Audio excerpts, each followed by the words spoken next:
All right, welcome everyone. Because we have such a packed agenda, we'd like to begin and move forward as quickly as possible. As a reminder, we have a little issue that we're taking care of relative to our new board member, but it will all fall into place in just a minute or two. But in the meantime, let's get started and welcome everyone.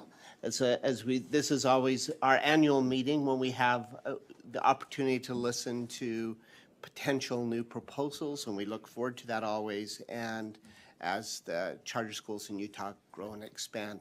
In the meantime, as we begin, Member Spiker, would you please lead us in the Pledge of Allegiance? So we start.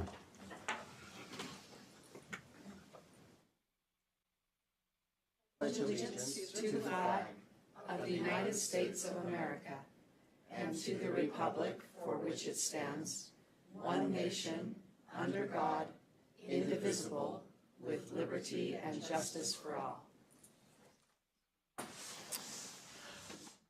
All right, and some of you, I think you all have the schedule. If you don't, you will soon, but that they've asked that each of you at different months help to start the meeting by leading us in the pledge, as Member Spiker did today, and to give thoughts periodically, so we'll take time doing that.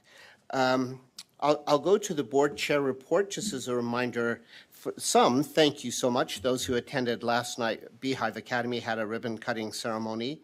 So Vice Chair Phillips and Member Cisneros and Director Lambert all attended. Thank you for representing us. And the new building will hold their current secondary school and their new elementary satellite that will be opening this fall. So we appreciate that. UCN also held their annual symposium earlier this month, and it was attended by board and staff, and was worth attending. I think those from whom I've heard that it was a good meeting, and thank you for representing us there as well, and thank you for the work that they do as well. All right. Now, Executive Director report. Director Lambert, do you have? Yes. All right. She's checking on our we'll explain. Yeah.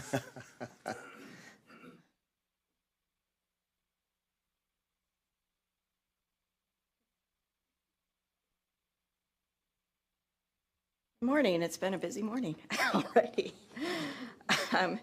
And everyone stopped sending me anything.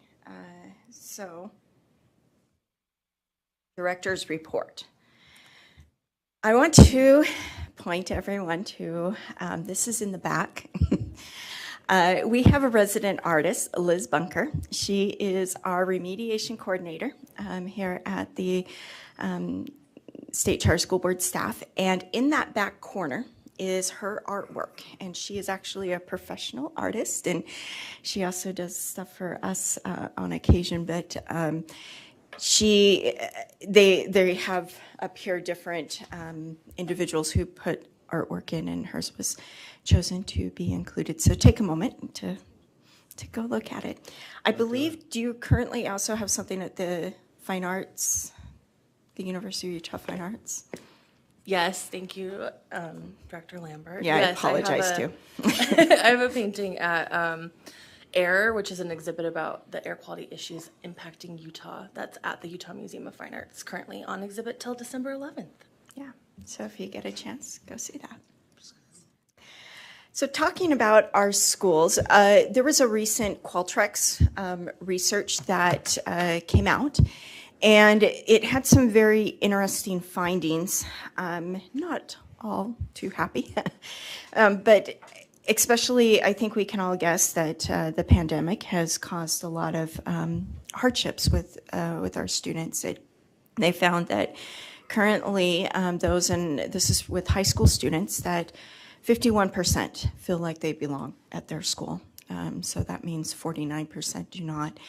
Only 52% feel like they can be themselves. And this is lower than what they're seeing in college rates.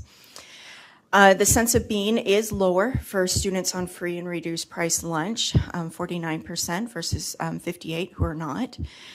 Female students, 50% versus male at 58%. And if they change schools after ninth grade, 40% versus 53%. Now, one bright shining star for us in the work that we do is that it is higher at charter schools. And those of you who go out with us and visit schools, you can see this, that a lot of times they'll talk about schools being a family, and they will talk about that's why students are coming, and why they stay, sense of belonging. I know I got to talk to some of the students last night at the ribbon cutting ceremony, those who had been attending Beehive, and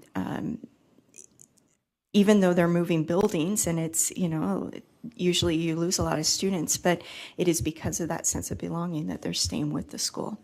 And so it is higher at charters. You have 57% versus at traditional district schools, 48%. And the recent events do contribute to that. So we're still overcoming the effects of the pandemic. I do want to highlight Leadership Learning Academy. They were also highlighted at the State Board of Education as one of the state's Purple Star schools. Now, a Purple Star school, it was created for military children because as their parents have to relocate quite a bit, they have to change schools a lot. And so this is a program, it was established, it's available to any schools who choose to do it. It includes practices that will help these military children to handle the transitions or deployments of their parents.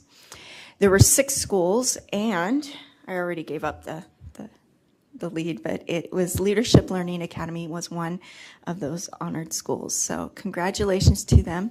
They are by the base there, and so they do, they are very mindful of their target population, their community, and they do a lot to help their community. So I wanted to highlight them and thank them. Yeah.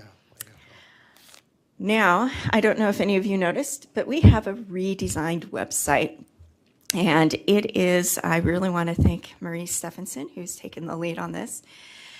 We were down for a little bit, apologize for that, but I think it was well worth it. And I do want to point out that we redesigned this based on feedback.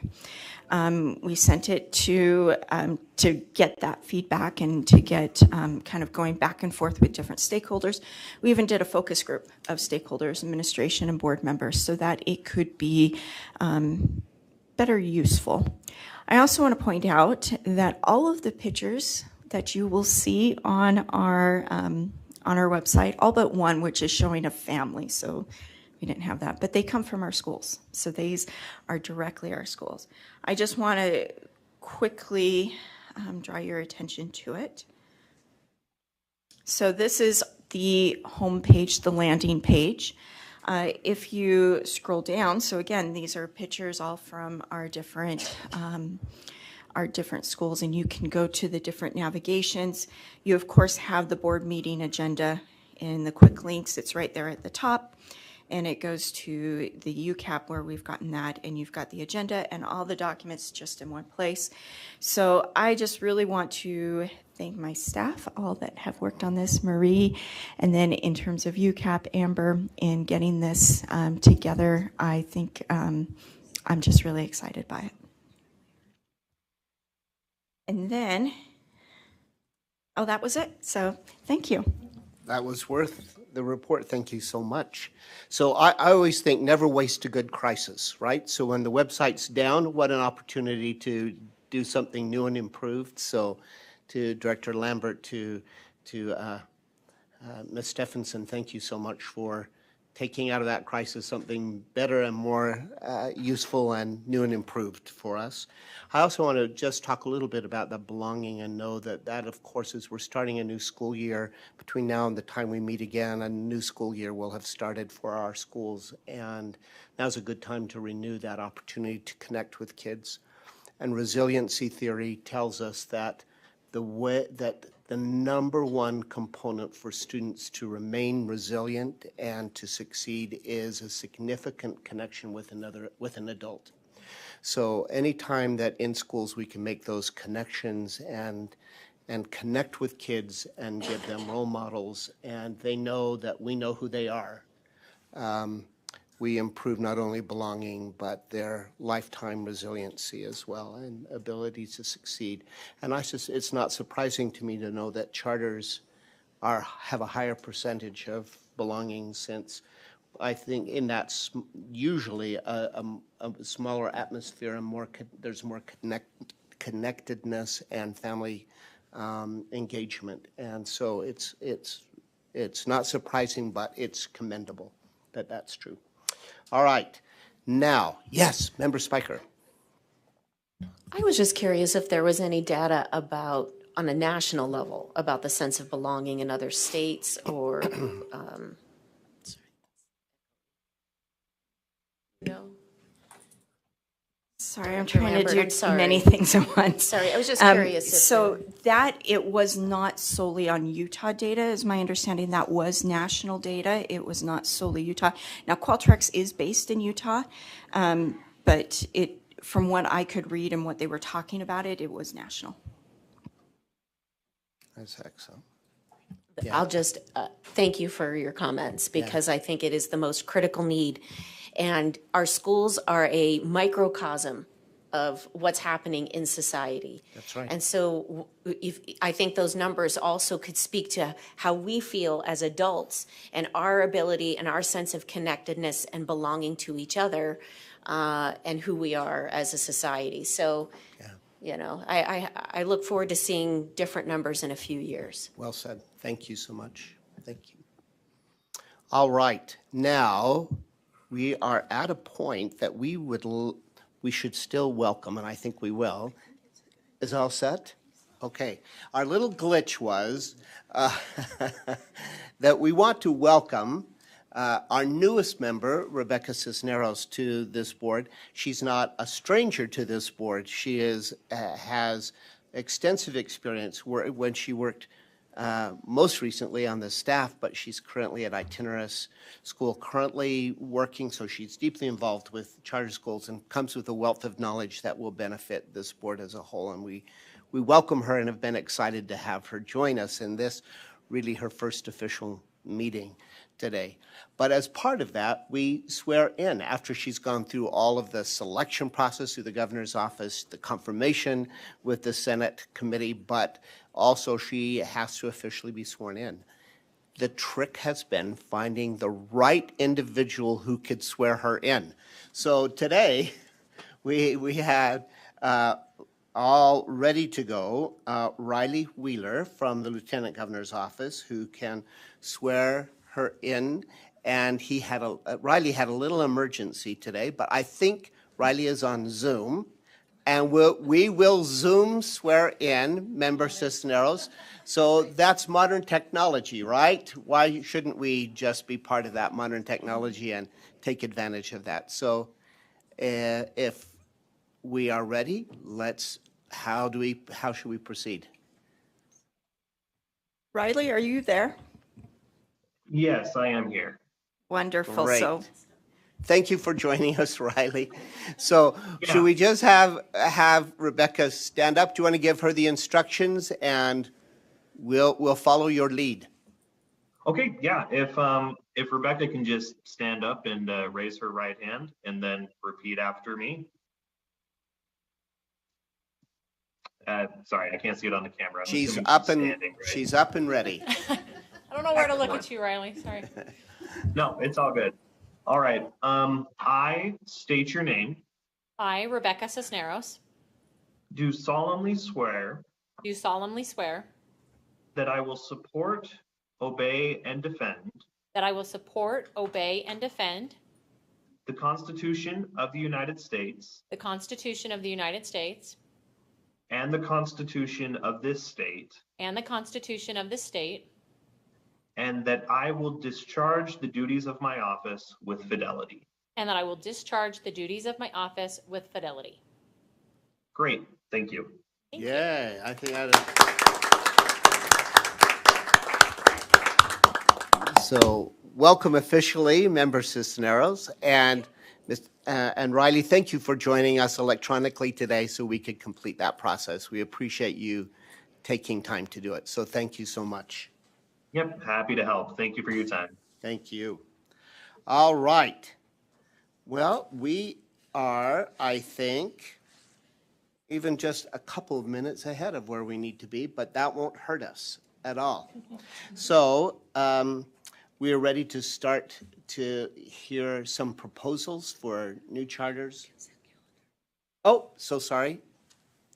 Vice Chair Phillips reminds me we haven't approved the consent calendar. But that's good. That's an important item we shouldn't skip because there are a lot, all of you, if you've read the consent calendar, know there are some important items. If you've looked through it, if anyone would like to make a motion, if you have any discussion initially, or if someone would like to make a motion relative to the consent calendar. Member Smith. I'd like to move that we adopt the consent calendar. Thank you. So motion to adopt, a second. I'll second that motion. Thank you for that second from Member Bassett. So a motion and a second. Any discussion to that? All those in favor then of accepting the items on the consent calendar, say aye. Aye. Any opposed? All right, that motion passes unanimously, and thank you, Vice Chair Phillips, for reminding me that so we wouldn't skip that. That was an important issue. I was so involved with Member Cisneros, I skipped right past it because I know what's important. So now, if Ms. Stephenson will introduce for us the proposals process, the process that we'll follow today, and we'll start there. Yeah. And I will note that we don't have any public comment today, though we'll have a lot of individuals commenting on individual proposals, I know. So thank you for that. All right. Thank you, Chair Bowles. All right, well, it is August, and it is one of our favorite board meetings when we get to hear from our charter proposal groups. So I will take just a few minutes and review the process, and then turn it back to you for our groups to come up. Today we are hearing 5 different proposals, and they have been randomly selected in this order. We will be hearing from Key Academy, Utah, Aurora Preparatory Academy, American Principals Academy, Prosperous Academy, and Elevated Charter School. As far as today, where they are at in the proposal process is not that they have completely fleshed out all of their ideas yet, but that really that proposal is such an important skill that they have been able to convince you that the work that they want to do is worth doing and that they have that ability to accomplish the work. And so that's part of that framing we want to keep in mind today, that we feel like what they're proposing is worthwhile and that they have that ability to accomplish it. As far as what they have done up to this point, each of the applicant groups has attended a mandatory pre-proposal training workshop. And you'll notice on your questions that you were provided in your board member materials that some of those questions reference the training that they've had. So we can make sure that we are checking that they are understanding those training materials and are successfully understanding what it takes to operate a public charter school. At this point, they have also successfully submitted their proposal in the right format and on time, and successfully submitted a video for today's meeting. They were limited to 10 minutes, and they have all come in under that time limit. As far as what to expect in their introductory videos, you should be receiving an introduction to each of the board members. We told them that they could share their story or how they came together, who they are.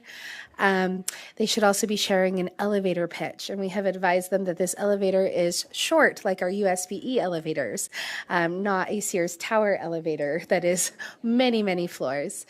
So with that, just a quick overview of their school idea, as well as sharing a day in the life presentation where they can talk about what a student would experience at their school.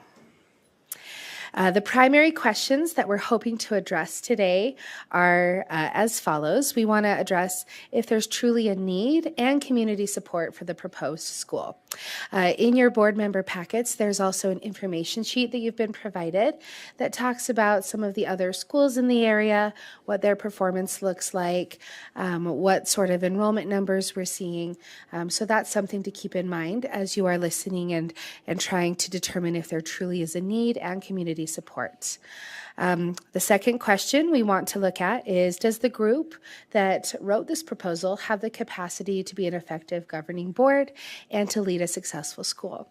And so again, this is where that training that they've had comes in so important. You know, are they able to take that information they've been given and truly understand and write a proposal that reflects that understanding? Our third primary question is, would this proposal work as a charter school in Utah? So remembering that as charter schools, of course, we have to follow our state statutes and our board rules. Does this proposal fit within those guidelines? And then finally, that last idea, is that proposed school compelling enough to want to know more? So again, this is not the final place. This isn't, you know, yes, you have this charter school, but really we're assessing if we would like to know more about this proposal and invite them to complete that full application and then meet with them again in January. That's it for the review of the process.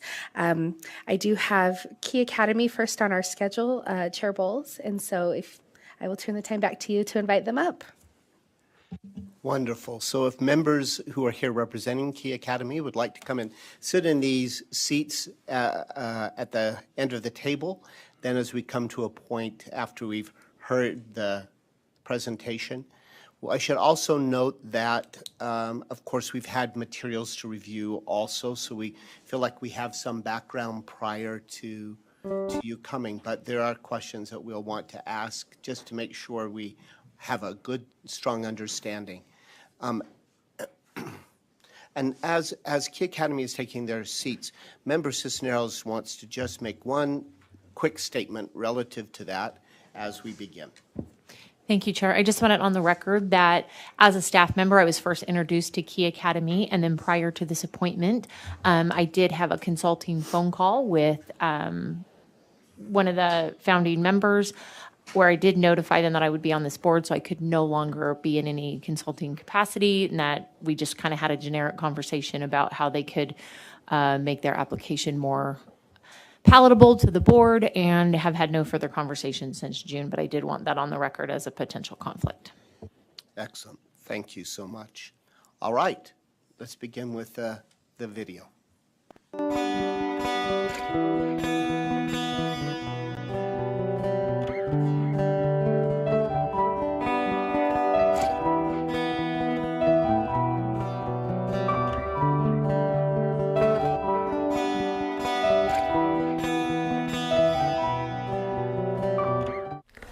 Hi, I'm Shelley Burrow. I am so excited to be part of Key Academy Utah Board. We came together because Laura at Louisiana Key Academy contacted our Senator Mike Lee, who in turn contacted his friend Joel Christensen. Through Joel, several members of our board came together, and also some were acquaintances of mine that I had known and worked with before. We're a force when we're together, and I'm very proud to be part of this group. I have a great deal of experience in teaching reading to children with language-based learning disabilities, and specifically dyslexia. I have 4 years of postgraduate work to bring to the table. These people are passionate, and we are excited to begin this school. My name is James Green. I was selected to be the president of the founding board of Key Academy Utah, which is a charter school that is going to be for dyslexic children. And I'm very excited to be a part of this. When I was young, I was a slow reader. I didn't know why, and it was a disadvantage to me that affected my overall ability anyway. Through the years, I've looked at the opportunity of getting involved in something like this very much so. When the opportunity came along to help out with Key Academy Utah, I was excited to do that. 3 of us traveled all the way to Baton Rouge, Louisiana last month to observe Louisiana Key Academy. We were excited with the enthusiasm of their faculty and their students there. This is a good thing we're trying to do, creating a charter school for dyslexic children, and we hope that we can be approved and to move ahead with this noble endeavor. Thank you. Hi, my name is Lane Hilton, and I'm very excited to be a board member of Key Academy of Utah. I have over 30 years of experience in working with special needs populations, both on the intellectual side of things as an educator and on the emotional side of things as a counselor.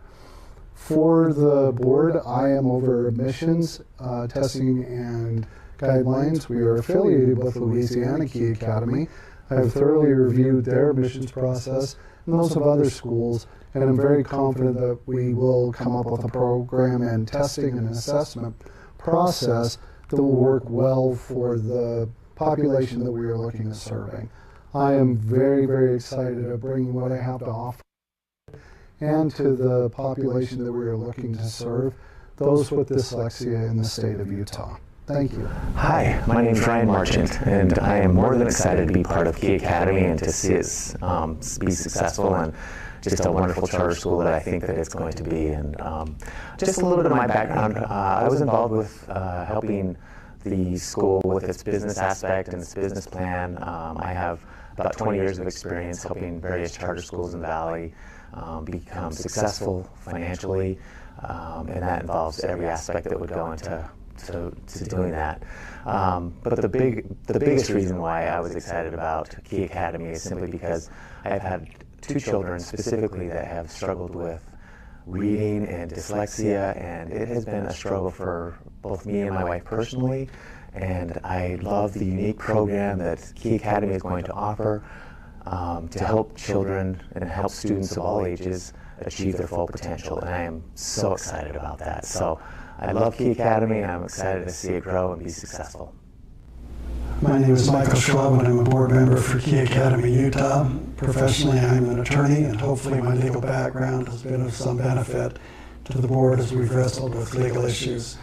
One of the reasons I was excited about helping Key Academy is that one of my own daughters had significant learning disabilities, and I'm excited about the focused approach that Key Academy takes to educating educationally disadvantaged children. I'm also extremely impressed with the composition of the board and the excitement and commitment and passion of other board members in educating dyslexic children. I should especially mention Shelley Burrows, who's one of the leading experts in the state, if not the nation, on educating dyslexic children. For all those reasons, I feel confident that Key Academy will be successful in accomplishing its mission. Thank you for your consideration. I would urge your approval of our application. KU teachers will spend 1 or 2 years studying about dyslexia through the Dyslexia Resource Center, accredited by IMSLEC. Teachers will study the science behind dyslexia and what that looks like in the classroom. I understood dyslexia. I talked to her about it, and I said, "Mom, you have dyslexia. You are dyslexic." And it took several years for her to understand that. But one day she told me, we were talking on the phone, and she's like, "I want to thank you because I know I'm not stupid."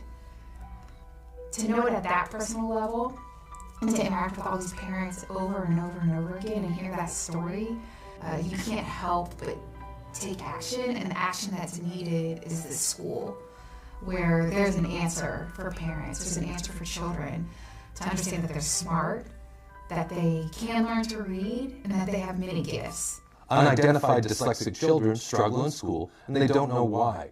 We will celebrate student strengths and remediate student weaknesses daily to build self-esteem. Did you know 1 in 5 people have dyslexia? I remember on the way home, I was just looking in the window like, am I dumb? Am I stupid? What's wrong with me? I'm not dumb. Dyslexia, I can't say it right, but dyslexia is very hard for people to read. I feel bad for them even though I have it. When I came to school, I could read. At my old school, I couldn't because I had dyslexia. It's hard for people to read. If you come to Key Academy, they will help you. Because people don't like having to not read. They want to read. The school is incredibly important because we service the 1 in 5 students with dyslexia, and we use evidence-based practices to teach our students, which means that we give them the skills that they need to be successful readers and writers. Everything that we do is based off of that mission of serving the 1 in 5 students with dyslexia. So reading, writing, math is all designed especially for the dyslexic student.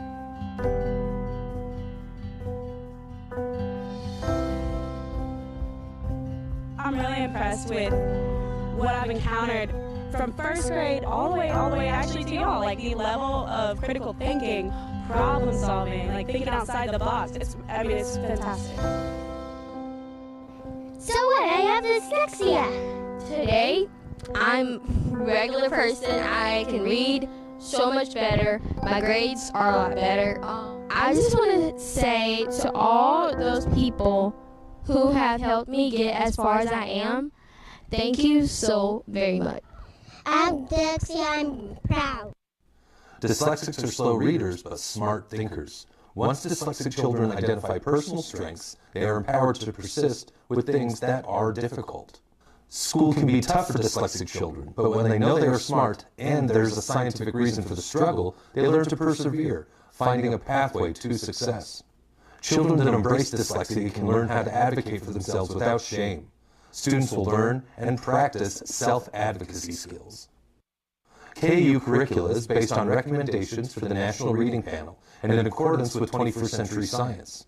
We will build strong patterns of repetition and feedback to strengthen learning, retention, and recall for dyslexic students. Structured language arts and written composition are taught by certified academic language therapists, or CALTs. They connect explicit teaching of reading and writing with oral language. They focus on building fluency, vocabulary, and comprehension while building background. Project-based learning is a big part of math for conceptual learning. Math teachers are also trained in dyslexia and provide similar student-to-teacher ratios for instruction. Content teaching at KU allows students to learn through discovery, problem-solving, and project-based learning. Students will explore and celebrate art through the study of famous and local artists. They will develop personal art techniques and skills. PE and health classes focus on building character and confidence while also working on skills development for best practices in health and well-being. KAU will be a champion for dyslexics as they engage in an excellent and accessible education.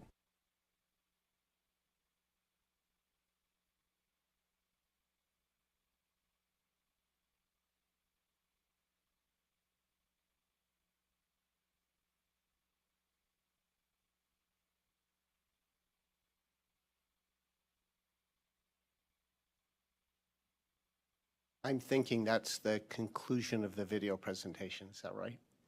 Thank you. A very nice presentation, and thank you for introducing each of you individually as well and giving us an overview. Now, for us to make a decision, of course, the decision today that we make is just whether or not to have you move forward into a full application process. And so individuals on the board may have some additional questions that will help them in making that decision. So I open that now to board members for questions that you might have. If they ask you a question you're going to speak, I just remind you to turn on the speak button on the microphones in front of you so that we can capture that for some who may be listening in so they can hear you. And you'll know it's on when the red light at the mic is on. Okay. Go ahead, Member Cisneros. One of the gentlemen in the video discussed it, and they were in charge of admissions processes and that they would ensure the admissions process was fair. Can you speak to that a little bit further, please?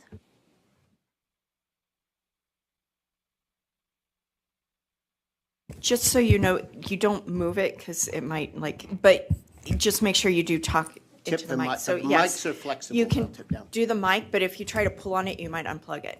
So and I probably would. So first of all, excuse my attire. I have court right after this. I'm also a firefighter, so that's what's happening directly after. So apologize for that. Yeah, I'm in charge of the admissions process. What that would look like, and kind of modeling it after what Key does, but doing stuff, of course, that fits our local population as well. What we'd do is we would look at a child that would show that they were struggling. And upon getting that piece, looking at their academic record, also looking at other issues that might be comorbid that would rule out a diagnosis for dyslexia. Then we would go ahead with formal testing, things like using the Tower 2, for example, the WISC, different things like that, to determine that dyslexia really is a problem. If that is, then determining the severity and coming up with an individual program for that child in order to help them get exactly what they need. Yeah, absolutely. Can you speak to me about what stage in the admission process these steps would be occurring? Sure, right up front. When the student, where we would use this is if the student doesn't have a pre-existing diagnosis for it, but this would happen right at the beginning of the process. The other thing that we can do is if we find out that there's something else going on or we suspect that, we can also provide appropriate resources for that family and that child individually. Others, Mr. Olson. Yeah, in that same vein as Member Cisneros' questions, I'm interested, and maybe this is a question for Mr. Schwab, I'm interested in the legality of what's being proposed, specifically in regard to a waiver, and how, based on the way that the legislation is drafted currently, how we could even get away with giving you a waiver of the breadth that you're asking for here. I'm interested in what thought and analysis has gone into that. Thank you for that question. You are correct. Utah law, specifically Section 53G 6502, states that all resident students of the state qualify for admission. And so that's the premise that we begin with, is that type of open enrollment. However, Utah law of statutory construction requires that all of these laws be read in an attempt to harmonize them. And the specific portions of the law that we'd like to reference in that same title, 53G, is that, first of all, that the state school board should be looking at proposals that employ new and creative methods to meet the unique learning styles and needs of students, including to enhance learning opportunities for students at risk of academic failure. So that's a requirement, statutory requirement of the board to be considering that. Along with that, another provision of 53G then allows for this waiver that you've mentioned. What are you about that? Sorry, are you referring to subsection 8 of 53G 6502, which you referenced in your charter? Actually, or are you referring to something else? I'm referring to something else. What you referred to, we can request that the proposal be weighted, but what I'm referring to is 53G 7202. And I'll just read that. A charter school may apply to the state school board for a waiver of any board rule that inhibits or hinders the school from accomplishing its mission or educational goals. That specific provision, I think, is very important because it gives this board... We're going to interrupt you for just a second because that mic did get unplugged, unfortunately. And we want to make sure that everyone can hear. We can hear you, but there are those online who may not. There, the light's back on again. I just turned... And there you go. Continue. Thank you. So you're referring to 53G. Which one should I speak to? Either one. They both work. So that section does give the board authority to consider waiving any portion of the code in order to help children, especially educationally disadvantaged children. As I did research on this, it interested me that there's also a whole different set of rules.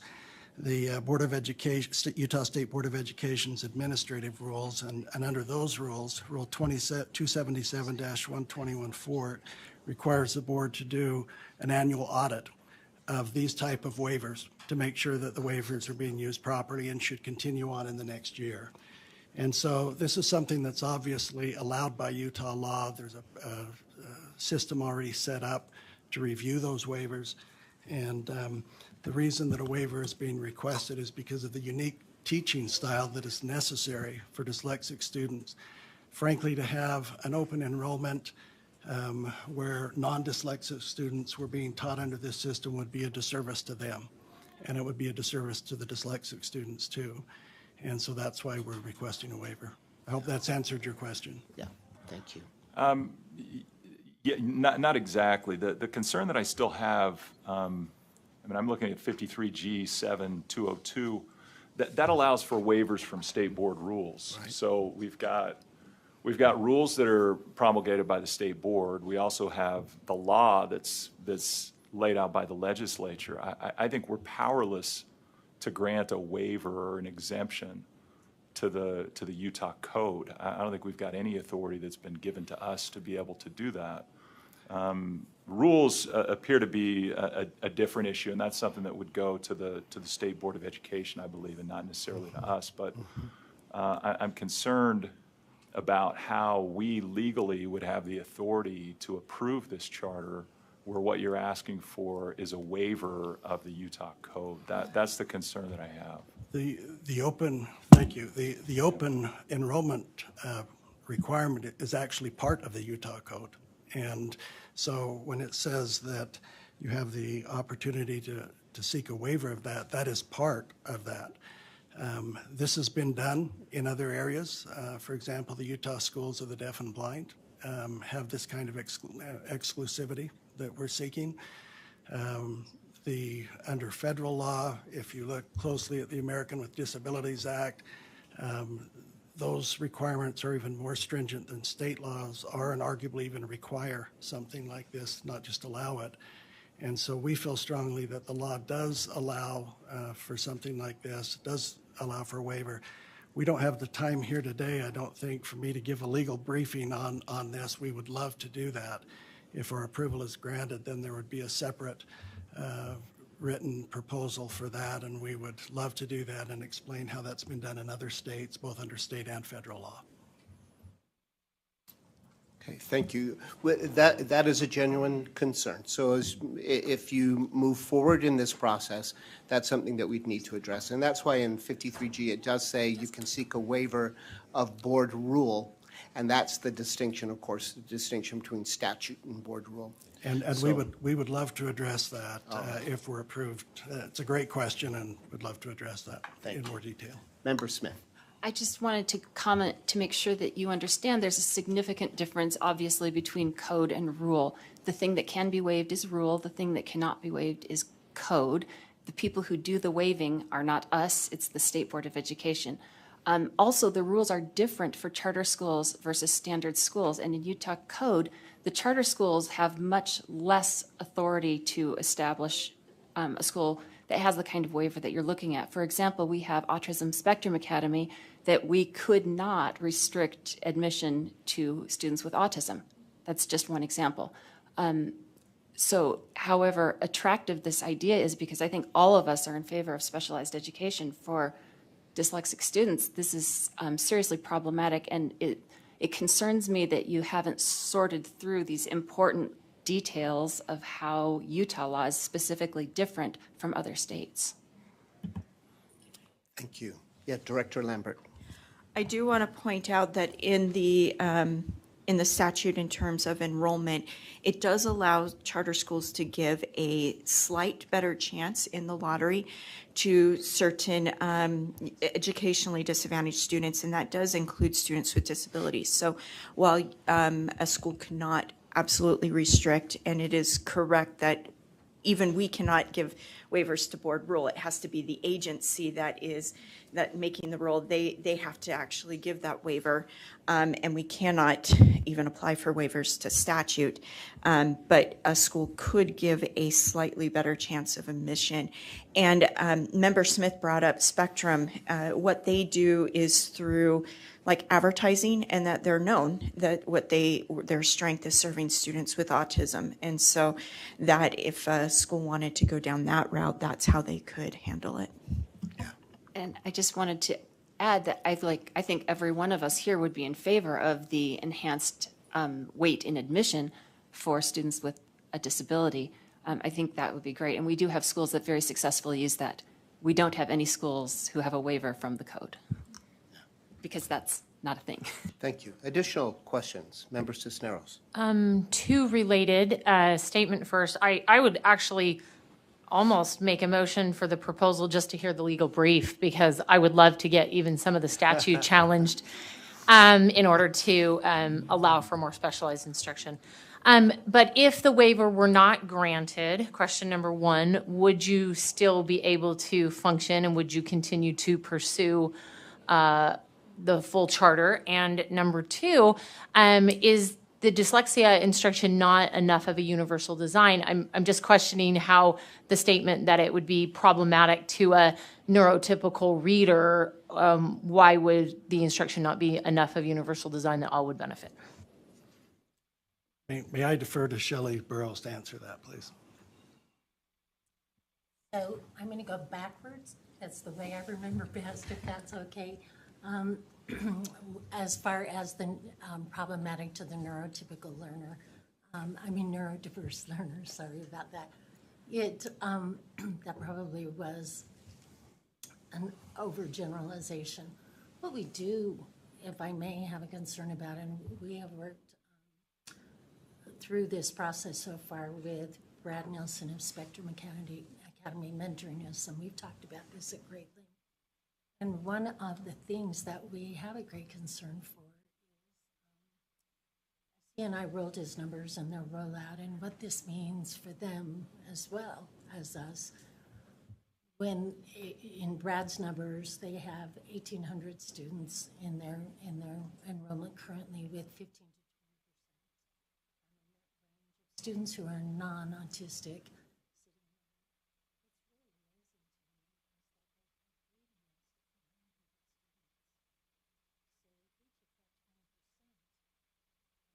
Thought about that 300 students, or even took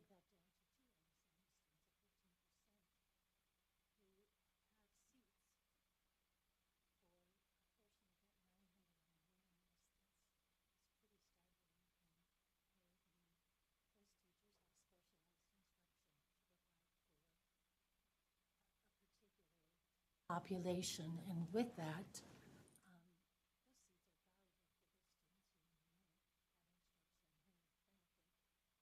lives would change. More than being detrimental, not, it would benefit.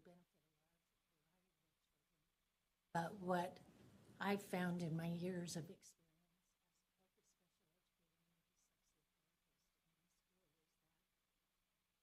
all of the students who are struggling,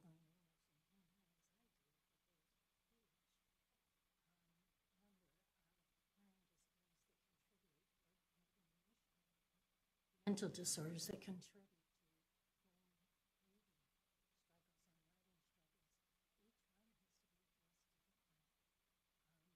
That's the part that would be detrimental.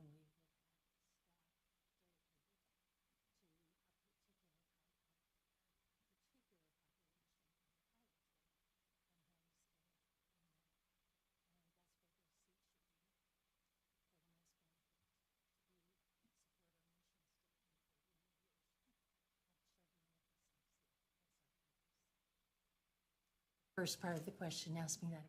Sorry, Rebecca. If you weren't granted the waiver, would you still pursue a full charter? We have discussed that at length. Being exclusive is pretty important to us. And what we would ask is, if you did not,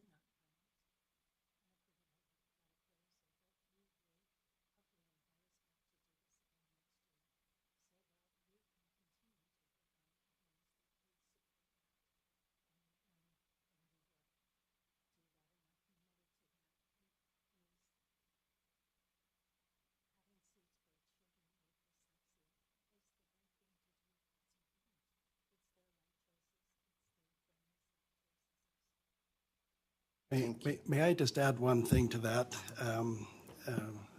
I almost always agree with Shelley, but as far as being invited back for next year, I would suggest that maybe we wouldn't need to defer an entire year. I think these things can be worked out very quickly. For example, you requested a brief, which I'd be thrilled to do.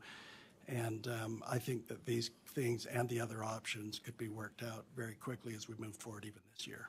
Thank you. I hope you agree with that, Shelley. Yes, I would agree. He's always. And Vice Chair Phillips has a question. It's a very exciting idea. I share some of the concerns in navigating through our particular statute, but I like the idea of supporting, very specifically supporting students with dyslexia. I'd like you to help me understand, and I realize this isn't the stage to get down into the weeds with curriculum and so on, but one of the things that I think is still above the weeds, dyslexia, students with dyslexia can be eligible for 504s or IEPs. They very often are if it's interfering significantly or measurably with their receipt of academic and other kinds of education. So you're probably looking at a population that needs specialized instruction from licensed special education teachers alongside instruction from licensed general education teachers. And you're probably looking, by your own statistics, at maybe 80% of your population needing that, even if a waiver isn't granted and you pursue, and you have a small population that does not have dyslexic tendencies in their reading and elsewhere. My question would be, and of course this has been done successfully at other schools, but that is a very expensive program. Because you have 80% of your students it's a very high caseload for specialized education instruction. And also, if you are training your general education teachers, which is what I sort of gathered from your proposal, in addition to that on supporting within their classrooms some of the maybe in a more specialized way than the normal general education teacher whose license has information about. You're also looking at continual training there that's also quite expensive. I'm just wondering, particularly in a state and in a nation in which we have a significant teacher shortage, but we also have an even more acute shortage of special education teachers, what would be your plan to ensure that you have licensed teachers in both of those areas, and then teachers trained in the way that you have suggested they will be trained in your proposal? Those are all the questions we've gone through too, and I agree. As a special educator, in my school, we've been trying to hire another one for 6 months, so I'm with you. I really understand. One of the things, as I did my practicum at Louisiana Key Academy, watched their program roll out, one of the things that was really notable and I was impressed with was that, like myself, as a special educator, I work with those students, and I appreciate that you already quoted the NAHCD facts of 80% of my caseload as a mild moderate instructor is probably dyslexic. But what I learned quickly is, wow, I really didn't know how to best meet their needs. And so then I did pursue that training in Plano, at SMU, Plano in Texas. What I learned at Louisiana Key Academy to specifically address that end question, you said a lot of things during that I would wish I had the time to address, but teachers feel like me. They recognize students are dyslexic, especially special educators. Recognize students are dyslexic and feel poorly prepared. There's a difference between having a program in your hands to implement and having the skills to be a therapist to make therapeutic decisions based on data.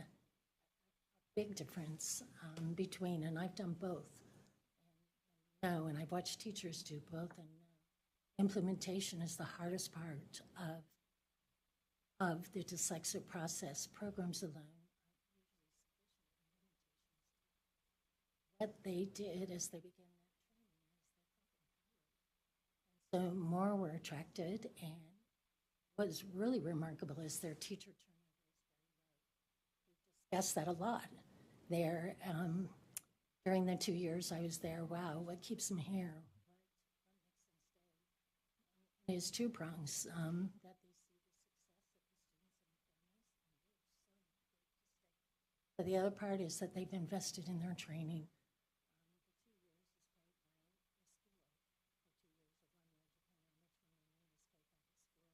But afterward, like any national certification, called or certified academic language therapist or practitioner is not unlike a speech path that they had to do clinical hours, take a national exam. Then they are individually responsible for the CEU upkeep of that. Widely available at no cost, especially since COVID, to be able to maintain those CEUs. So additional ongoing training.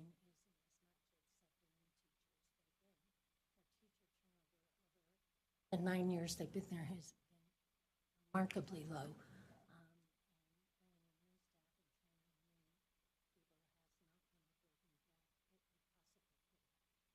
Can I address that as well, too? We do not want to be just a school.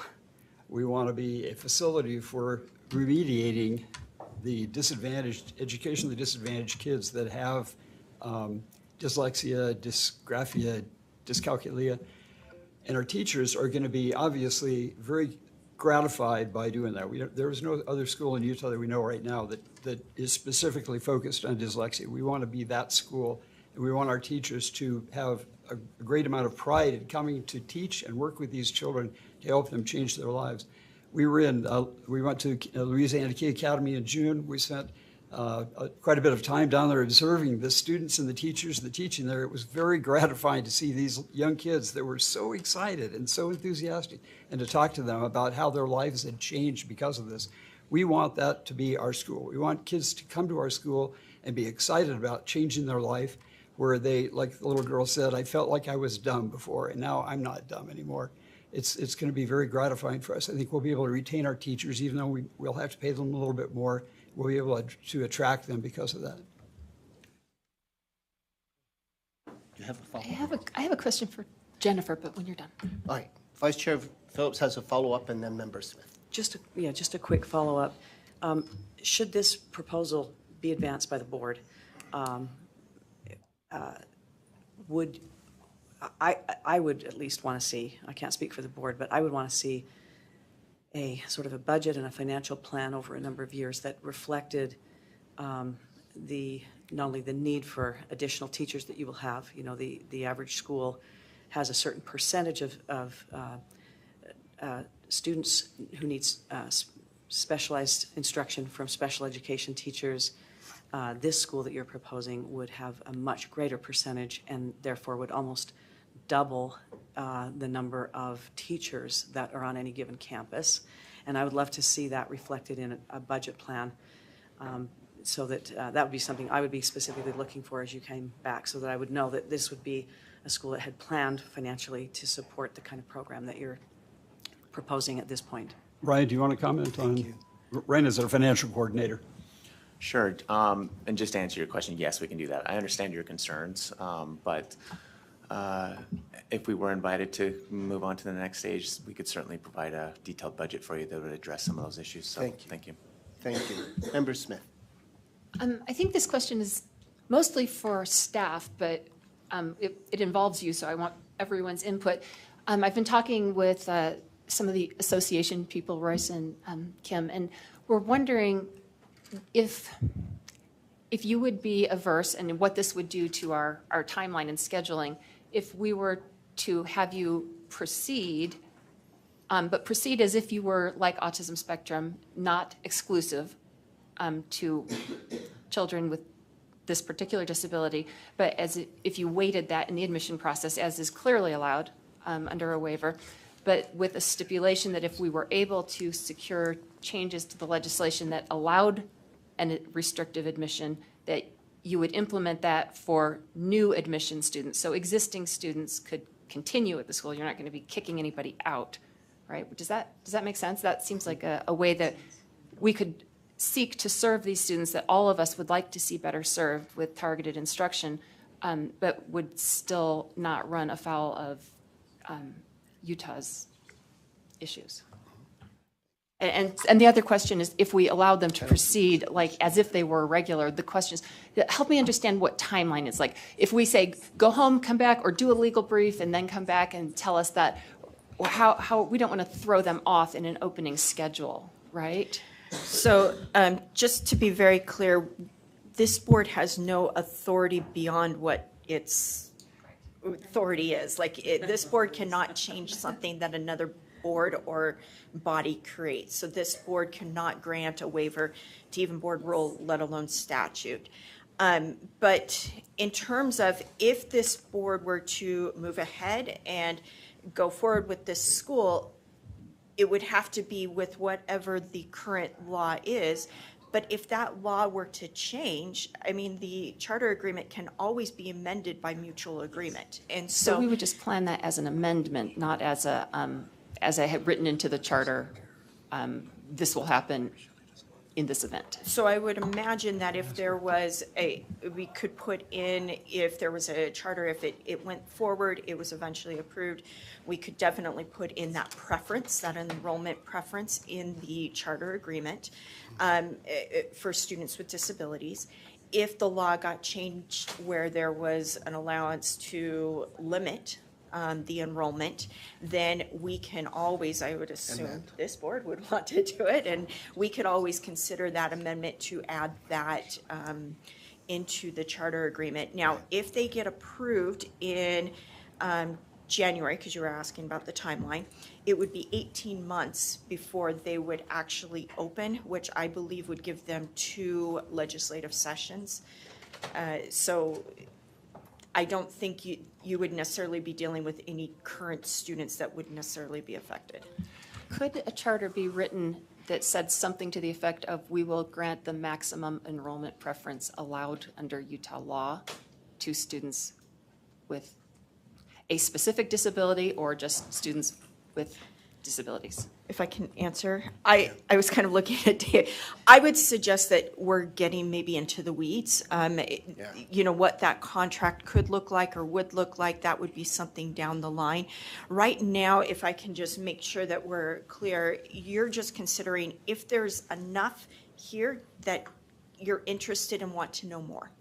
Yeah. That's really what you have for today. Yeah, and I think that's what we were talking about. Just if you were to move forward, know that that's going to be a question that we continue to have, and you'd want to be prepared to respond to that, but you would then have that time to do it. I have one question. I don't know if others still do. My question has to do with, I know that you went to Key Academy in Louisiana to see how they worked, which is a wonderful advantage to learn from someone who's gone through the process as well. My question has to do with what would be your continuing association with the Key Academy in Louisiana? What is your association, and how would that look like? What would that look like in the future? Those are really great questions. They are just rolling out other states, and we're among that first batch, and so who are replicating. There are different various versions of replicating, some partnering, some replicating.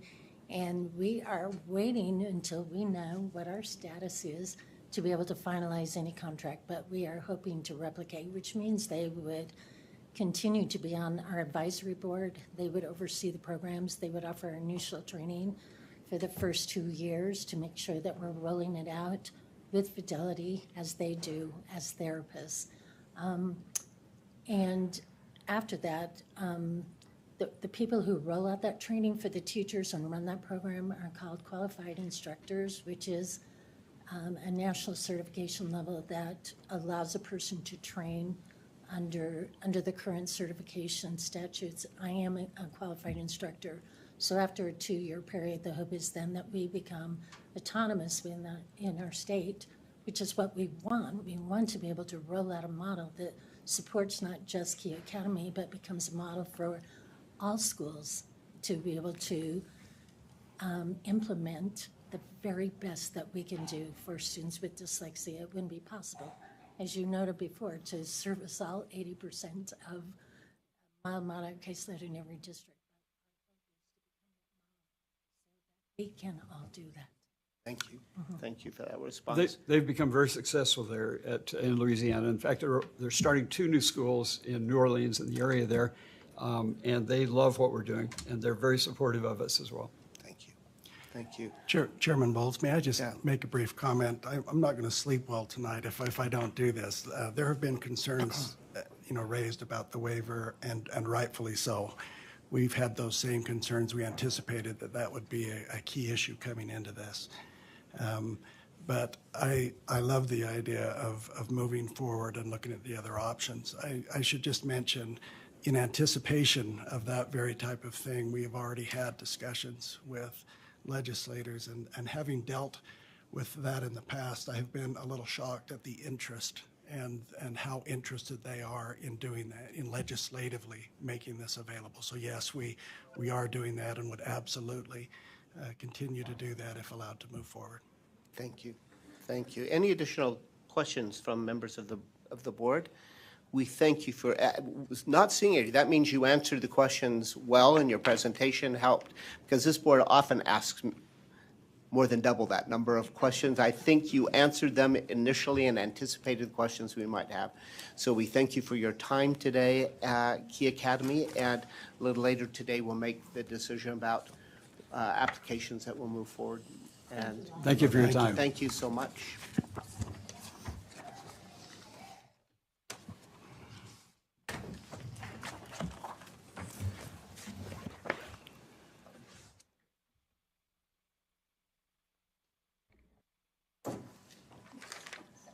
Thank you. And the next school that we will learn from, next proposal is Aurora Preparatory School. If there are individuals from that board at Aurora Preparatory School, if you'd like to come up into these seats, and we'll go through that same process. Good. They're swapping out mics so that we'll make sure we hear you, and others will want to do that as well. Thank you so much.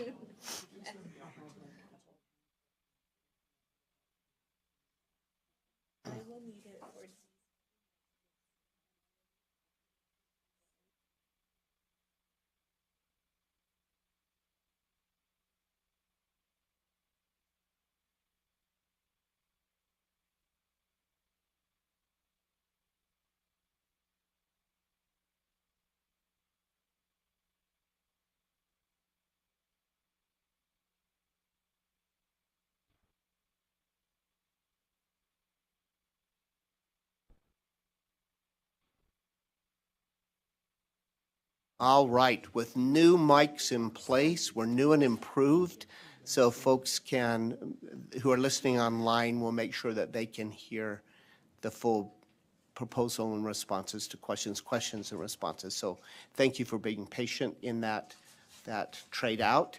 And Ms. Stephenson, anything, or you just that we need to know I'll just first? start our video for us. Thank you so much. Hello and welcome to APS, Aurora Preparatory School. My name is Justin Sia. What we want to bring And the to volume Utah, go up a bit, specifically I Wesley think. High, Saratoga Springs, and Alpine School District, is a K-6 Chinese dual language immersion school. I've been drawn to the education industry for the last decade, starting in China and now to North America. I'm very excited to be here in Utah for what we envision to be a new wave of culturally sensitive and understanding students. Hi, my name is Brad Davies, and I am new to the board. And one of the first questions that I had was, how did we choose the name of the proposed school? And the answer is that it is part of a vibrant vision that we have. And we picture that as well represented by the light of a new dawn, which is the meaning of the word Aurora. And I'm excited to be a part of this new adventure. I bring 30 years of experience to the board. I spent 14 years as an elementary school teacher and 16 years as an elementary administrator, all of those years in Alpine School District. I also had the opportunity to open up a Chinese immersion school in Alpine School District. This was at Aspen Elementary. I had the opportunity to meet with the state and learn all that is associated with opening up a DLI school. I learned how important it was to be able to work together as a team and to be able to implement that curriculum to best benefit all students within the school community. One of the most important things that I had found was to make it a unified school setting. It wasn't an us and them situation, meaning it wasn't the immersion and the English side of the learning. We came together and we learned about the Chinese culture, the Chinese language, all together as one community. Yeah, we had the separate classes, but we wanted to make sure that we came together to learn about the culture, the language, and to be able to experience this all together as one. I think that is one of the most important things that came from my experience as opening up a DLI school. Another thing that I really enjoyed was the fact that these little children could learn so quickly. I remember going into a first grade classroom and they were speaking the language. And I went in and I was trying to say something in the Chinese language. And one student came up to me and they said, "Mr. Davies, you're doing it wrong." And I was trying my hardest, but understood that they had been taught the right way to speak the language. And they helped me every time that I came into the classroom to learn even more. My experiences, not only in elementary schools, but with the DLI school, have been a great opportunity for me to learn what is a great experience for these kids. And I look forward to the opportunity that we might have at Aurora Preparatory School to be able to give this opportunity to students in the Lehigh, Saratoga Springs area. Thank you. Hello, my name is Teresa Vasquez. I am grateful for the opportunity to serve as part of the Aurora Charter School Board. I believe in the charter school program, especially in the immersion program. I have 3 children who attended Freedom Preparatory Academy in Provo, and I also have 2 children who are currently attending Summit Academy in Riverton. And I think the Aurora Charter School will bring so much to the community with its immersion program. My name is Dale Cox. I'm an assistant professor of educational leadership at Utah Valley University. Previously, I served for 25 years as a teacher and administrator in public schools in Arizona, as well as 13 years developing and leading private international schools in Asia, particularly in China. In my current position for the past 3 years, I've worked closely with the Utah State Board of Education Office and Utah Valley School Districts to create and implement UVU's new graduate program for principal licensure. I'm very pleased to serve on the APS board with a team of highly experienced colleagues who are equally committed to creating a successful new charter school to meet growing needs in our area. Our board has comprehensive experience in school program development. We have worked successfully for decades in developing teachers and improving student learning in a variety of settings. Together, we have the background and experience to help APS develop a strong, comprehensive program and achieve its important educational mission. Further, our board brings together significant experience in the business and management of schools. As a diverse board with a broad range of experience and training, we are excited to propose Aurora Preparatory School, a school we believe that will provide outstanding learning opportunities for students for many years to come. Thank you.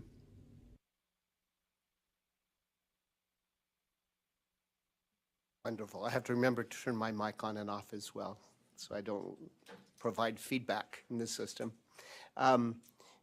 Thank you for your presentation. This is a point. Thank you for being here so that we could respond to questions. It's now opportunity for board members to ask questions. I'm seeing a light from Member Smith. Yeah, I love DLI programs. I think dual language immersion is an amazing opportunity for so many students.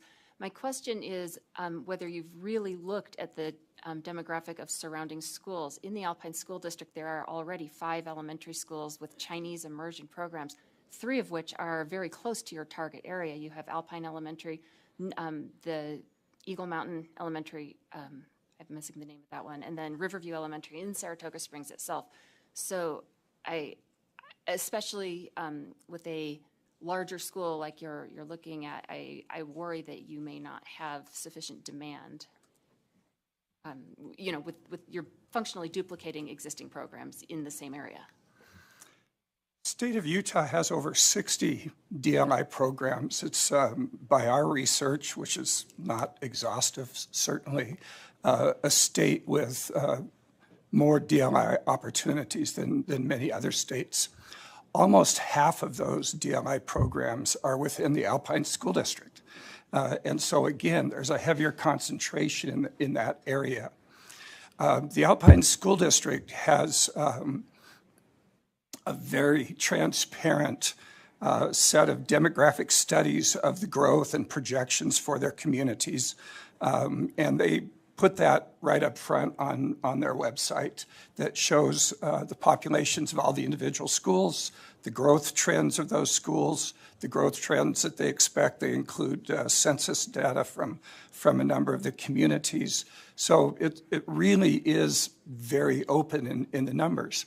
However, the Lehigh High School attendance zone does not have any DLI programs. Except for Renaissance Academy, which Member Olson just informed me of, which is actually almost adjacent. And the Renaissance Academy is one that we're not only very aware of, but a parent from Renaissance Academy was involved in the original concept of this school.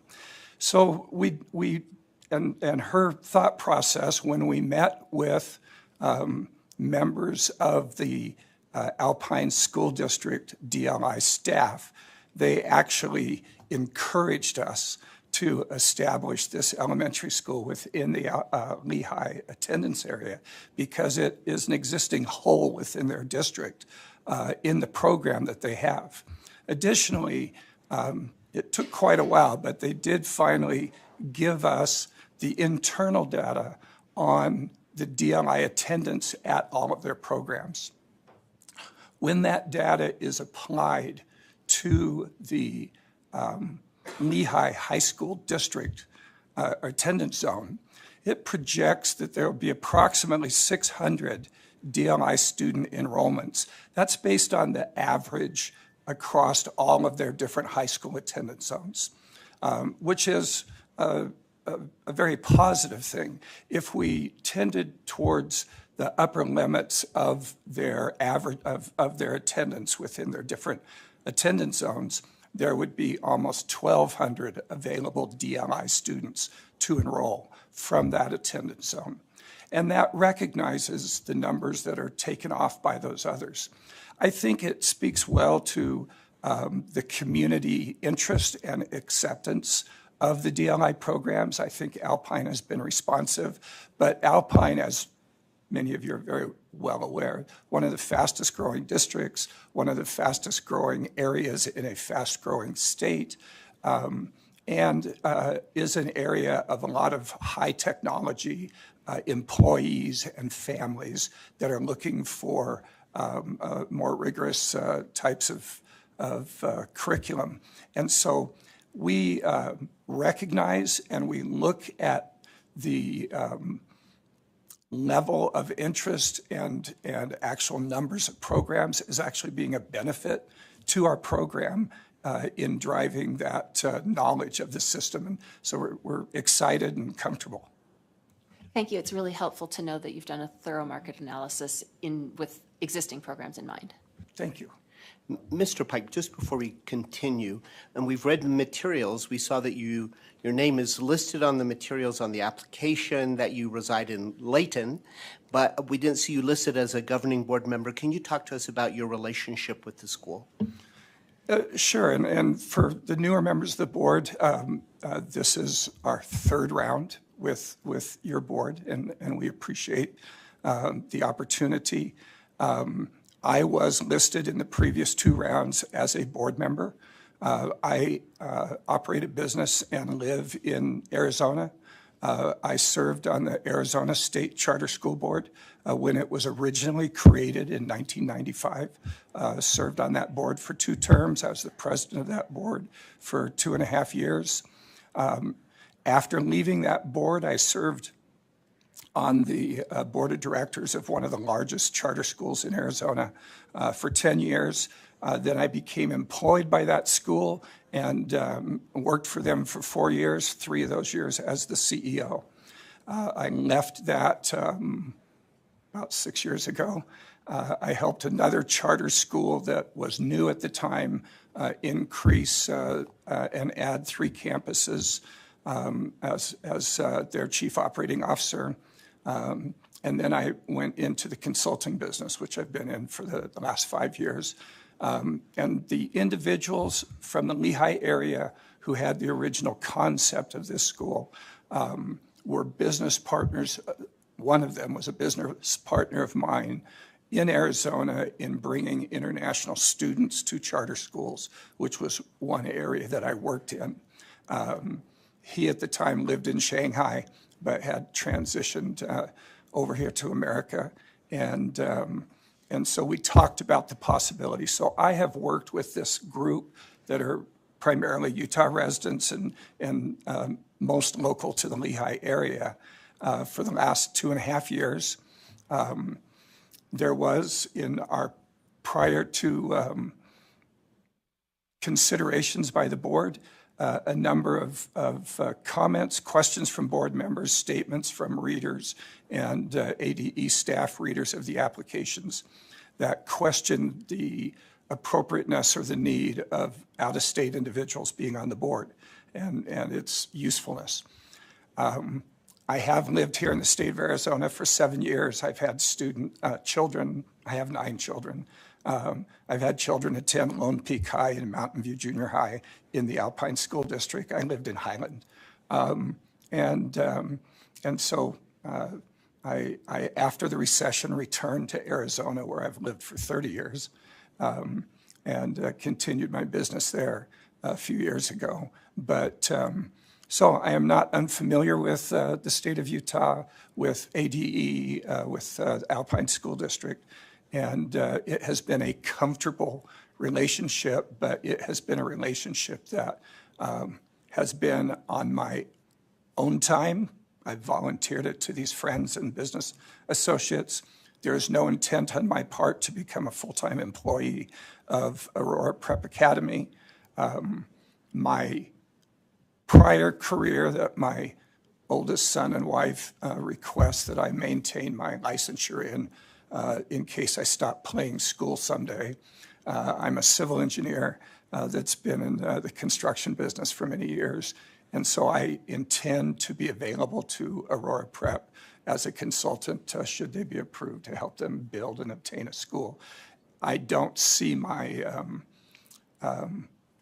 association with them either as a board member or as an employee more than a few years into their establishment and their firm grip on things, but I will assist them in the meantime.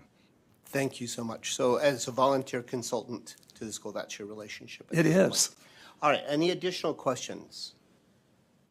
Go ahead, Member Cisneros. As the new member, you said you had a proposal to prior time. So will you help me understand what the feedback was in those 2 sessions and why you were not invited to move forward, and then what corrections have been made to that feedback? In the first application year, the board didn't approve any charter schools, and our guesses as to why you made those decisions that you did are not my business. The proposal, I believe, received enthusiastic support and questions from a number of the members of the board that have good familiarity with DLI programs. There were some negatives in there that were good information to us from the board.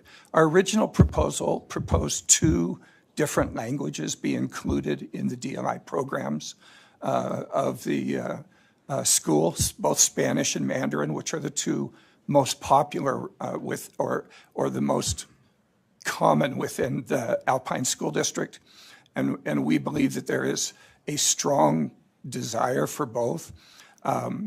There was a real concern on the part of the board as to the ability of the school to start out and be successful with such a heavy load. We took that out after the first application, concentrated on Mandarin, which is the background of one of the board members, lived a lot of time in Shanghai, and there's a preference for that. Teresa Vasquez was someone that we reached out to and had joined the board because of her background in Spanish. She's a native Spanish speaker. In making the decision to remove that, it was agreed upon by the board, and the strength of having a curriculum with DLI and its impact on the students in terms of their other academic successes is very apparent, and so really the DLI concept is what is important to us. In the second cycle last year, this past January, we removed our application from the board consideration about a week, Marie, before the board meeting. We had, I think, some excellent comments from the readers and the ADE staff, again, that were reasonable to us, that would help us improve. But we had a board member, I was on the board at that application. There were, as I said, comments made about the need for an out-of-state board member. I do not want to detract from the excellence of the concept and the idea for the school by being an impediment to it. So there's no need for me to have a hat that says I'm a board member. I can be involved without that.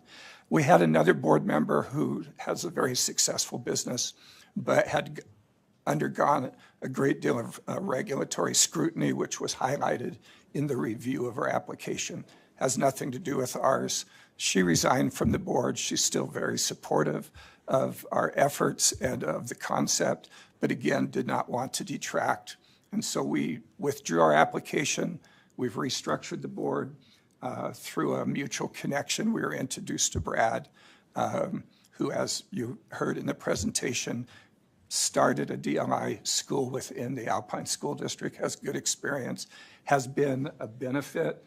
Brad and I have had some great discussions and thoughts about how to move forward and what he can lend to our team. And so we're looking forward to that association.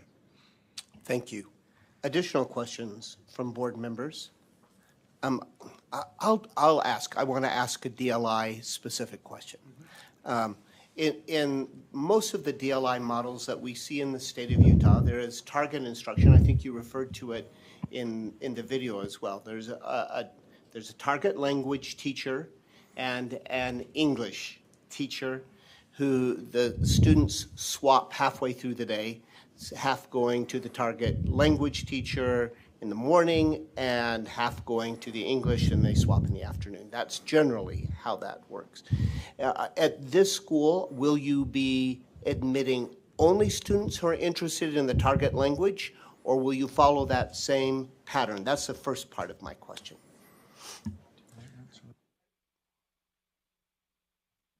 The intent is to use that model, and the intent is to enroll students who are not interested in going into the dual language immersion. It is very common and typical within the schools to attract students for both needs.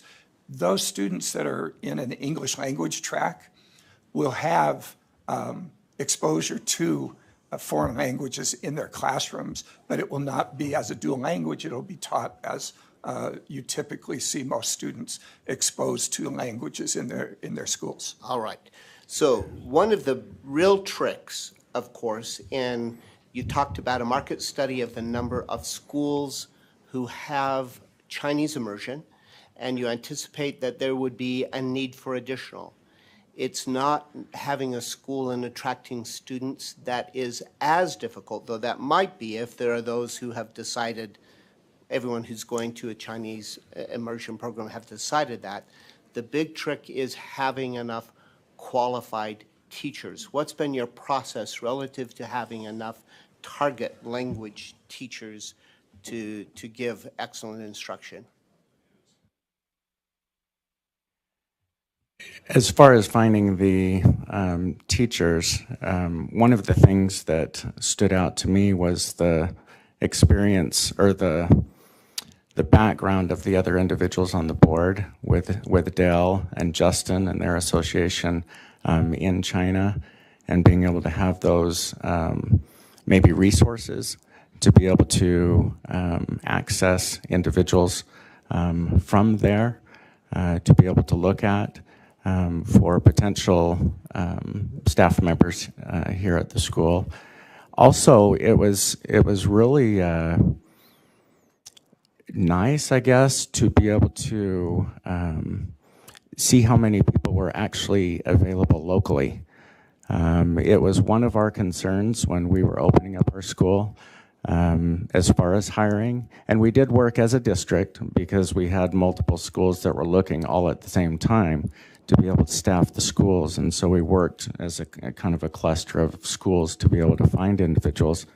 But it was welcoming to us to be able to look locally and to be able to have that support locally and to be able to hire individuals that had invested interest in this area and that could continue on with the school more than what the visa or the work visas might have given the opportunity for some of those other teachers.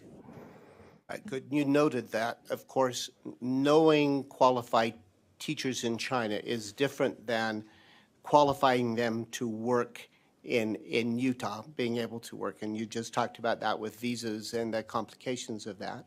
Utah has had a connection with Hamban, for example, but that has kind of slowed down as well. Now you're talking about local teachers. Talk to me about the qualifications of those local teachers and who you're looking at and who you've identified. You don't have to give specific names, obviously, but the kinds of folks that you're identifying.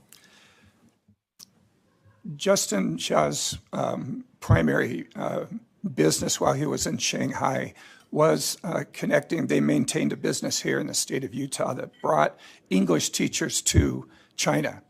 And so the teacher pipeline is something that they're familiar with, and also the visa process. One of the reasons that we networked and connected with Teresa Vasquez is that one of her primary practices is as an immigration attorney. And unbeknownst to most people, the small nation of Singapore has, which Mandarin is one of the languages of commonality there, has a special visa process, actually waiver that's available for people coming from Singapore to work in the United States that actually has a cap of the number of individuals that can come to work here. And it does not have the 3-year limit that is typical with the H-1B. It is renewable annually. And over the last period of 5 to 10 years, it has not ever reached its cap in terms of available individuals.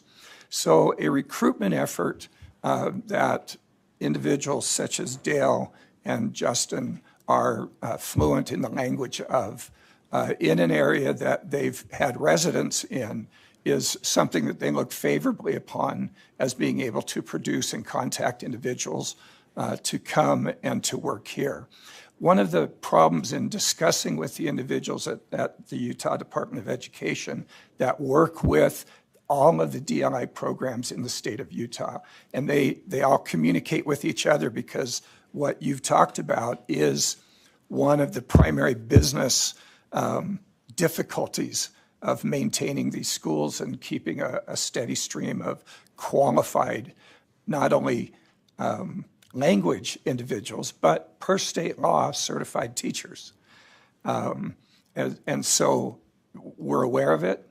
We have identified individuals that deal with it and have, as we ramped up our first application cycle with you, we had a handful of individuals already identified and working on receiving their Utah credentials who had the language expertise as native speakers.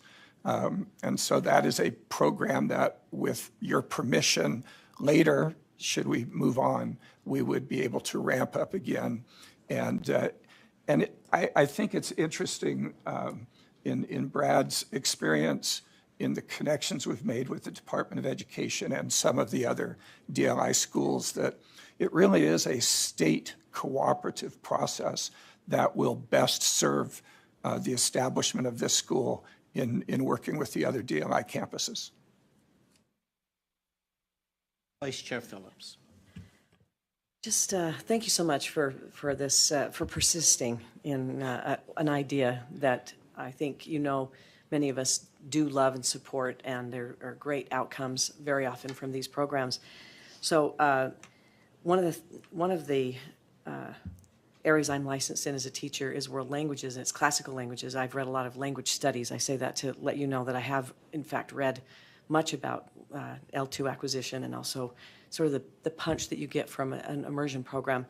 And I think the best studies demonstrate that some of the outcomes become negligible over time if this dual language immersion is not available through 12th grade. And I'm just wondering, where do you anticipate that your students will continue to study their Chinese so that they can maximize outcomes with such a great start in a K through 6 program?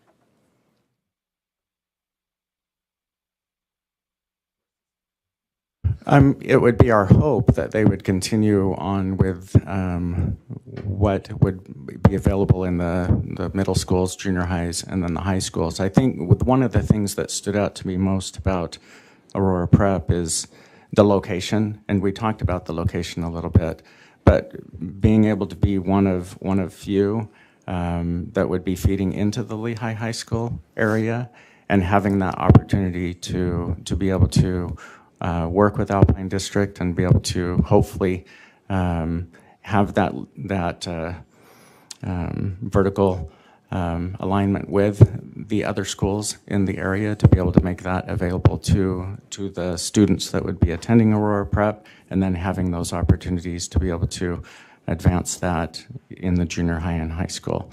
Again, I think that really was, because I know that there's Black Ridge and Riverview that are to the north and the west. Large schools too. I think Black Ridge is one of the largest schools, in that area. But to be able to have the opportunity in the south, the southwest, I feel would give even greater opportunity for these students, because there isn't as much students in this area that are currently maybe having that opportunity, at least geographically. I mean, they might be traveling from the southwest to the northwest, but I think with where this school is proposed to be, I think that would give much more opportunity for the kids in that south area, even down as far as south as, South Saratoga Springs, to be able to have that opportunity and then be able to advance through the junior high and high school. The Alpine District is spending so much money on just accommodating growth that the investment in new programs and starting new programs is a little more difficult for them. This was the positive side that their staff expressed to us. If we could bring in this program, it would actually bolster and support what they were maintaining. And so we see this as being a good match, an area of need, and one that does have that future support already proven in the district and available. Additional questions from board members? All right. I have to say it just because it's noticeable to us, and so I don't want to just think it and not say it out loud, and that is a noticeable absence of other members of the board. Could you talk about that today? We feel then they're not as enthusiastic as you claim them to be if they're not here today. Teresa sent me a text last night late stating that she'd had a family matter come up. I've actually texted with her a few minutes before we started our presentation. I expect her to be on and available to you. Dale has already checked in with me saying he was on the system. And here, Justin, I had not heard from today, but as we gathered last Thursday on our video conference, as our team meeting preparing for today, Justin had talked about his availability. And so I expect all of those board members are on your video conference listening and available. I don't know if you want to bring any of them up and ask them a question, but just not here present. That's which correct. Makes a difference to yeah, us. Mr. Cox, Dr. Cox works at Utah Valley and has classes that are both before and after. But as I said, he checked in with me on text just a few minutes ago. Thank you. Any additional? Thank you so much for your presentation today and answering all of our questions. We appreciate your time. Thank you so much. Thank you for the opportunity. Thank you.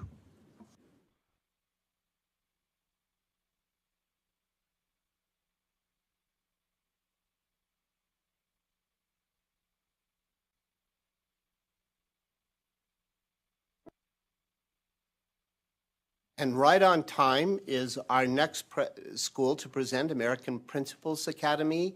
Will those members here representing that school come on up?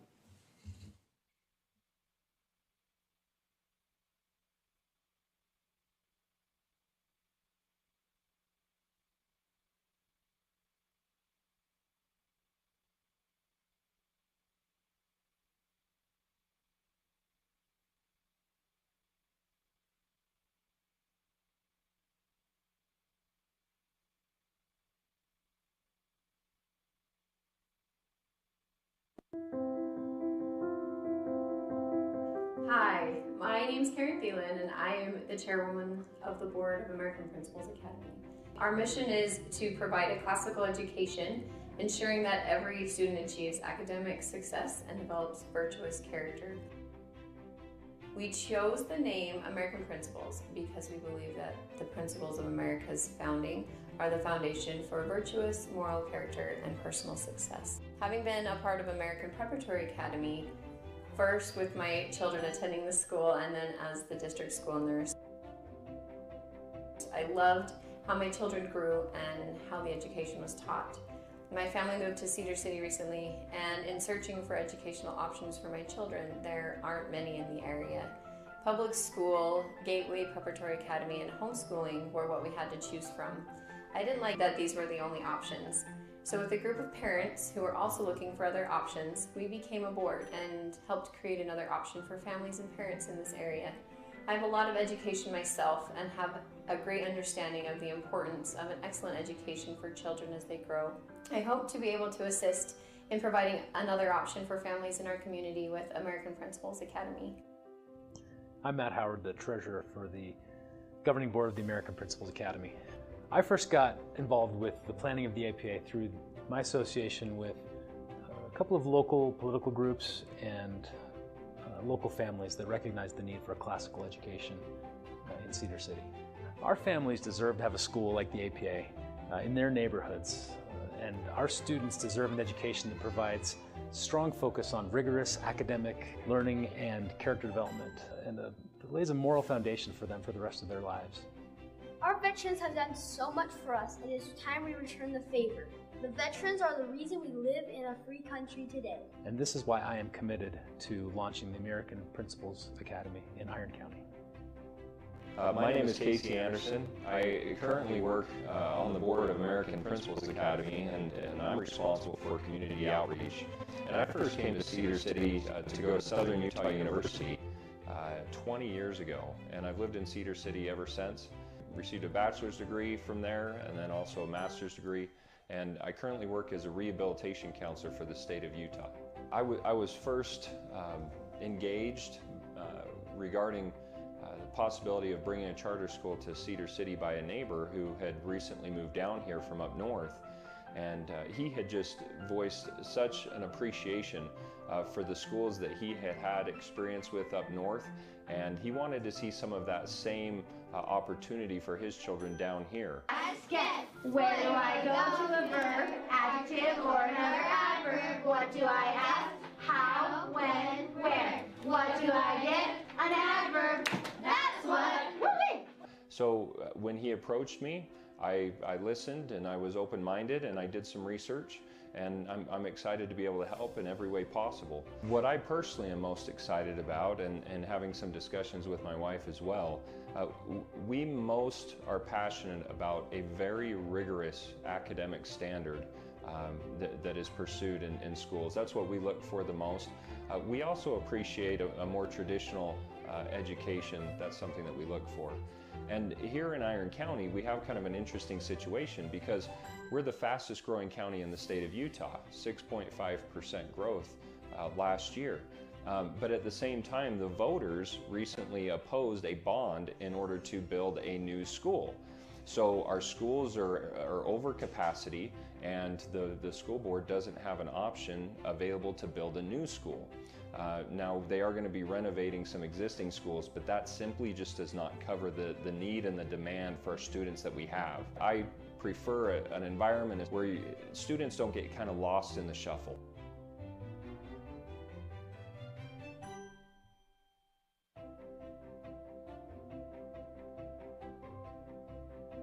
You know, my expectation as a parent is I want my children to not only pass a test, but to exceed expectations, to prepare them for college, to prepare them for the workforce, but more importantly, to prepare them to be a good member of society, a contributing member of society. And I think that American Principals Academy will help in that goal. Hello, I'm Kelly Hoffling. I'm the parent advocate for the board for American Principals Academy. I want to bring another charter school to Cedar City because I'm unimpressed as a parent with the options for public school and for the local charter school. I think that if American Principals Academy were to come to Cedar City, as I currently homeschool my children, I would enroll them immediately. I want to bring a school that can closely align with parents' belief system and their values, and I think that American Principals Academy would be a great fit to Cedar City and to the local parents who are also unimpressed and looking for another option to teach their children. Hi, I'm Scott Herrick, Vice Chair on the board for American Principals Academy.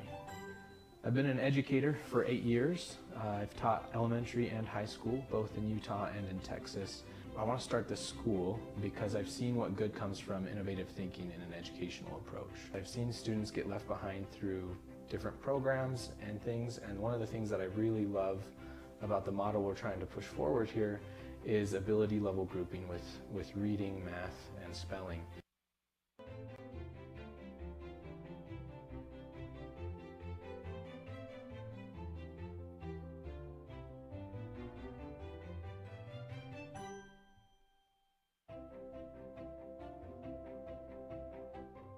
Intensive skill level groups in reading, mathematics, and language arts, which supplements the instruction in the classroom. The intensive classes are made up of students who are at the same instructional level regardless of their grade or class. The classes are taught by teachers, special education teachers, or by trained special education paraprofessionals under the Certified Special Education Teacher's direction. The intensive class assignment for each student is determined through assessments.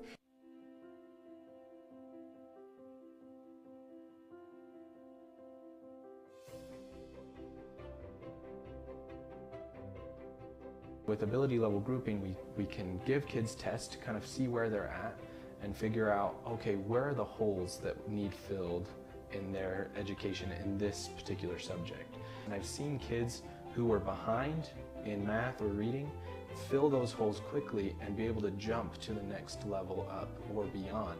I've had parents express concerns that, oh, my second grader is in the same reading group as my fourth grader, and I don't want them to feel behind on anything.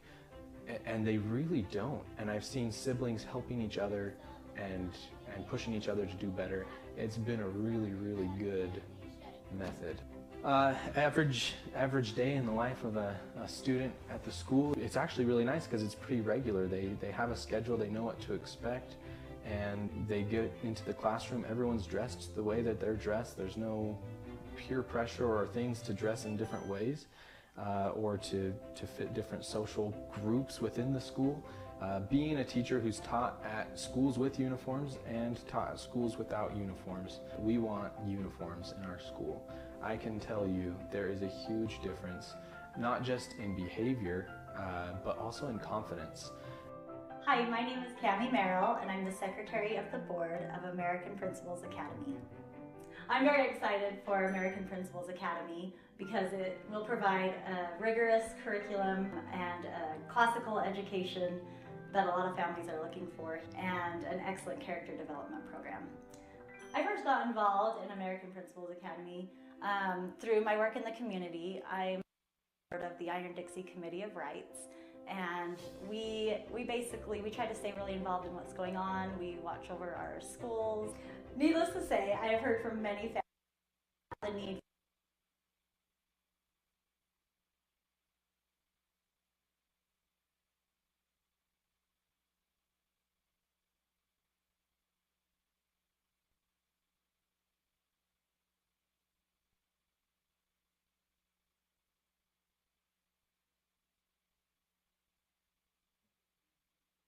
How about while you're connecting, let's go ahead and start having a little discussion, and then we really do want to see the end of your presentation. And so right up, let's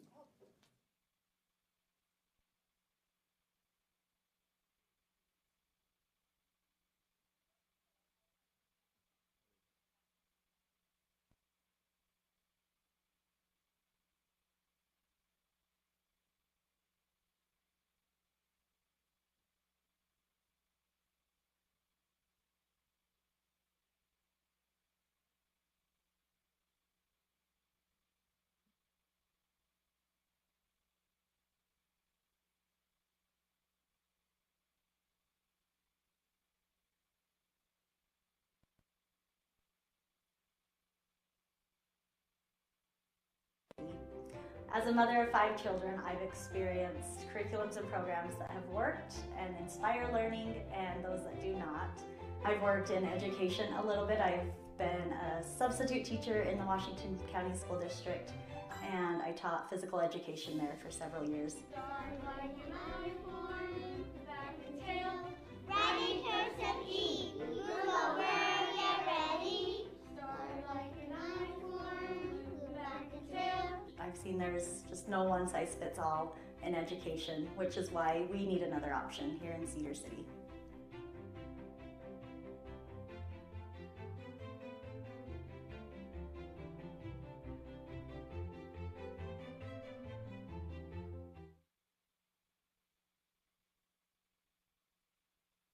That's what we wanted to do. Wonderful. Thank you for a very nice presentation. And now I'll look to the board for any questions you might have about American Principals Academy. I'd just like to know where the classroom segments of this video came from. Are you taking them from another school that's using the same programs you would like to model, or we're looking at a lot of really cute kids here. Where are you getting them? There we go. All right. So that's footage from American Preparatory Academy, which we want to model a lot of our stuff after. And I know that that's a well-known name to you. I know you've heard of it before, and there's differing feelings and opinions on that. But a lot of the things that they do there, we do want that option down at Cedar City, with the uniforms and the classical education aspect, and definitely that ability level grouping. We'd like to model that as well. Thank you. Vice Chair. Of course, APA has run some really wonderful and excellent schools within our state. Does your relationship go beyond modeling a program after it? Do you have an intention, if approved, to essentially fall underneath the Utah Charter management company that is affiliated as well with APA schools? And if that is the case, we have a requirement, of course, that those sorts of relationships be procured and negotiated. And so I'd like you to speak to that, if you would. So when you're talking about being procured and negotiated, could you expand on that a little bit? So typically, if a group of parents and business people and community members get together and establish a charter and determine in that process that they would like support from some kind of a management company, sometimes it's financial, sometimes it's all-encompassing. APA's management company is rather all-encompassing, and there are some schools within our state that also, for instance, have engaged the services of, for instance, Academica West, or in the past, Charter Solutions. Just to give a few names, Red Apple helps with finances for some of our charters. Typically, to engage in those agreements, you put out a request for proposal, and then your board evaluates what would be best for the school, what financially and otherwise. And if there is an agreement in advance, it often skirts Utah state procurement laws. And so I'm just wondering to what extent that you have a relationship with this, perhaps a management company or perhaps some other company, and whether or not that that you as a board would intend to actually, in place of that, actually procure and send out a request for proposal. Sure. So the relationship, Karen and I have both worked for American Preparatory Academy, so that's where we've kind of grown to know it. We would love for American Preparatory Schools to help us manage. And we are looking at them as kind of mentors, and they're helping us kind of navigate how to start this. But we are definitely going to follow any legal requirements and definitely consider any other proposals. Does that make sense? Thank you. That's really important to do that, because you have to follow through giving others equal opportunity and follow procurement law. And that's what Vice Chair Phillips is talking about.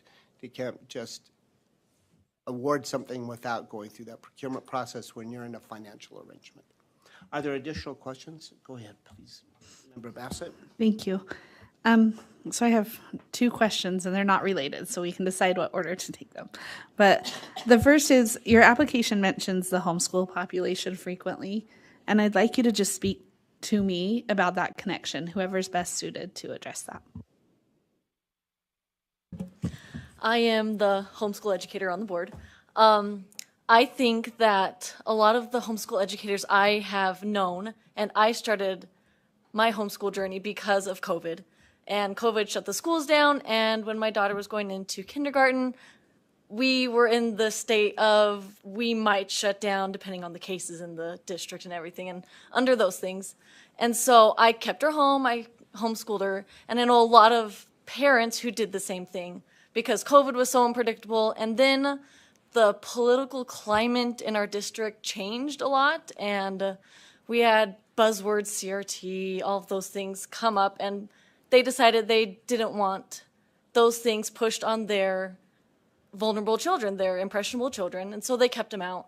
And talking to them about the American Principals Academy, they agree that we need something like this in Cedar City. We need something to bring the basic values that our country was built on. We need to bring back the talk of liberty and the talks of the Constitution and the Declaration of Independence and all of that, that American Principals Academy, to differentiate, that we are trying to bring into our curriculum and into the daily lives. So I think that is one way that we're trying to reach out to the homeschool community, because they don't like the way that the public schools are heading or are trying to be pushed to go.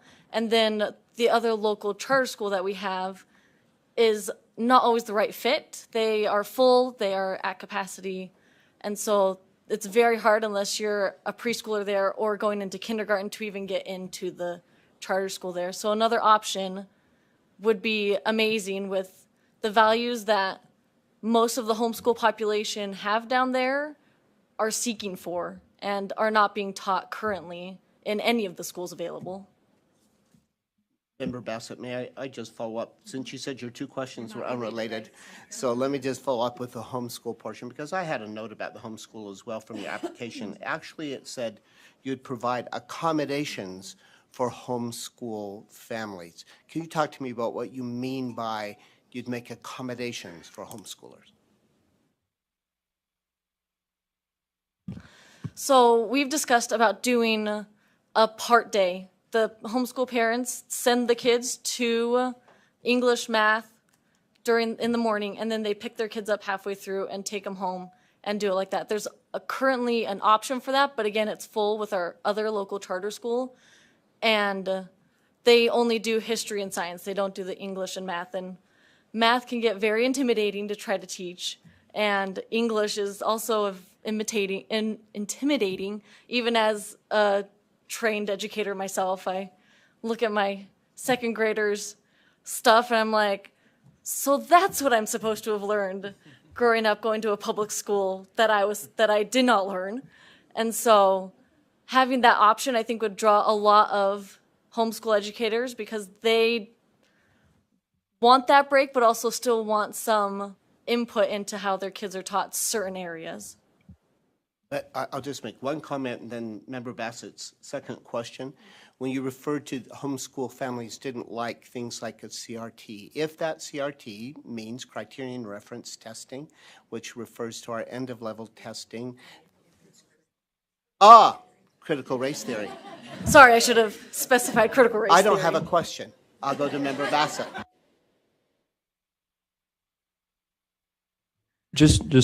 Sorry, before your other question, just to expand on that. When Gateway Preparatory Academy opened in Cedar City about 20 years ago, half of their student enrollment was previously homeschooled, registered with the district to homeschool. And I think that's one reason why we have letters of support from our superintendent and also our local school board, is because they recognize that when we have different educational opportunities, sometimes it brings some of those children that might be in the shadows out and into a more socialized schooling environment. We also have a relatively large in-growth population of the FLDS community. And one thing that they really value is modest clothing.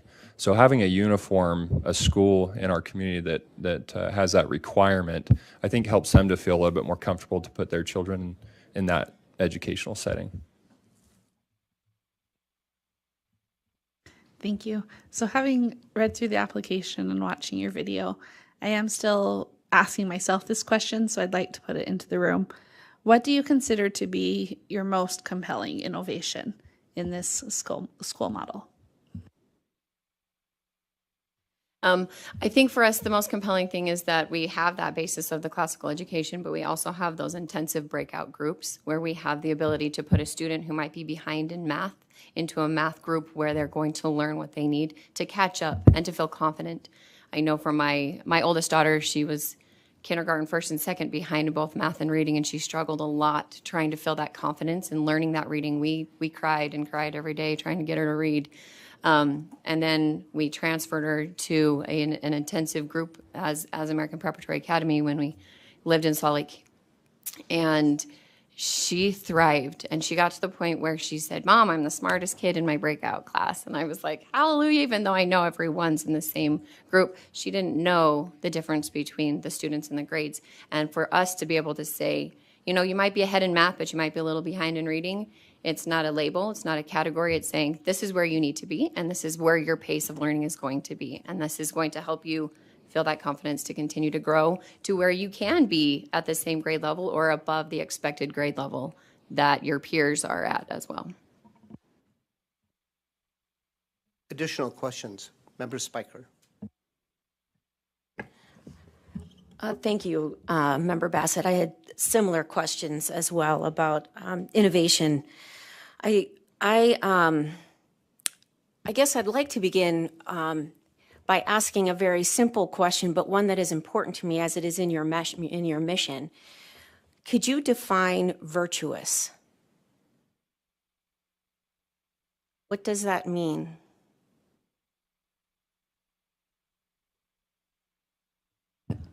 I guess I'll take that one. It's kind of a broad definition, I suppose. But to me, I guess, and I think hopefully my board will agree, but virtuous, virtuous character is that of integrity, honesty, upholding a standard of living that enriches those around you and can go forward into their communities and do good things.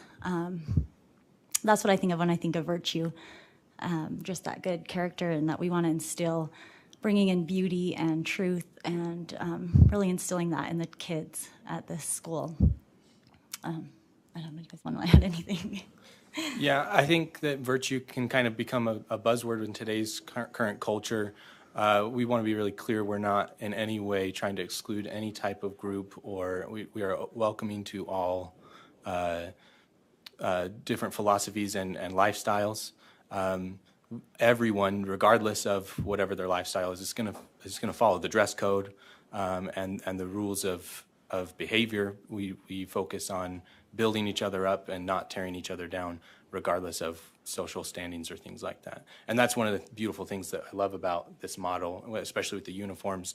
It's amazing how much clothes impact a kid's social experience of the day. And so to get everybody on the same playing field, regardless of where they're coming from, that I think that's a beautiful, powerful tool to help create that equality and things. So I don't know if that's where you're going with that question, but well, that helps. Yeah.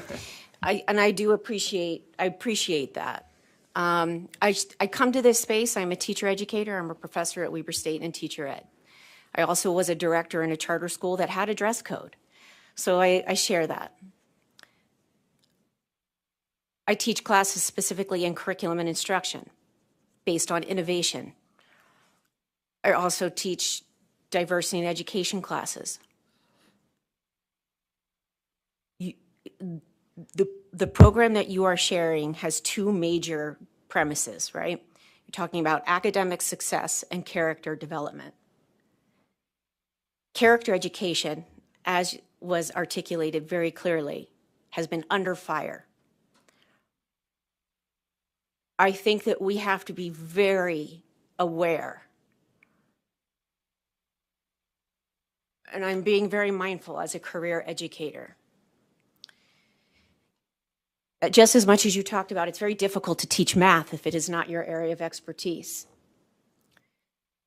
It is very difficult and very complex to talk about critical theory if it is not your area of expertise. And I'm not just talking about critical race theory. Critical theory, the basis of critical theory, it impels us to be the best Americans we can be. And I'm sitting in front of you as a white woman. It pushes us to ask the questions of what does it mean to be a good citizen? What does it mean to have virtue? What does it mean to look across this room and see people of beauty, regardless of whatever space and place that brought me here? I am feeling a visceral response because I want to believe that this is coming from a good place. But I am frightened at the discourse that is happening in our state because of people that do not necessarily have the education, who are not trained educators. And when you're talking about character education that is based on virtuous values, are they the same ones that I want my child to be exposed to? And I am an educated, powerful, strong woman and mother of multiple children and a citizen of Utah, a proud American.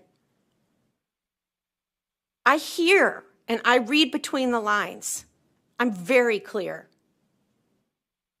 And I know that I'm not trying to make this political, but it is. This has come to us.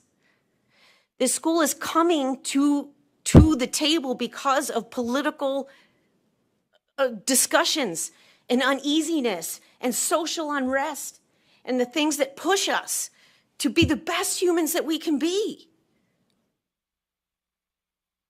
I wonder if my white child would feel comfortable in your school. And I'm just saying that because I am unsure if my virtues match yours. And that is okay. That's the beauty of having charters, right? I understand that and the power of parent choice. I just want us to be so careful. And I'm saying to everyone in this space, it is up to us. Our children are about to start school in 2 weeks, and they are looking at us. We started today with Director Lambert's data about a sense of belonging, that over half of our students in the United States do not feel like they belong to anything. I don't want us to continue to create schools that further divide us, that continue to perpetuate lies that are not based on truth, or people that are trained educators. You all know how I feel. And I want this to work. I believe in what you're saying. And I know there's a need. I hear you. I also want you to hear me. I am not whatever the media wants to portray us on both sides to be, right? There are hundreds of millions of teachers, millions, maybe not hundreds of millions, but millions of teachers across America that are scared to walk back into a classroom because they don't know how they're going to be accepted, how they're going to be treated, the kind of rhetoric that's been spinning around based on things to divide us. So give me 1 second. Yeah, you're good. You're good. Because this is this is my soapbox. and for all of us that are educators in this room, and I built my career. I built my career caring about children, and I know, and I'm just using this moment because I heard you. I hear that parents are scared. They don't want walking into a classroom and somebody's going to teach them something that they shouldn't be. I feel the same way as a Jewish woman. That my daughter's going to show up in a school with one of 700 kids, and she's one of 3 Jewish kids in that school. And I can tell you countless stories of living in North Ogden and what's happened to her. I'm just as scared. But I show up. I'm part of the public process. And I believe in what we can do to bring us together. I want to support you, and I am using this moment. Thank you for this 15 minutes. This is powerful for all of us because I have seen the damage. Don't want it anymore. That's all. Thank you so much for your time and for being here and for listening and know I hear you and I care. I just want us to come together. Just want us to seek answers and solutions instead of hearsay and what we think somebody said or read some clip on Facebook. It's over. It's over. Our kids, they're going to be taking care of us. What kind of world do we want? That is the question we need to be asking. Thank you. Thank you, Member Spiker. We know you're passionate about those issues. Imagine showing up to my class. Let us, I check to see if there are additional questions first, and then I'll let you have a final statement if you do. Are there some additional questions from? Let's go. All right. Mine might be a longer. All right. Vice Chair. I know I should have asked this on the heels of Member Bassett's questions about homeschooling. I noticed in your application that it seemed to be not only that you were going to accommodate, which sounds like a very good idea, and to invite a group that's kind of been disenfranchised from the public system in to get a broader education, but it sounds like, I couldn't tell for sure, so I'm asking for a clarification. Did your market study survey, target, have discussions with individuals who are now homeschooling their children? Because it seemed to me like the language in the proposal is that this would be a target group, not simply a group that would be accommodated or a group that you're sort of hypothetically counting on, but maybe one that you've even done market analysis regarding. Is that the case? Or if you were invited to move forward, would that be the case? Could you clarify that a bit? I can touch on that briefly. When I met with the superintendent and a few members of the school board, they estimated that roughly, when the school opens, that roughly 1/3 might be homeschool population, 1/3 might be existing district school students that would transfer, and 1/3 might come from the other charter school that's in the area. So that's kind of what they came up with. I think that we want to provide, an educational opportunity for students. And the homeschool population, when we highlight that, I don't think we would necessarily take the approach of like going out and targeting them, but those are the ones that are not currently in another option. So that might be what we meant by that. I might just add, Oh, yeah, sorry, go ahead. to No, go that, ahead. just that because the homeschool population is so large down there, everyone on the board knows a lot of families that homeschool. I homeschool my own children right now. And so with that networking, we've been able to, I mean, it's anecdotal, but we've been able to talk to other people that are in a homeschooling situation and been able to gauge some interest there as well. So, Thank you. Member Cisneros. I am sincerely not trying to use your words against you, so please know that going into it. But you made a statement that the most of your program would be modeled after APA, but my inference when I heard that was that perhaps there would be some things that you were doing differently from American Preparatory Academy as you roll out a new model. And I think some of the disconnect, if I'm reading between the lines, is you're using innovative as not available in Cedar City as opposed to innovative as a new model of education. Is that a fair interpretation that I'm making? Or do you really have some new innovative ways that will be different from American Preparatory that American principals will be doing? So I'm looking for where you differentiate from the current APA. I think I can try to answer that as best. Our innovative does follow that APA model in the fact that we want to have the classical education and the breakout classrooms and such, but we're also innovating those. We're trying to innovate the homeschool version into and invite those individuals who feel like maybe public school is not what their kids need or the Gateway Academy, and say, as this is the only option, let's present another option for them and bring that to Cedar City.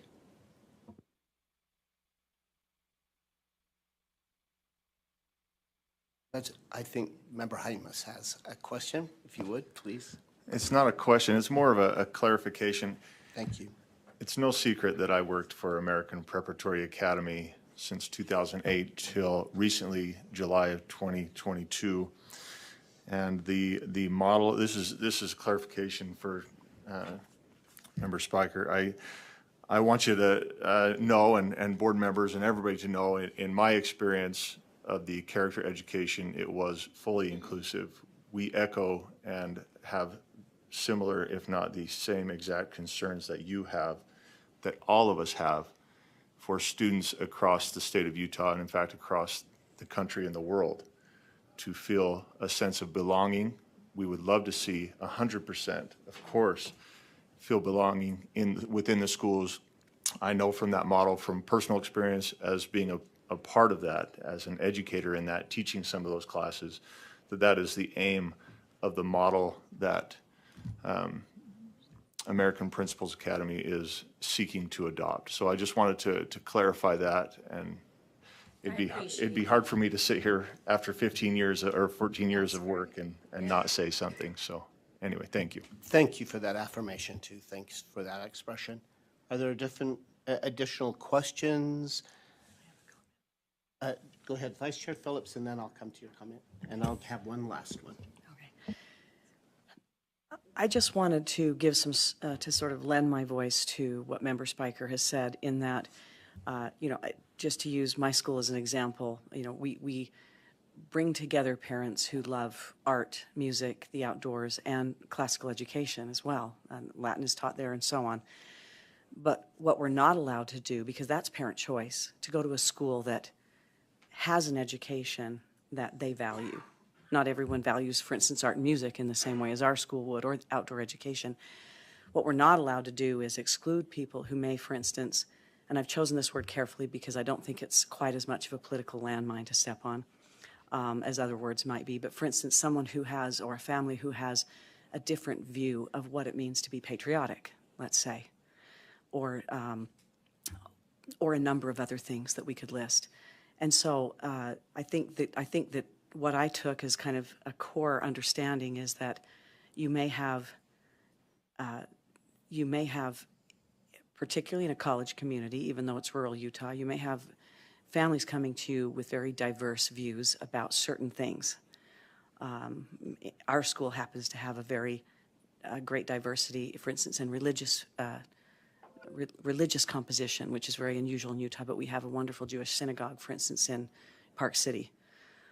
So the idea that that whatever you decide teach as character education or define as virtue or define as patriotism, etc., would be inclusive of a wide variety of views as represented by your parental community and your familial community. So hopefully that's something I think we embrace, knowing that we're not all the same, but that we share commonalities in wanting to have a strong country and in wanting to have students who feel comfortable, loved, invited into the learning communities of which they're a part. So thank you. All right, thank you. Sorry, I feel like I'm talking a lot, but Spiker, I just wanted to thank you for your passion. That is what we are feeling. We are all parents that are passionate about our children and what they're learning, and that's another one of the great things that we want is we want to require parents who have their students in our school to be involved. You have to come to the school. You have to be there for your kids. We need you there. That's what we want. We want parents to be involved, and we want to be involved. That's why we're doing this. This is a lot of extra work that we're putting in because we care about our kids, and we care about other people's kids, and we want them to feel welcomed and loved and educated. We want them to feel smart, and that's what we are trying to do here. And so, yes, there are so many differing political views, social views, religious views, and that's all welcome. We want all of that there. We believe that there are fundamental principles in America that we need to be kind to each other. We need to learn to treat others with respect. And we do believe that we should respect our veterans who have fought for this country, and that might not be something that some people agree with, but the parents are allowed to be there and to voice that. And that's what we want. We want a place where people can voice their opinions and share their passion for their children. Thank you. Do you have additional comments from the board? I think there's one last issue that we really should at least hear from you about. I'd get into the weeds and sometime I'd love to talk to somebody about, just because I'm curious to know why you thought about cursive writing in kindergarten, why that's part of your program. And I'm also curious when your ability grouping, why you're not thinking that 100% of students rather than 70% would make one full year's growth from where they started to where they finished. But I get into the weeds to do that, but I do think but I'd love to talk to somebody about those sometime. But I'm interested we need to talk about, you requested a waiver as far as timeline for opening, and we probably do need to hear your reasons for that. We have a contract with a building to try and get in to, make sure that we're ready and set up. But because our goal is contracted with American Preparatory Academy to help train our teachers down there, we feel that we could fill the school with students, be trained and ready to go because we have procured a building in time to start sooner than later. We have multiple parents who have expressed the desire, the sooner you get this down, the better. My elementary kids are going to be into the junior high and high school ages, soon, but we want them to have as much opportunity to have this education as possible. So our goal is as soon as possible. That's really what it is, and we're hoping that with everything that we have lined up, that we can make that be possible with the 2023 year. And just to expand on that, in the video, it was interesting, the growth, it's like this green arrow with this bubbly music, and it makes it sound really good and fun. But we really kind of have an emergency down in Iron County. That bond that went to voters, I believe it was in 2017 or 2018, that the voters opposed, that school that bond was going to be paid for would have been built last year, I believe. So we have a capacity emergency in Iron County. And when you talk to teachers, they're currently renovating an old school, but the next bond that's scheduled to go up for a new school build isn't going to be for 1 or 2 more years, and then it's another year or 2 after that to finish that school. So I think we want to make sure that capacity issue is being addressed and that it will relieve the district schools of some of the difficulties that really creates. I remember seeing a picture of a band class and it had 40 students in it. And I just couldn't imagine being a teacher in that situation, having to try to ensure that every child gets a quality education in that kind of an environment. Thank you for those responses. Yeah, you just need to go to a junior high band one time class. It's really fun. Go ahead. I just want to clarify because you said that you have contracted with American Preparatory Academy and you have contracted for a building. Has that already been procured or have you gone through a procurement process that's required? We have talked to a building company and said, hey, we want to have this contract in place. As soon as we know for sure that this can go through, we'll have it under contract and be able to go through with just holding on to the building so that we can move forward as long as that works, if that makes sense. So you have not followed the required bidding process? I'm not sure what that is. Thank you. Any additional thoughts? Could I just add, we haven't signed any contracts with anybody. We are trying to find a way to solve this capacity issue, and we're trying to do it as quickly as we can. So any steps we can take to make that happen, we're trying, and we're still learning. So if we're finding that there's things that we need to do beyond that, we will totally do that. And if there's things or resources you can point us towards, we will go to those things. Yeah. We just know you're doing your due diligence in identifying the vacant call center as a potential for at least getting a population started. Vice Chair Phillip. And I could be remembering incorrectly my reading of the application. Is it accurate to say that the building you're thinking of using, should your proposal go forward and finally approved, only has capacity for one classroom per grade, which is different from your requested numbers of enrolled students each year? It seemed to me like there was something that said that building only had capacity at this point for one classroom per grade. That's correct, Marie? Okay. And yet it looked to me like in the numbers, there were maybe at least 4 sections per grade that you were anticipating even in that first year with an early start. I think I understand your question. Our goal is to see if we can make that work with the Vivint Call Center, and if we can find another building to become a larger, that's how we're going to move forward, hoping to fill that Vivint Call Center and then some. And we're still looking for other buildings that might be a larger. There's actually another school in Cedar City that is vacant currently, and they're trying to work through that. So we're on the look. Our goal is to say we have something that we can move forward with as necessary. Thank you for all of your questions, board members, and expressions of passion and belief. And anyone else additional before we finish? I also want to take the time to say thank you for all of you being here. We can tell that you care about your school. Your presence here means a lot, and that you would take the time to drive from Iron County to be here today. We appreciate it. Thank you so much.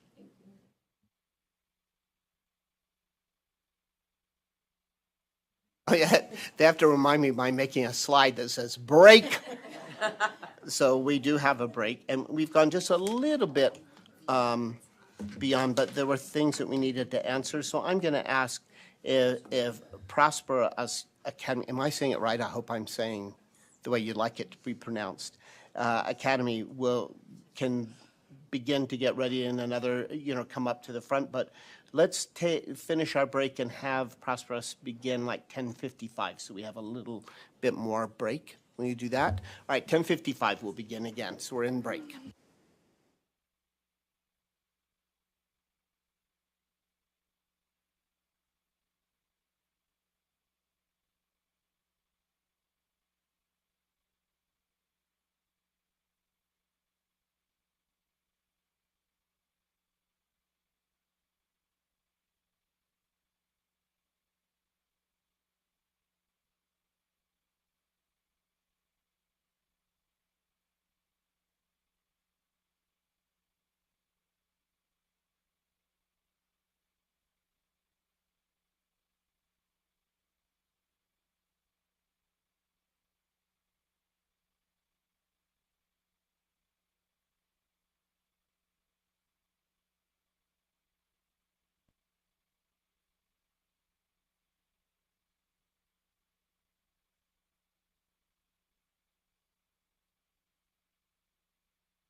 All right. Thank you, board members, for reassembling and for our next school to be in place. Thank you for stepping right up and being ready to go. And if Ms. Stephenson is ready with the next video, we'll begin.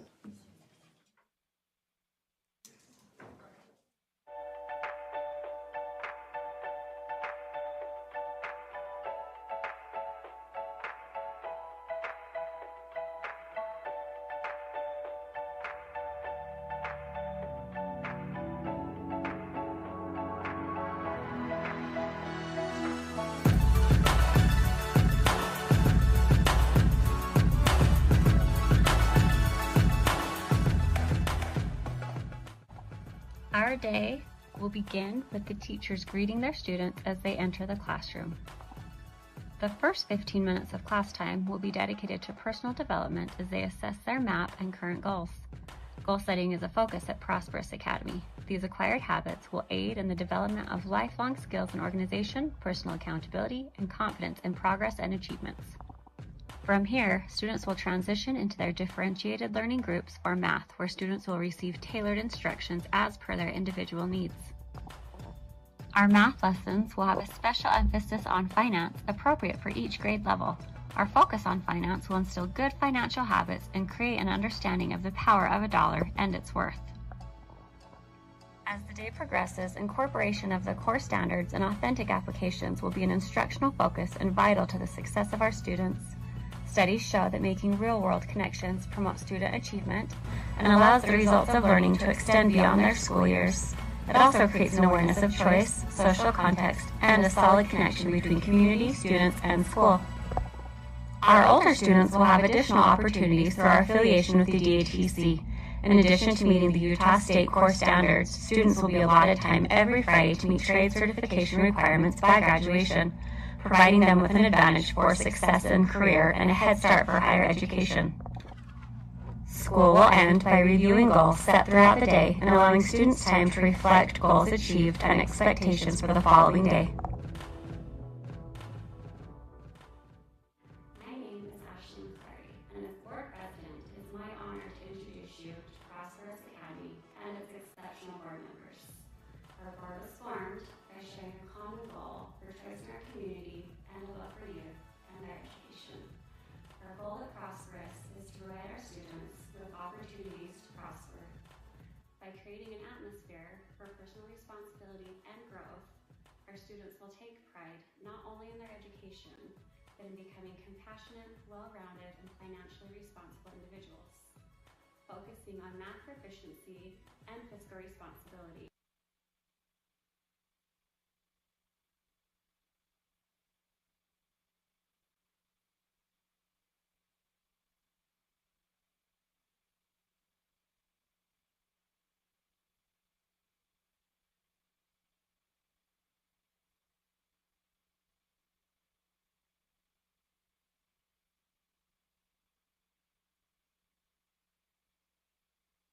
In addition to professional trade licensure, our students will leave our school confident in a bright and prosperous future. Hi, my name is Marina Halston, and I'm honored to be a founding board member of Prosperous Academy. I am a mother, professional, and forever learner.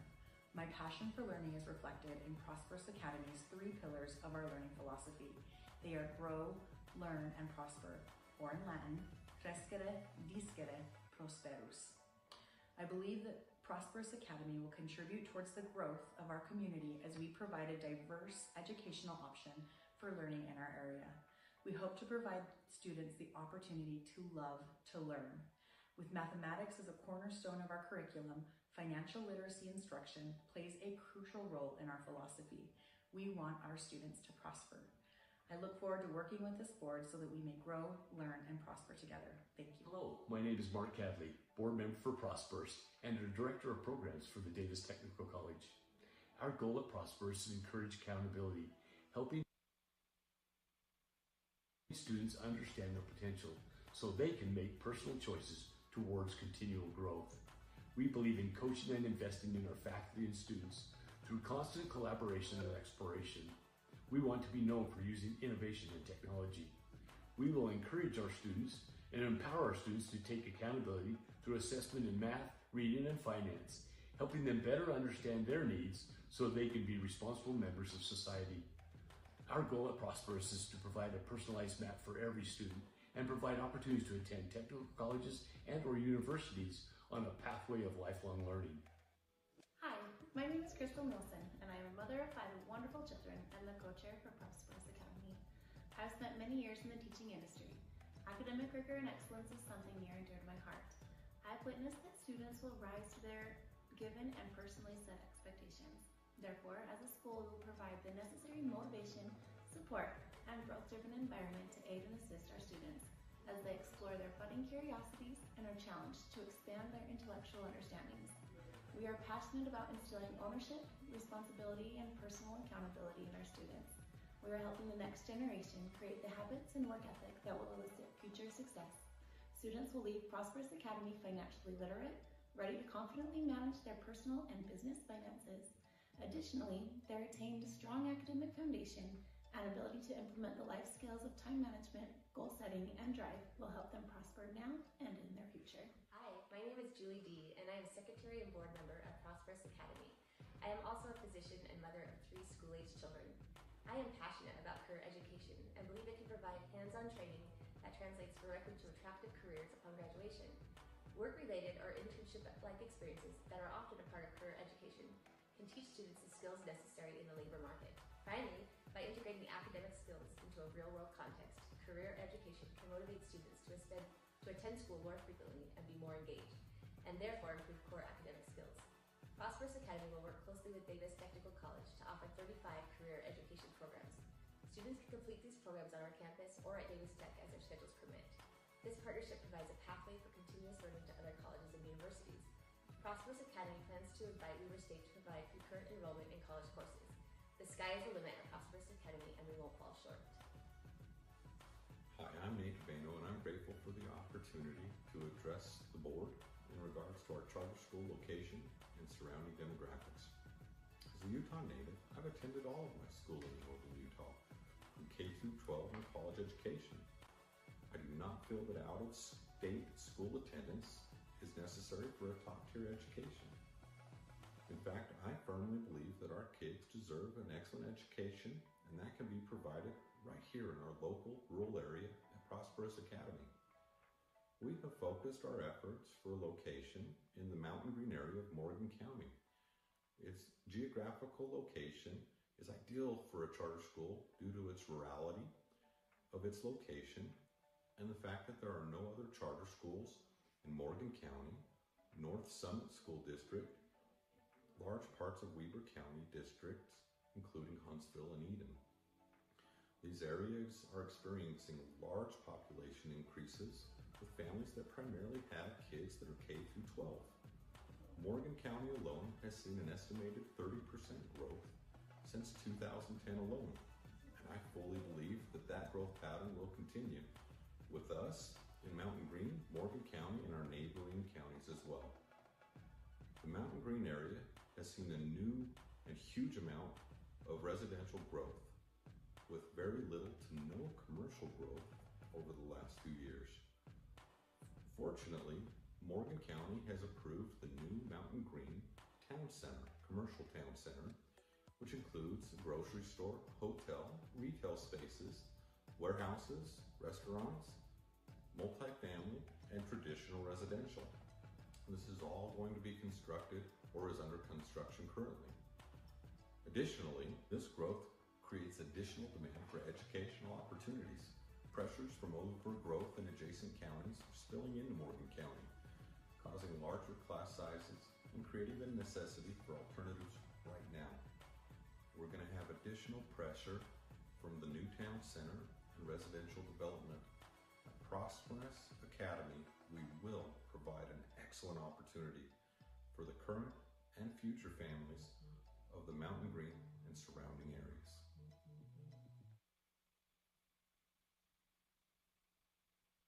Thank you very much. We've read your application. Even though that was quiet, we're able to understand, and thank you for your time for creating it. Well, beautiful setting too. Who has had that put in place. Thank you all for being here. It makes it shows how much you care when you're here together as a full board, so we appreciate it. Are there, from the charter board, are there questions, things that you'd like to understand and that will help you in making your decision today? What would you like to ask? Vice Chair Phillips. So I'm intrigued, and I need a little bit more explanation about how your distance program works with your on-site program. If I'm not mistaken, it's a distance program that's statewide, and I'm wondering if that is the case, and you're looking at, in many cases, a sort of hybrid situation, how those kids are going to come to campus, if that's necessary, if how you envision it. Did you have a sort of a separate group of teachers doing the online instruction parallel to the on-site, or what have you? I would be interested to know what that looks like in your minds.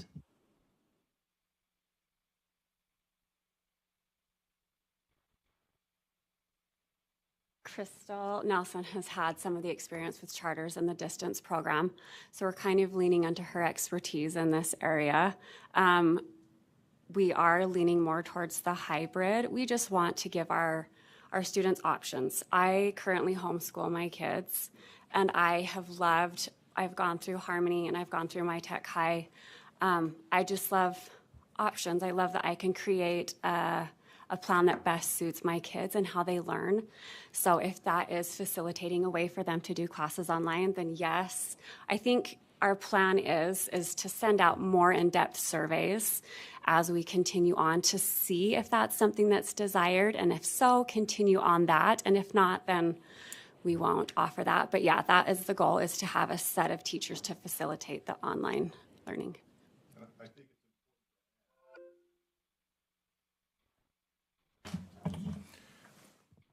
It's important to add that we would appreciate the board's recommendations in this regard. My follow-up question would be, this is something that definitely needs to be thought through if it's going to be part of the proposal. If it's a full state offering of online in addition to your on-site, if I'm a student in St. George and I therefore have a right with an online program in the state to enroll in your school, how am I to be served? And if you're conceiving of a parallel group of online students who may or may not attend the actual building, along with your students who may attend at a full day, the staffing needs on something like that are really exceptional. So I just was looking for some guidance there in how to think about how this idea might be implemented. We've discussed all sorts of different options, and as our initial is, our thoughts are big. We want to do it all, and as we've narrowed things down, our ability to do more of a hybrid goes in conjunction with the DATC. That's going to be our options of being able to offer these extra 35 different courses for our upper age students. As far as online courses are concerned, if there are specific courses where our parents feel that their student would really appreciate a course, then that's something that we could look into with different affiliations with whether My Tech High or different things in order to accommodate that. But our focus is going to be in the classroom with the connection of DATC for our older students in order to pursue that extra certification or technical degree. Sorry if that was not very clear in our proposal. Additional, Vice Chair? Go ahead. It sounds like you're anticipating then students who are enrolling who would be within Morgan School District and or closely surrounding areas, and that your distance program might be limited to particular ages and certain types of courses that might even be affiliated with your partnership with higher ed. If that's the case, then I just wanted to remind you that if it isn't the case, you would need to look at making sure that all districts in the state were notified of a full online program that was statewide. for a K through 12 school, as opposed to those districts that might be more significantly impacted just in the general area of your brick and mortar building? I'll address that again real fast. I apologize. My reference to Harmony and my Tech High probably caused some confusion, as where those are Garfield County, and my child in Morgan County is attending a Garfield County school. No, we will be primarily in Morgan County. Does that answer? Okay. Thank you. Additional questions? Go ahead, Member Cisneros. Could you just walk us through the board's decision to do a K-12? That's a pretty ambitious. But then also, as I'm looking at your growth plan, start at K-8, add that secondary, but then you add the 9 and then you jump straight to adding 10 through 12. What was the conversation surrounding that decision?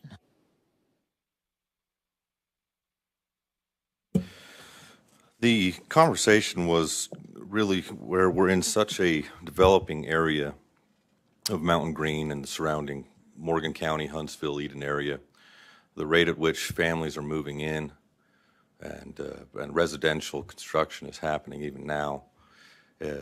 It's hard to gauge exactly what kind of population we'll be dealing with a few years from now. We do think that there's a large need for other options, given the rurality of where we're at and the amount of people moving in. So to start at a lower grades, instead of right out the gate with all the high school, would allow us to really organically grow the high school base instead of trying to pull kids out of high schools they're currently in. It would allow us to just grow that organically over the next few years with students that were, say, in 7th or 8th and then advancing and then opening up as we get our feet on the ground. We recognize that K through 12 is very ambitious and will take a lot of effort. There's a lot of different unique aspects to the different grade levels, the ages of kids, and it's hard to commingle all of that. So we want to basically prepare ourselves and work into that. That's kind of our thoughts. I'll add to that, like some of the conversations have been, as we've procured partnerships with schools in the surrounding areas and questioned what they are doing, a lot of things that we're hearing is that they're preparing a younger age group, and when they're graduating from these schools that are educating to younger children, they're looking for a place to go with more of this charter-styled education. And so relationships with surrounding schools to receive these referrals, if you will, at a later date has also been a part of the discussion. And if I can add one more thing, as a parent and with talking with our neighboring community, we have a very large need for our middle school and especially our high school students in order to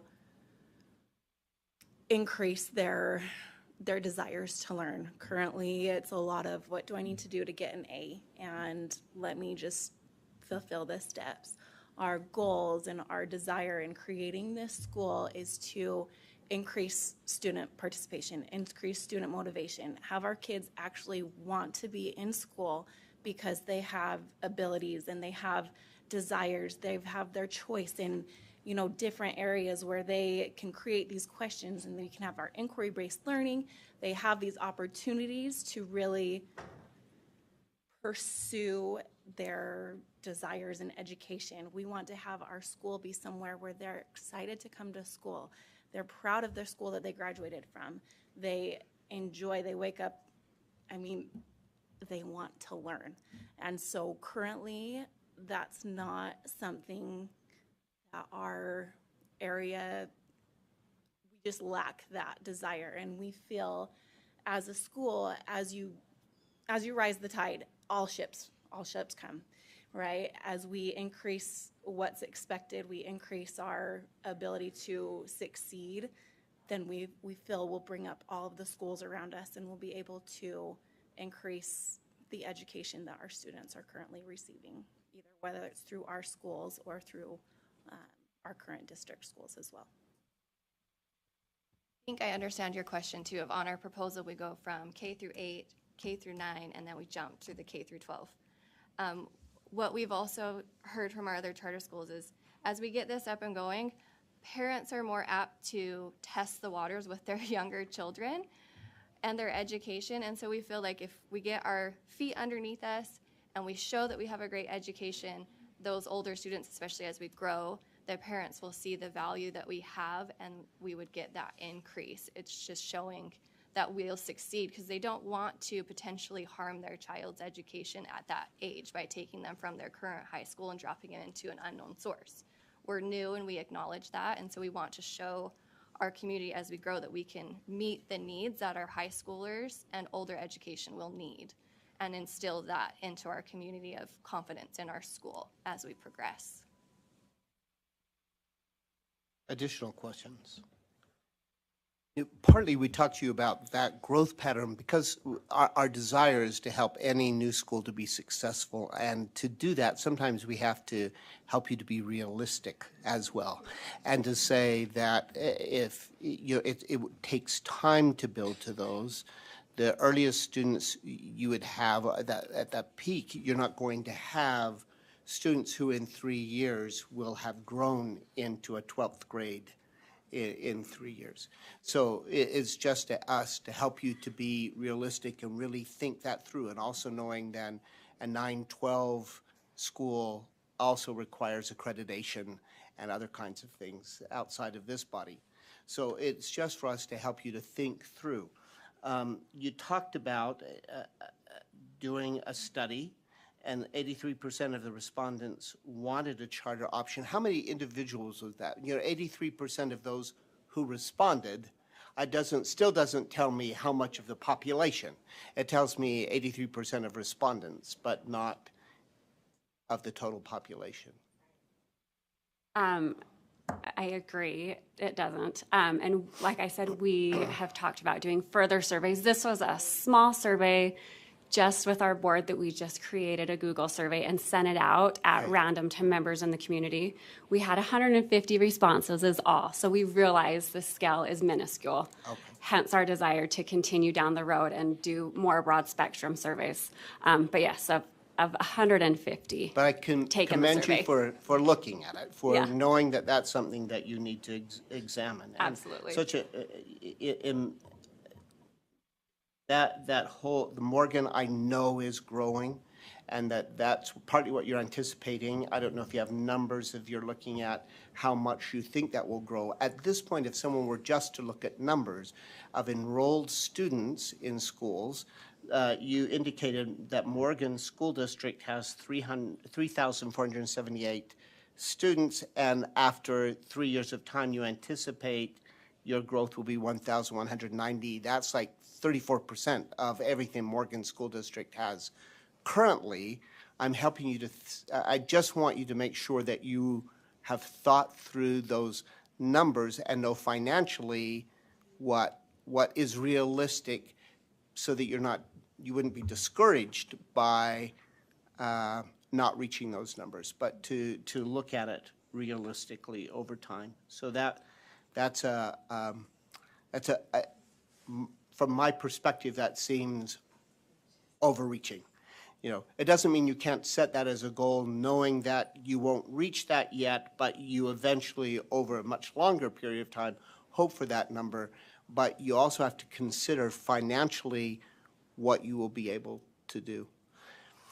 You talked about some other schools around that would feed in. Help me to know those schools. I know Highmark is at the mouth of the canyon in South Weber. What other schools do you anticipate might feed into your secondary? There's a Montessori that's down in South Ogden. I'm not sure if you're familiar with that, but they do preschool to 6th grade. So I've talked with her, and she says her 7th grade and above she currently sends to Highmark because she has no other options. But she has been talking with us through our proposal, and we've just had a lot of brainstorming ideas together, and she has said that she would send her upper kids to our charter as well. Okay. All right. May I? In order to respond to your question before about the numbers, and where we think these students will come from. It's important to clarify that we don't think all of our students will come necessarily just from Morgan County, although we do anticipate that a large amount of those students will come from Morgan County. We recognize that 1,000 students at our school would be a large, exceptionally large percentage of charter school students versus regular public school students for probably any area. One of the reasons we're so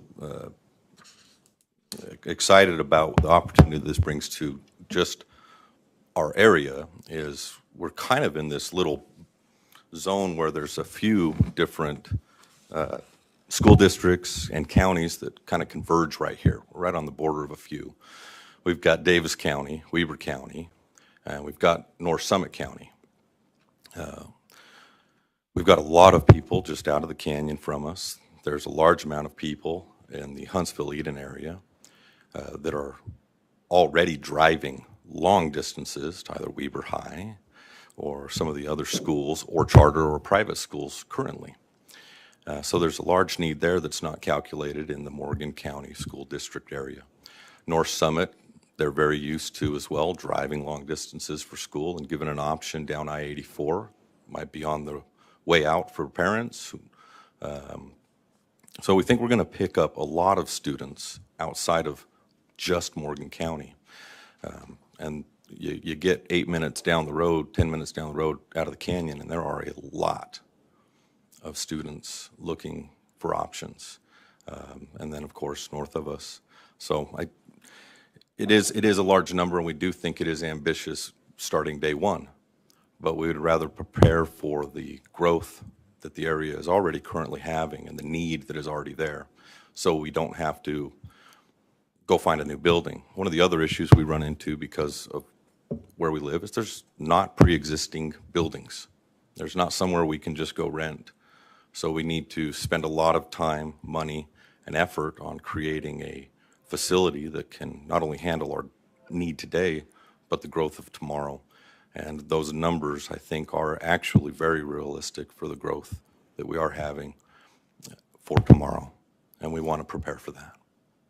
If you move forward today into a full application, I just want you to know that's one of the things I'll look to, because, and it's not because I'm trying to catch something that's wrong, but really because I want you to be successful. Mm-hmm. And we've had a lot of experience among us of schools coming and proposing ideas and then not realizing the growth because they haven't done really strong analysis to know how many are realistic and what financially can you manage and what will make it work.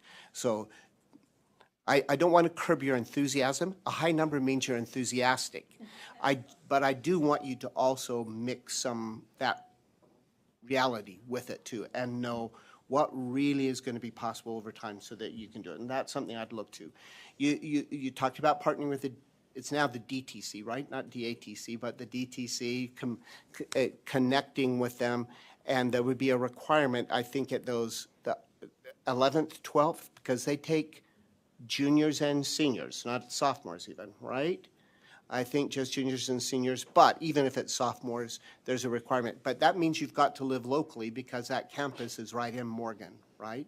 So if the school's at Mountain Green, I should say it like a Utah, it's at Mountain Green, then you have to, those kids will have to have a way to get to the DTC as well, right?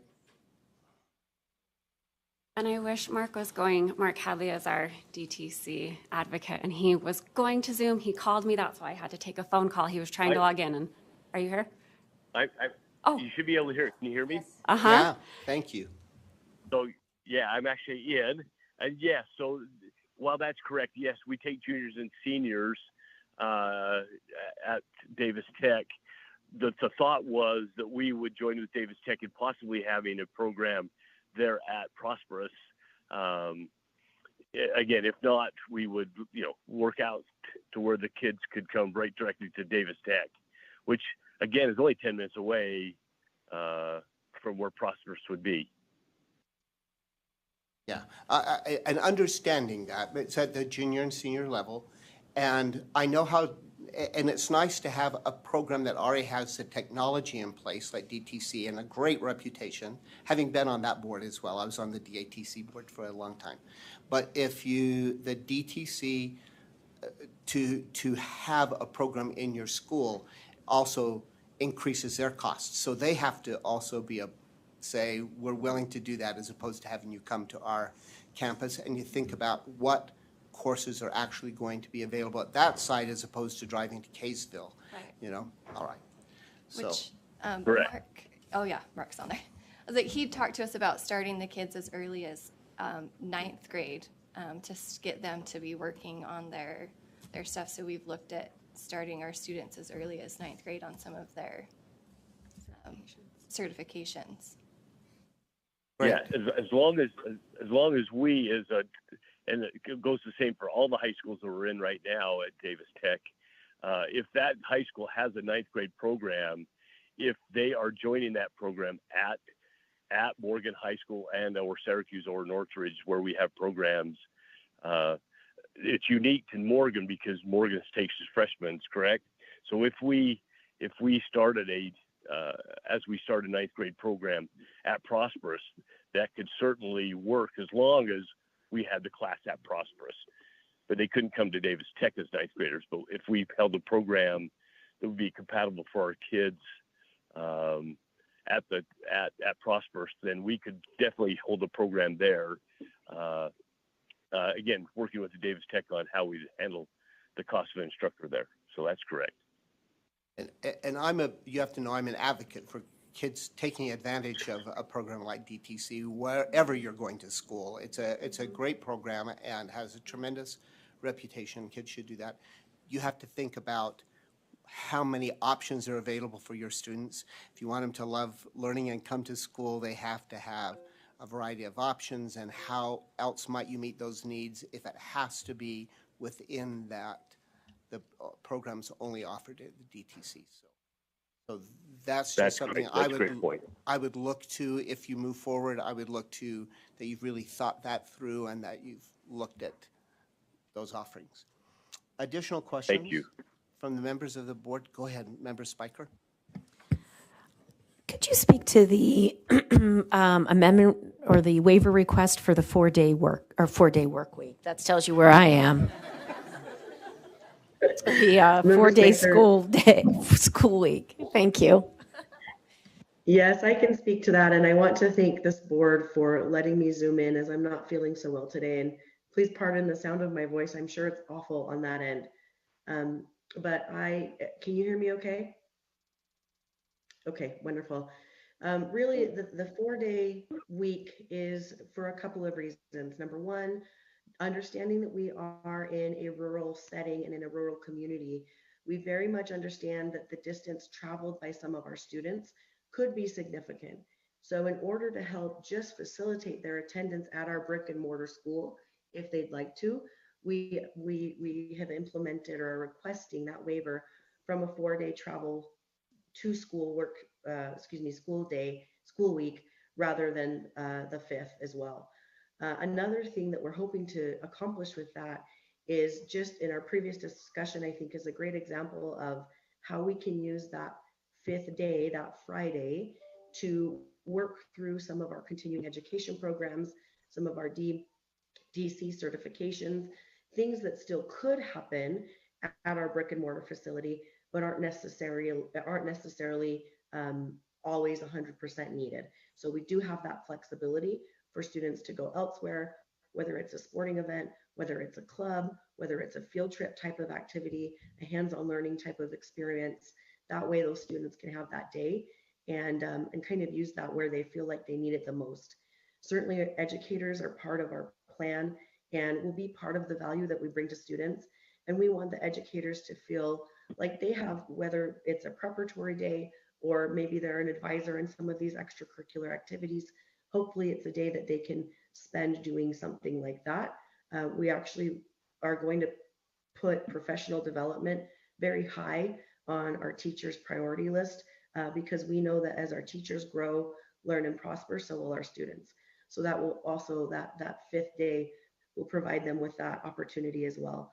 And Lastly, really, the crisis, I guess you could say, with the pollution that our state is having. We do live in beautiful Morgan County, and as we drive the canyon down into Ogden Valley or down into Davis County, they're often in the winter times during inversion, we see that, and we can see that haze, and we certainly are all familiar with that. So in another effort to help with the Utah pollution problem, hopefully that reduction in traffic to the school will put a little bit of a positive impact there as well. Does that answer your question? Yes, thank you. Absolutely. And you may have heard our discussion earlier, I don't know if you did, but that would be a waiver to state board rule, which is not something that we can waive. That has to come from the State Board of Education, but it's important for you to include it in your application. Anyone else? Vice Chair Phillips. I would just like to hear a little bit more about how you differentiate yourself from the schools around you. And one, I want to preface, well, I guess I'm not prefacing it, but I want to add to that question the fact that I think we as a board, I certainly do value the idea of choice, just independently from other things. Even if you were offering similar things, choice is important for parents to have, because there could be a different school culture, there could be a different sort of class size and some other things you're doing. But as I looked at your application, I saw integrated learning opportunities, direct instruction, differentiated instruction. Those are things that good schools try to do everywhere to a large degree or to a modest degree, depending on the school.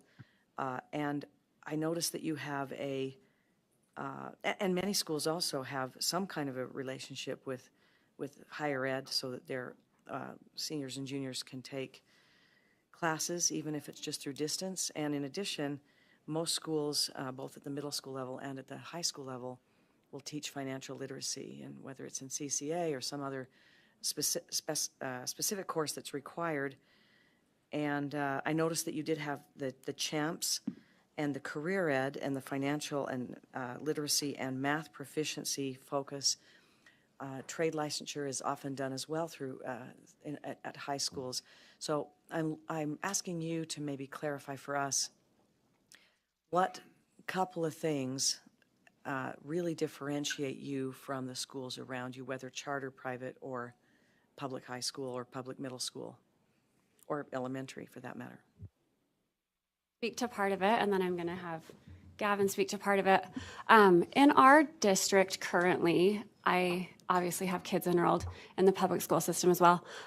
They talk of grouping. I've been a volunteer a ton, and it just doesn't seem to happen. And so we really see a benefit of the differentiated instruction and helping kids thrive in their group settings. So that really will be something that we do on topics throughout the day, right? So it won't just be like, let's break into this one group for this one subject. That's kind of a focus. And maybe it's more widespread than just in Morgan County, but from what I'm familiar with in Morgan County, they don't necessarily do that. And speaking to the DTC, I do think it's so underutilized. I do know most kids in our area have access to that, but again, it's so underutilized. So we really, in talking with the DTC, want to have that be something that sets us apart for our upper educated kids in graduating with a certification of some licensure from the DTC, because it sets them up for success in their life and on to college, right? It's great to have an income when you're setting yourself through college. So those are two of the points I'm going to touch on. I'm going to let Gavin touch on some, and then I think Julie wanted to. I think Ashley refers to me for financial. I'm in the financial industry and have been for 20 years. So my angle and opinion on this comes from sitting with people on a daily basis and talking about things like their car insurance, or things like, are they saving money, and budgeting, and applying, like, when somebody earns a dollar, what to do with that dollar, but applying like maybe a responsible way of doing that.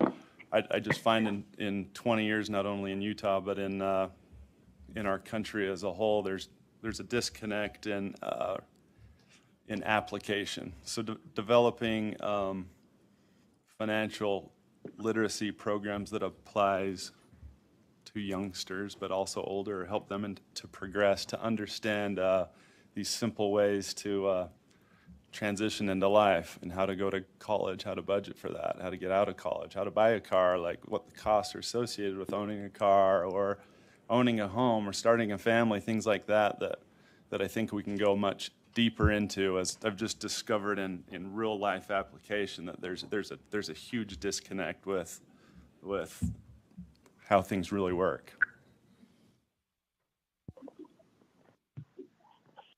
I think one of the other things that differentiates us is the idea of this map or my academic plan. We believe that even beginning at a very young age, that students should get to be involved in their course of academic work, whether whatever it may be. We believe that the more involved a student is, the more ownership they'll have over that, the more interested they can be. We don't want everyone to be doing the same coursework, the same curriculum, and in the same way, because that's not how all students learn. And we believe that if we can do it in a way that they feel they are a part of making this plan and then carrying out that plan, that there will be more pride in that academic success, and hopefully will lead them to prosper. Any additional questions for Prosperous? Anyone? Thank you for your application, Prosperous, and for taking the time to be here today, to drive down from beautiful Morgan, and to be with us and to respond to our questions. Thank you so much.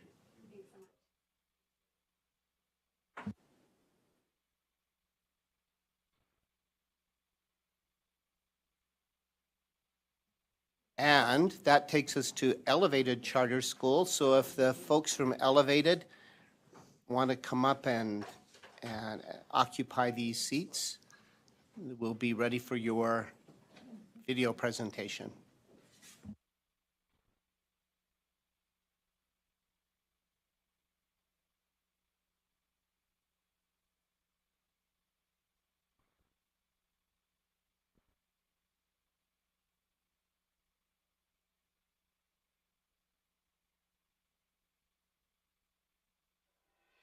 Utah is a beautifully diverse state filled with families with diverse educational needs. Elevated Charter School develops initiative, creativity, collaboration, and critical thinking to create lifelong learners who are empowered for life elevated as they move on to college, career, and citizenship.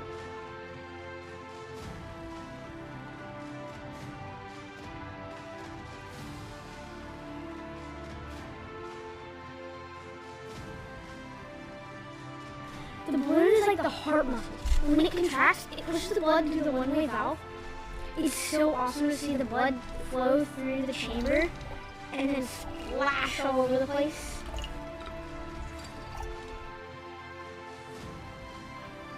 My dad has another green M&M. Yo tengo papel rojo. Growth mindset means I can do anything with a little work. A flipped classroom means students read and do research at home, and then do live problem solving in class. Teachers focus their teaching in one subject so that we can dive deeper.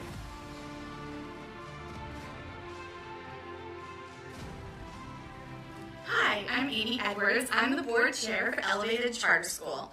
One of the best things about our model is the board bringing it to you. Tyler knows that education is the key to unlocking the future.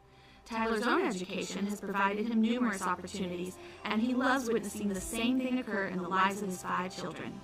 Through youth sports, scouting, and church service, Tyler has been actively coaching and mentoring youth for most of his adult life. He knows that children come with a variety of learning styles, and they deserve the ability to tailor their education to best meet their individual needs. Tyler recently served on the board of St. George Regional Hospital, collaborating with other board members to make a variety of difficult decisions, including navigating the recent pandemic. Tyler brings his passion for quality education along with the expertise needed to create and maintain an organization that can serve our students for the long term. Elevated Charter School will have education coordinators. These education coordinators will be the ones responsible for the onboarding process. It can be daunting starting any new school, and this will be no different. But our coordinators will help ease the process. They will help families and students learn how to sign and register for classes, what the expectations are in terms of training completing assignments or taking exams. In addition to helping these students and their families through the onboarding process and through the initial orientation, the education coordinators will also meet with students monthly to go over academic progress and to help set goals, both long-term and short-term goals. These academic coordinators will work with households, not just an individual student, but anyone else that may be in the same household. And this will carry throughout the years. These education coordinators, as they follow these students over the years, will get to know their desires, their goals, and how these families function, and what's valuable to them. Jessica is our board secretary and our technology expert. Working in the professional world of online education for many years, Jessica not only knows how to best use technology in teaching, but she understands the pace at which technology develops and changes, and she can adapt right alongside those developments and integrate the most recent tools as they become available. Jessica led a team in the development of training materials that enabled computer programmers and teachers to teach computational thinking and computer programming to middle school students. Her team has now trained teachers on 6 continents, including private schools in the UK, all-girls schools in Jordan, teachers in Australia, Hawaii, California, Russia, and many places in between. Jessica is excited to bring her experience and knowledge to a school in Utah devoted to developing a love for learning in each student by exposing them to the power of being a lifelong learner, a critical thinker, and a methodical skill builder, and then using those talents to serve their community. One of the many things that I have as kind of a unique experience is that I've actually taught technical education all over the world. And what you find when you travel all over the world is that internet is different all over the world. And I've had friends ask me for about the last 5 years, friends who've moved to more rural areas, friends who wanted to RV with their families. How can I have really consistent internet? And it's just not hard anymore. There is satellite internet, and there are amazing technological advances, little hubs, little portable hotspots that just don't make that an issue anymore. It is certainly not an issue anywhere in Utah. So anywhere that there is a child that would like to access us, we can give them the tools to access. Robert grew up in a military family and experienced living in many different states, countries, and cultures. Along the way, he also experienced diverse models of education, which gave him an appreciation for variety and specialty, with a focus on positive results and a successful outcome. Robert has served for the past 12 years on the advisory board of the National Banking Compliance Association, helping to train new and experienced bank compliance professionals. He views serving on the board for Elevated Charter School as a further opportunity to give back to the rising generation of young students. Hello, I'm Robert Marks, living here in Daybreak, Utah in South Jordan. I have 7 children and 3 grandchildren. 2 of my grandchildren live just 5 doors up from me. It's great that they're very close, but I also have a grandchild up in Idaho, so being able to talk with them using the technology that we have today, we're able to stay in contact, we're able to stay in touch, and keep those relationships very open and positive. With the learning kits and with the technology, it's equitable for all students, regardless of where they are in the state. It's as though they walked into a brick and mortar school and have the computer, have the books, have the materials, have the projects. It's all there for them, so that all of the students have an equal opportunity. Mary has been an elementary school teacher and is now a regional director for 3 play-to-learn facilities around the Salt Lake area. She brings her experience in education as a parent, a teacher, and a director who understands the importance of providing quality, standards-aligned education and the value of licensed teachers who understand that their role is to inspire learning in every student. Mary knows how to create an environment where both teachers and students can thrive. Our elevated students will all work with licensed teachers in synchronous classes, with outside office hours when they are not in class. When students are not in live classes, they will have asynchronous assignments given to them by their licensed teachers. I have been in education for over 30 years, working with both students and teachers in kindergarten through high school. I'm excited to be part of an online school that will bring great education and great teachers into the homes of families throughout the state. Elevated students will have the chance to collaborate and learn with people outside of their immediate community using a digital platform and the latest technology.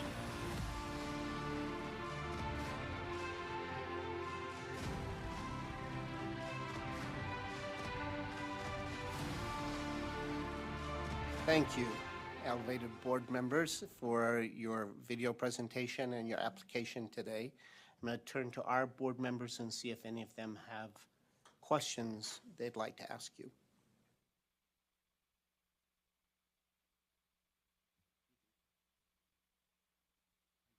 I don't have a lot of questions. I just wanted to comment that you've been before us before, and with the proposal we have in front of us has fleshed out a lot of the earlier concerns, and so I'm glad for that. A lot of the concerns that I personally had with the previous application are addressed here, and so I don't really have a lot of questions, but thank you for doing the work, and thank you for coming back.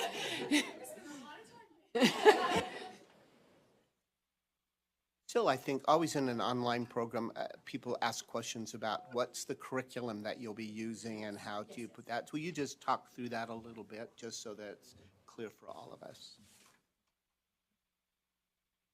So our goal, actually, we would love to create curriculum that our teachers, and empower our teachers to create a lot of curriculum, but being realistic, the plan is to start with a standardized curriculum. We selected McGraw-Hill because they do range from K through 12. They do have online links. They have e-textbooks, so it works well. They also have projects for every unit in their curriculum, so that works well with our hands-on. You know, we want it to be hands-on and have some projects. So we're starting with McGraw-Hill, allowing teachers to individualize for their classes, because as some of us are teachers, that's what makes you passionate, is being able to put your personal touch on it, and then slowly be able to transition over to a developed curriculum. And the proposal has some bullet points of what the criteria would be for that, and our application would have a lot more detail about what the criteria would be for developing that curriculum.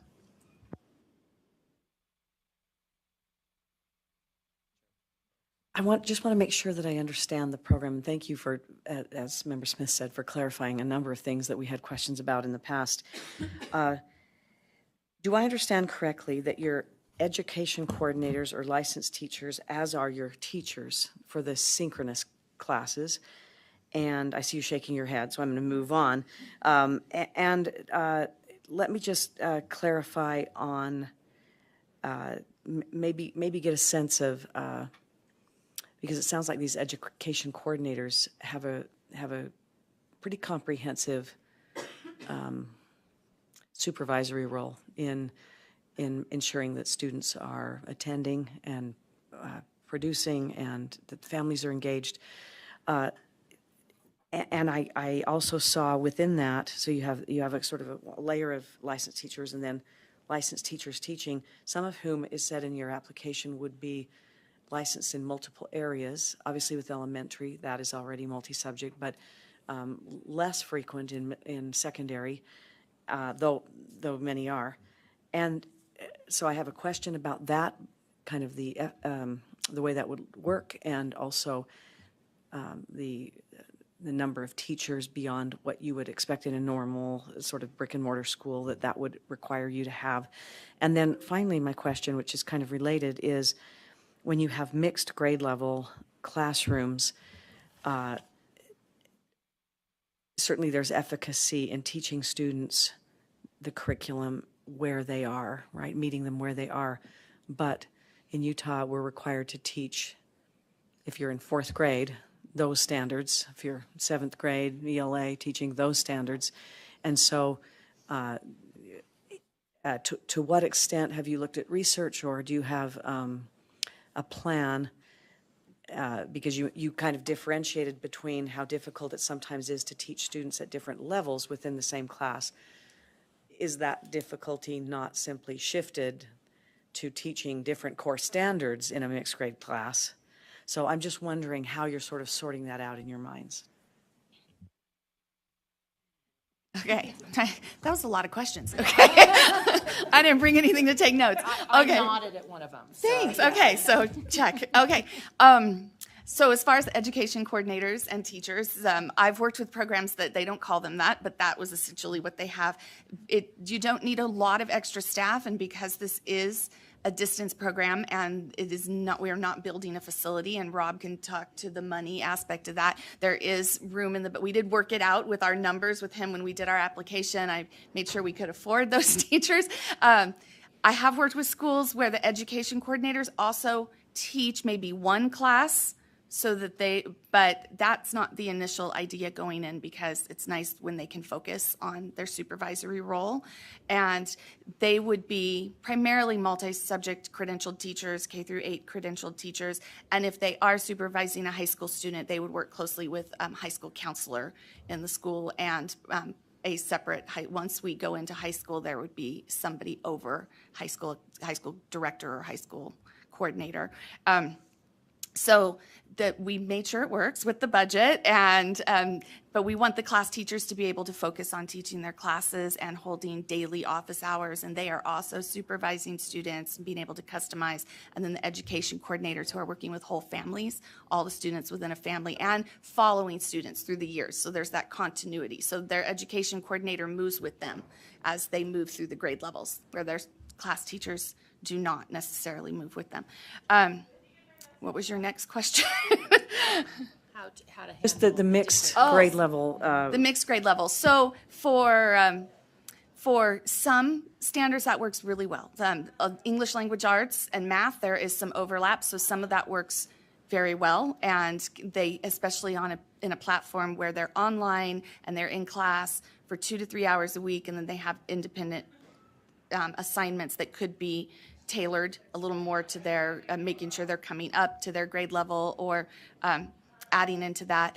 It doesn't necessarily work for science, because there are the standardized tests in science, and they're subject specific, and we want our students to be prepared. You know, when they walk into the 5th grade science, we don't want them to be at a loss because they haven't covered that yet. But I've seen that covered through a thematic science classes, so it gets the kids excited. It can mix some grades. We're not talking about mixing kindergartners and 6th graders. We're talking about maybe K through 2, and then 3 through 5, 6 through 8, that sort of thing, depending on the subject. But I've seen the thematic work where it gets the kids really excited, but it still pulls in the science concepts that are needed for the grade level and also for the standardized testing. Does that answer your question? Just as a follow-up question, in those subjects that don't lend themselves necessarily to themes which capture the content for each grade level, perhaps there would be some overlap, but history, for instance, very disparate sort of eras, and even though you could certainly teach, for instance, chronological understanding or something like that. Nevertheless, would those be separate then and grade level specific?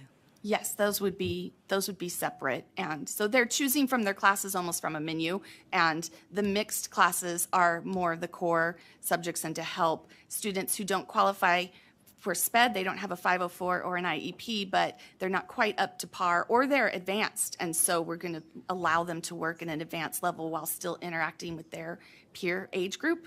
And but science and social studies, because the standards are content specific, we understand those would be more grade level specific.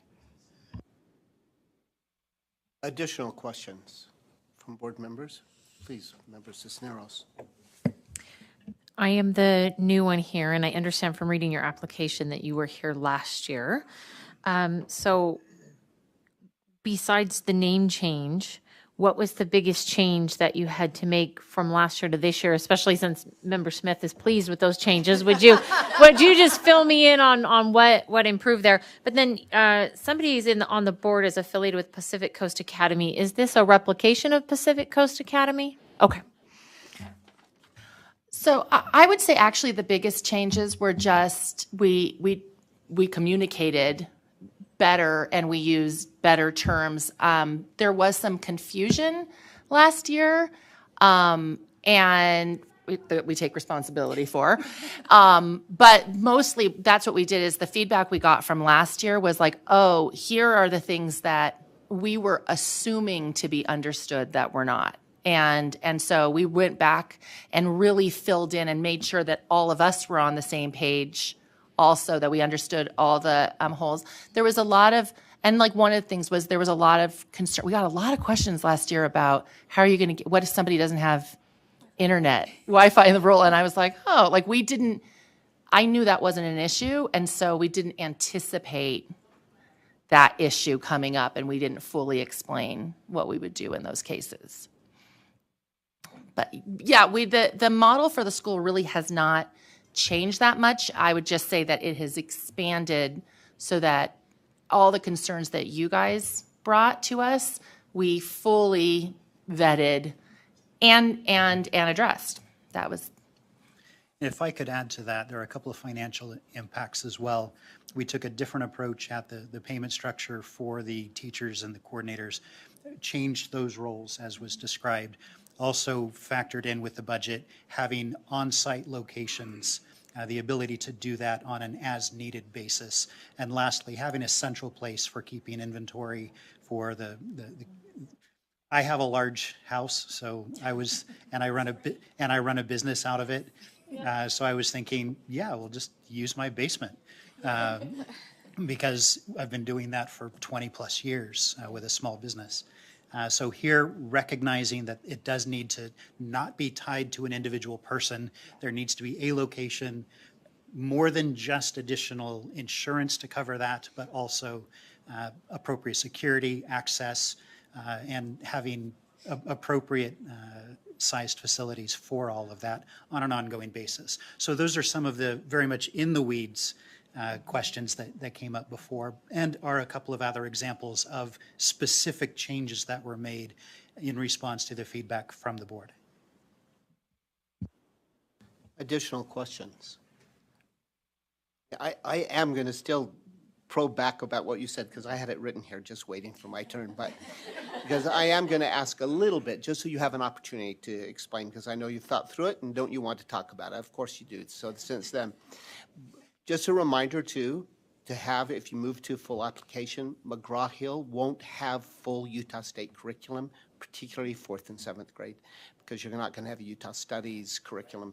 And so you'll need to think that through. If you haven't thought that through, that's something that you'd want to make sure you've looked at. And I suspect it's flexible enough to move. If water cycle is in 3rd grade in Utah and it's 4th grade in McGraw-Hill, that you have that flexibility to move those units around, then that would be important as well. But this is mine. I don't have my grandchildren living 2 doors away. I'm envious of that because I love that. But luckily, they've just moved from Detroit, so they're closer. I'm 30 minutes from them, which is a lot better.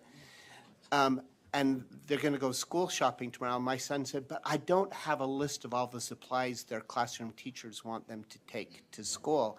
And I explained to him, even though he went to school in Utah, I said, K-6, you can't, teachers cannot require you to buy anything. All of that has to be supplied to you. So here's that question again, just to make sure we've all heard it and it's clear. If individuals, not so much, I understand that you can find internet access, but being able to have access means you have to be able to pay for it and have the computer to access the curriculum and to do, not just a computer, you've got to have a computer that's going to be able to do the things that they need to be able to do, some graphic capabilities and others to be able to do the work that you need in the curriculum.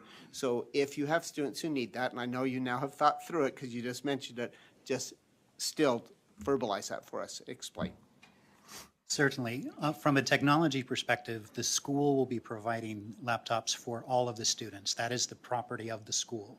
So it's prepared, it's set up. We have a technology staff that is there to help with the troubleshooting with the setup. And then, of course, the other staff will help with distributing via regular delivery services, not throw it in the back of your car and drive around like Uber.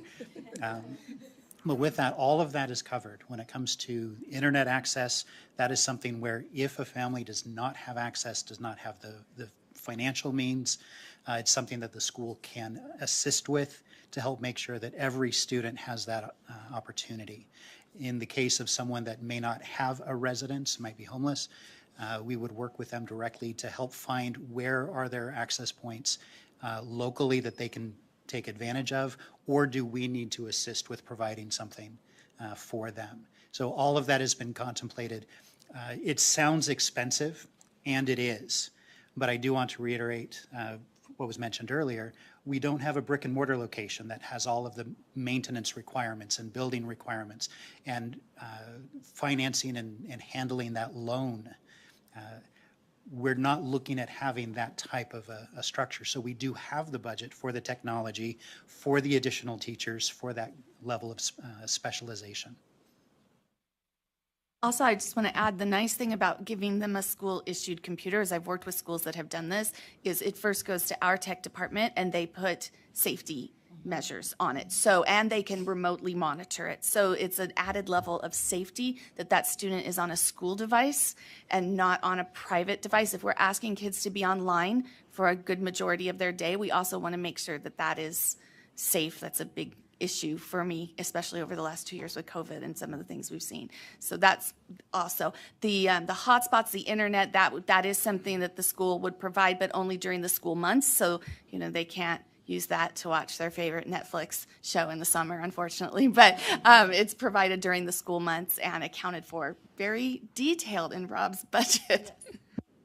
Right, that's important. That is important. And you don't have that brick and mortar, but you do have those additional if you're doing a one-to-one. And that initial ability to image all of those computers and to get them all ready to send out is a doing, and to collect and resend and to repair during the year, because there are those things that happen as well. And if you've thought through that, then If I could add one thought to that, there's also, was mentioned there, the materials and projects.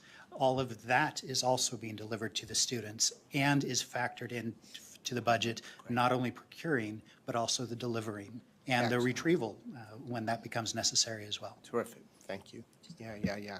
Yeah, and just know that all students won't take really good care of the equipment. Yeah. We have budgeted in insurance as well as breakage and needing timing of upgrades. So yes. Yeah, they won't even remember to recharge it sometimes. So there you go. All right, Vice Chair. I love that plan of giving each student a computer. One other thing it facilitates that sometimes we don't think about until it's sort of upon us, but you'll be ready if you're approved and so on, is that having students each with a quality computer that you've already managed and sort of uploaded certain types of things on links and so on, will also allow students to take the standardized tests that the state requires. And that's really a big deal. So I'm glad that you've thought all that through and that you're on your way in that regard. So thank you. Yes. COVID was a learning lesson for many companies, including the company that I have a day job with. When COVID hit, we stopped working in the office and started working from home. And if anyone from my company is listening, I love it. Please don't change it. I do go in as needed, but every employee has what's needed to be able to work from almost literally anywhere on the planet, as long as you have a connection and it's not in a country where the software is banned.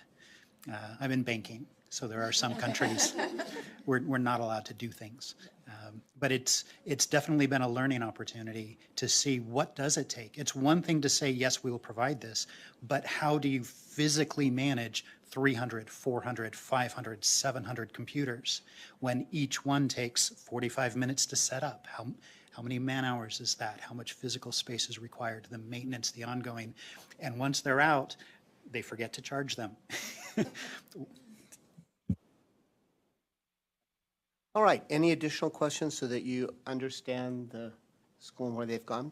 Thank you so much for your application, for being here again today. We appreciate it, and for reworking the application and taking the time to do that for us too. Thank you so much. All right, board members, we're just slightly ahead, but not so much, I think, that it gives us a lot of luxury time, but time now to talk about the 5 schools that we've just heard from and to discuss moving forward.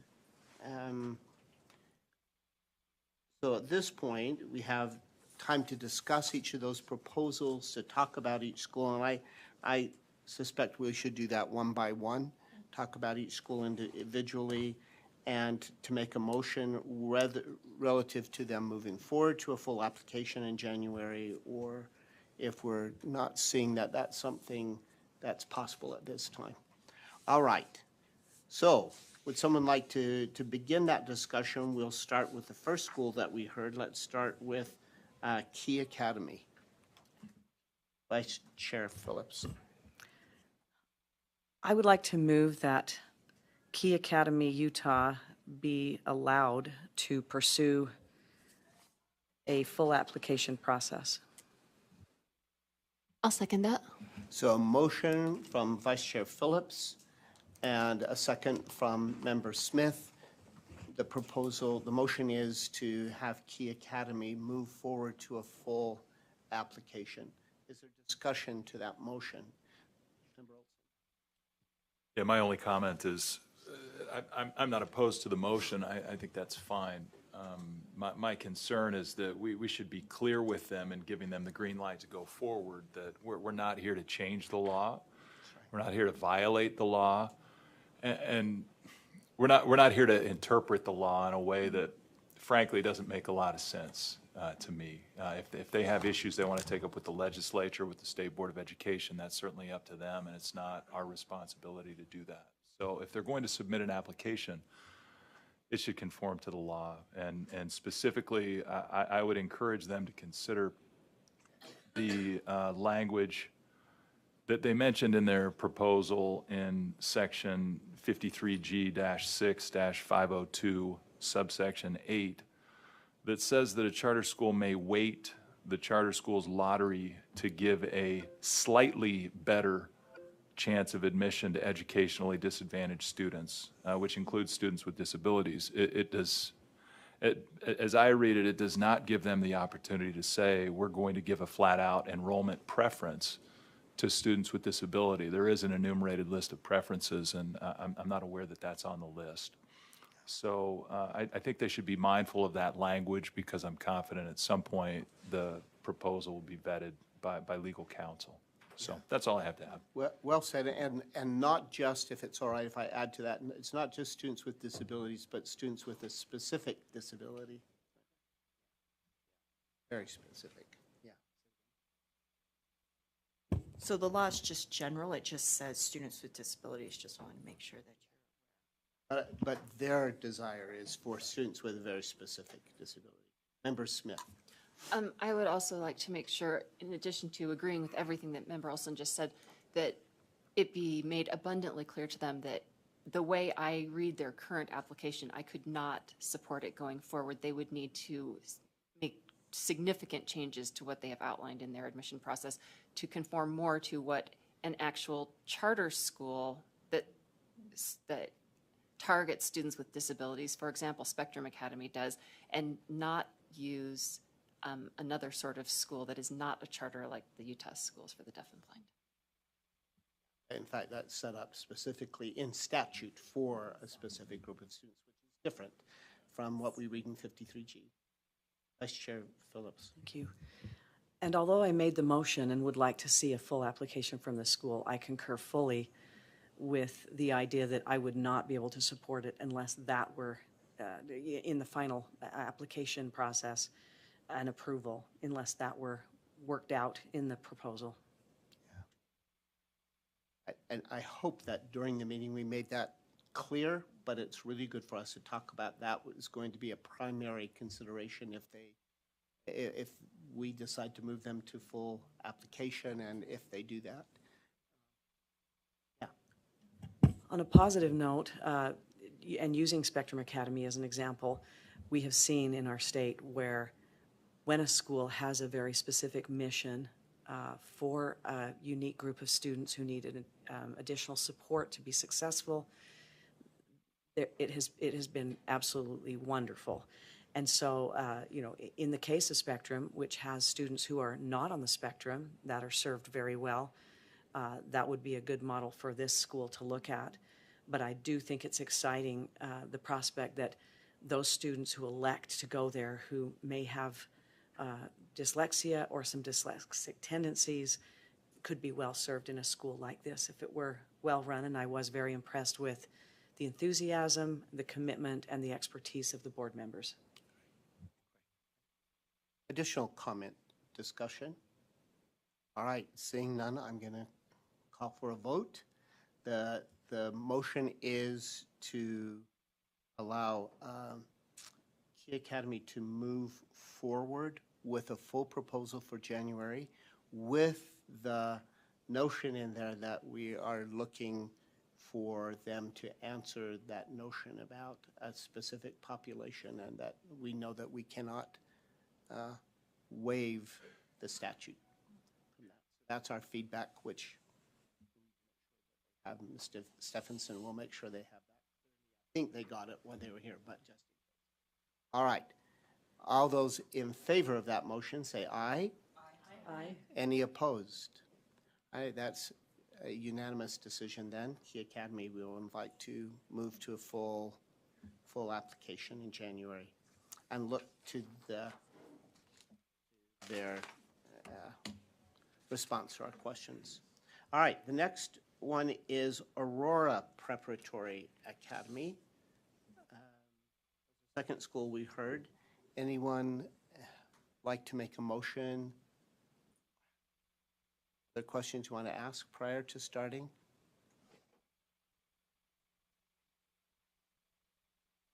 Board members thinking. Yeah. Yeah, sure we can. We can talk about things you want to still talk about if you want to. I'll start with some discussion. As I sat and listened to all the schools that came before us this morning, I kept thinking about our innovation goal. And really our goal as a state charter school board and what we envision our portfolio to hold, to look like, what kind of schools would we like to support in their growth. And that's just kind of lingering for me with Aurora is yes, I agree wholeheartedly. Second language acquisition is critical. I think it should be required for all of us in some way, shape, or form. I just, my concern is the saturation of what's already happening in Alpine. I do think that there's definitely the market analysis was thorough, provided incredible insight in terms of opportunities for success. This idea of innovation is swirling around for me, and how innovative is that in relation to what's already happening there? And are we just helping the district really with something that maybe they could be funding versus is this helping us push our goals forward? Those are my thoughts. Yeah, thank you so much. Member Smith. This is a school that, we've seen before repeatedly. And as you know, we had really significant issues with their previous iterations, and they have made substantial corrections, but I'm still very uncomfortable with them. And I was trying to put my finger on what was driving that, and I read through the questions that Director Lambert had sent out, and one of them is, does one individual dominate the discussion? And in this case of this school, we have the same individual who has been quite dominant in the discussion every time, who is officially not even affiliated with the school and who never really did give us a straight answer about exactly what his relationship to the school was or would be in the future. So I'm uncomfortable, right? I don't have I have no objection to another DLI Chinese immersion school. I think I'm nervous about all of the same things that Chairman Bowles outlined, that the difficulties of securing properly credentialed teachers in Chinese that are going to be able to do all of this. I think that I know that's a problem for Alpine District as it is. I assume if it were easier, they would probably expand their existing programs. So I don't know where I stand on this. I'm certainly not in favor of it enough to make a motion. I'm not sure I'm in favor of it enough to support a motion. I'm also not feeling like, you know, there are some schools that are waving red flags, like, you know, your budget doesn't work, or, you know, things like that. I don't see, you know, in their first application where they said they wanted to do simultaneous Chinese and Spanish DLI, that, you know, that's a pretty big red flag. So I'm nervous. I have a lot of hesitations. I personally was concerned. There were board members weren't here. Looking at the application, I would have liked to, if they're coming back again, to really strengthen that application. And yet I think there were holes in it and it wasn't well thought through. Places where they talked about this is a K-6 school, but under the math it said that pre-K-5 there's a piece and things that were not consistent. And someone didn't really carefully go through it and make sure it was. If you really are passionate about it, you make sure your application's in place. Those are my hesitations, and that says to me that are they really passionate about that school so much that they would follow up and make sure it worked really well. Olson. Yeah, I'm still just a little bit confused. I thought Mr. Pike was well spoken. He had great answers. I thought he was very well prepared, but I am still at a loss as to exactly how he fits into the school on the application. He's the applicant. Name of applicant is Doug Pike. And you know, he explained that he's got a charter school management company that operates out of Arizona that does not have a relationship with this school, and he's just trying to help out. So I'm just at a loss as to who we're approving this for. I guess that's all I know.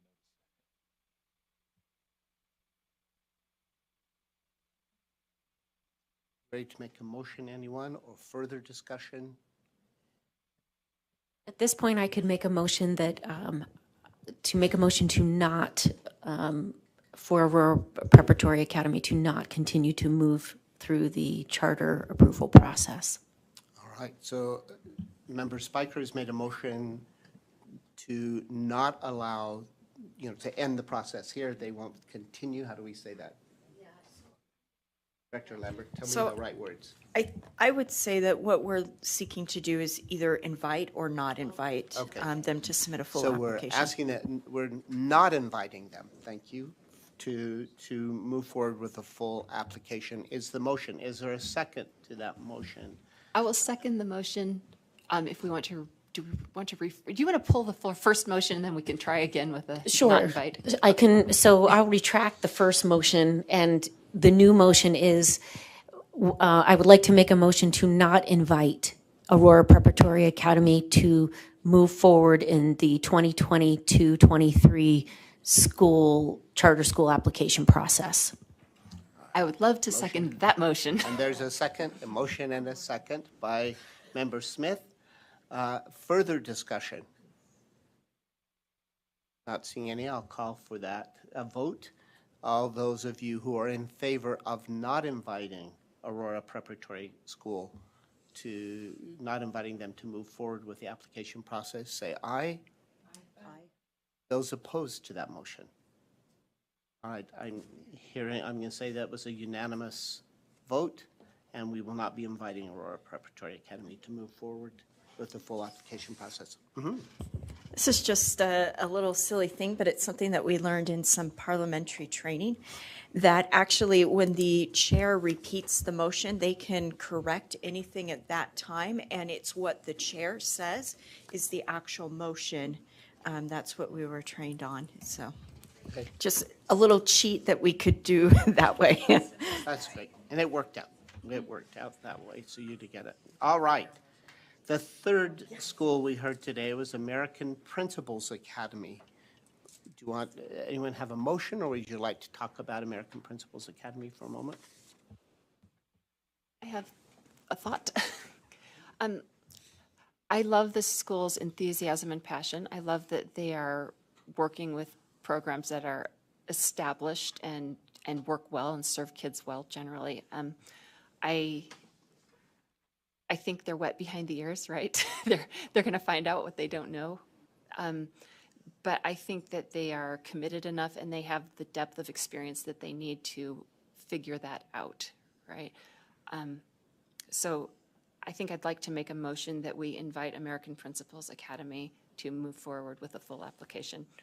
All right, I'm hearing a motion from Member Smith to invite American Principals Academy to move forward with full application. I will second that motion. Thank you. And a second from Vice Chair Phillips. Now, do you have some discussion relative to American Principals Academy? Members Cisneros? So, okay, pardon my ignorance on being new here. So, APA, American Preparatory Academy, not new, well established. And I have no problems with APA as it's established. I feel like in my line of questioning went to this as well, is that Cedar City APA, American Principals Academy, very much feels like a replication of APA with a name change to get around the replication rules because Cedar City needs a site. And if I'm wrong on that, then I would love to be corrected on that, but that is very much what this feels like to me. So are we changing a name in order to get around existing rule? Well said. I understand, and that's a very reasonable concern given past history, right? I think the fact that we have an entirely new board and that hopefully can be educated about the need to work with proper procurement processes and management procedures and things like that, and the fact that they have mentioned that there are some things that they would like to diverge from APA, American Preparatory Academy, from on, makes it feel to me like this does intend to be its own independent entity. Thank you. Vice Chair Phillips. I'd like to also comment and say that I was concerned about the procurement process because it seems like there's a pre-existing negotiated, at least verbal agreement. And while I would very much like to see a full proposal, I would be disinclined to vote for it if I felt that those specific kinds of appropriate actions in acquiring curriculum, acquiring staff, acquiring administrators had not been independent and in alignment with the procurement code. So while we are voting today on an invitation to move forward with a full proposal, I think this school should be given the strong message that at least I, as a board member, would not be supportive of something that looked like simply a workaround instead of something, genuine and grassroots and so on. I do think this board is very committed. I do think they truly want an option where they are, but I definitely think that I would be disinclined to support a school that just has a slight name change but is actually APA when APA was denied that because they are still in a process that we have to respect based on the USBE's guidelines. I agree fully with everything that Vice Chair Phillips said. Thanks. Member Cisneros, yeah. So I guess that would be the caveat I would ask, because when asked the question, how do you deviate, there was no answer. They did not articulate a single differentiating point from the existing APA model. And when you read the proposal, it's even down to name tags. And so I really am genuinely concerned. I appreciate that this board is passionate, but are they passionate and committed to American Preparatory Academy and they found a convenient workaround, or are they committed to creating their own school, their own way that will meet the needs of their own population? Because even when I pushed back on innovation and said, are you defining innovation as? The answer we got was, yes, innovation is the classical model. That's an oxymoron in and of itself, right? So I'm concerned that and it's not just semantics, but they're looking at, we want another choice in Cedar, which I can appreciate, but is, to Member Spiker's point earlier, is the goal of the board to have a portfolio of options of choice to take the strain off of district growth, or is the goal of our portfolio innovative models? And so I would just challenge our board to say, we will consider the full application with the differences fully articulated and very clearly spelled out, how this is not just a replication of APA with a name change on the P.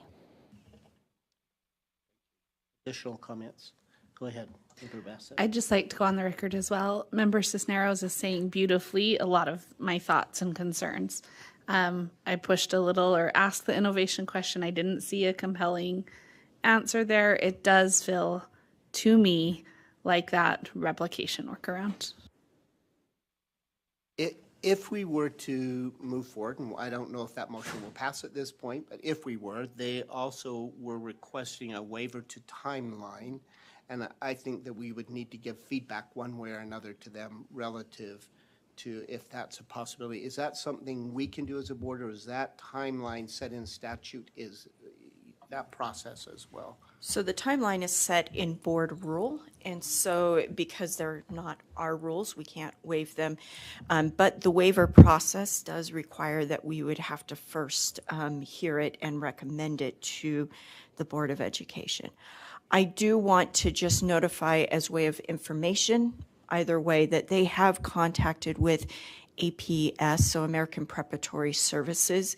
They have been, those individuals or employees of APS have been attending their board meetings as staff. And so that's what it appears on the their board meetings and agenda on that.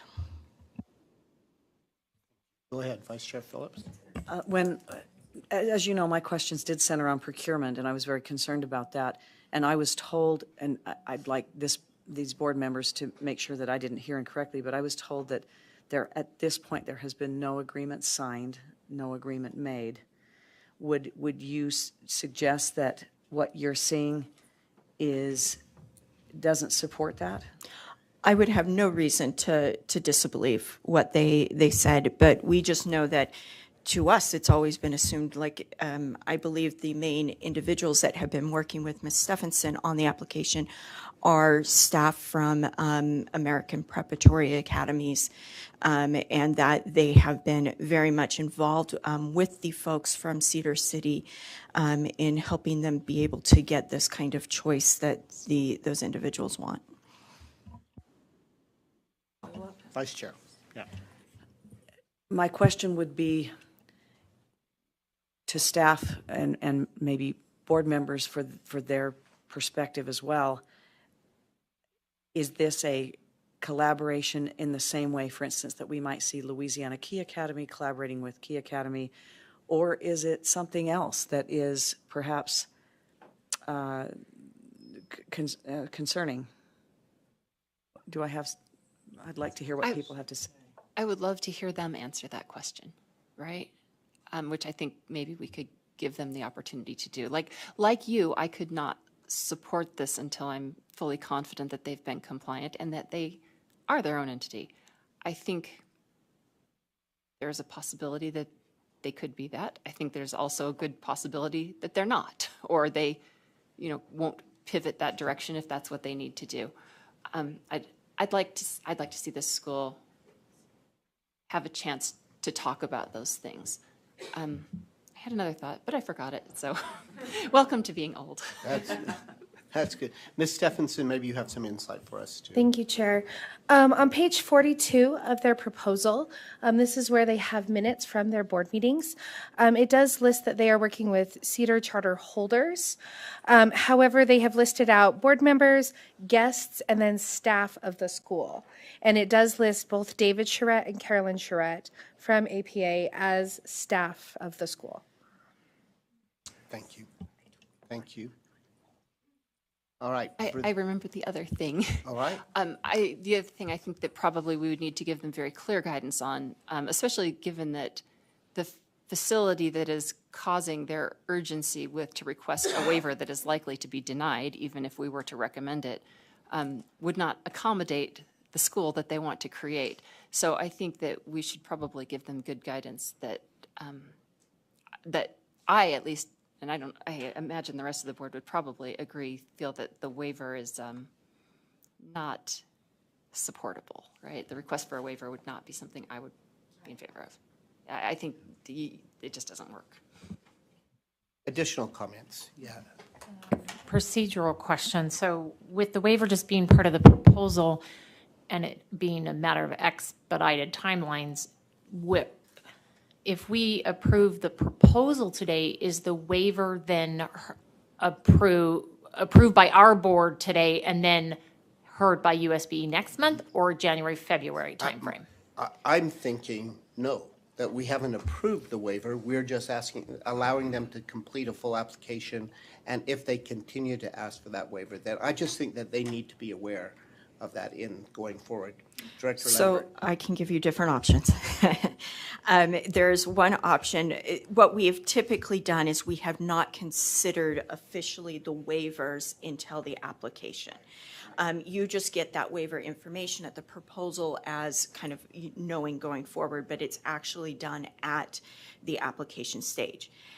That is what we've always done. Doesn't mean you have to keep doing that. You could, at this point, since they have put it in, they have put in justification, you could say we would want to recommend such a waiver conditional on the approval and send it forward. But that is, you could do that. It's not what we've done in the past because it is kind of putting the cart before the horse. But I do also want to put forward, timeline's tough on this one, that if you were to approve them, if you were to move them forward, have them submit an application, if you were to approve that application and the waiver, recommend the waiver in January, it would go to committee in February and the full board probably in March. Maybe it could be sped up a little bit, but you're only talking then a few months before August of when they would be opening. Currently, the motion doesn't include approval of a waiver. Currently, the motion is just inviting them to move forward unless you wanted to amend that. Could we restate the motion to clarify that we would invite them to submit a full application on the regular schedule?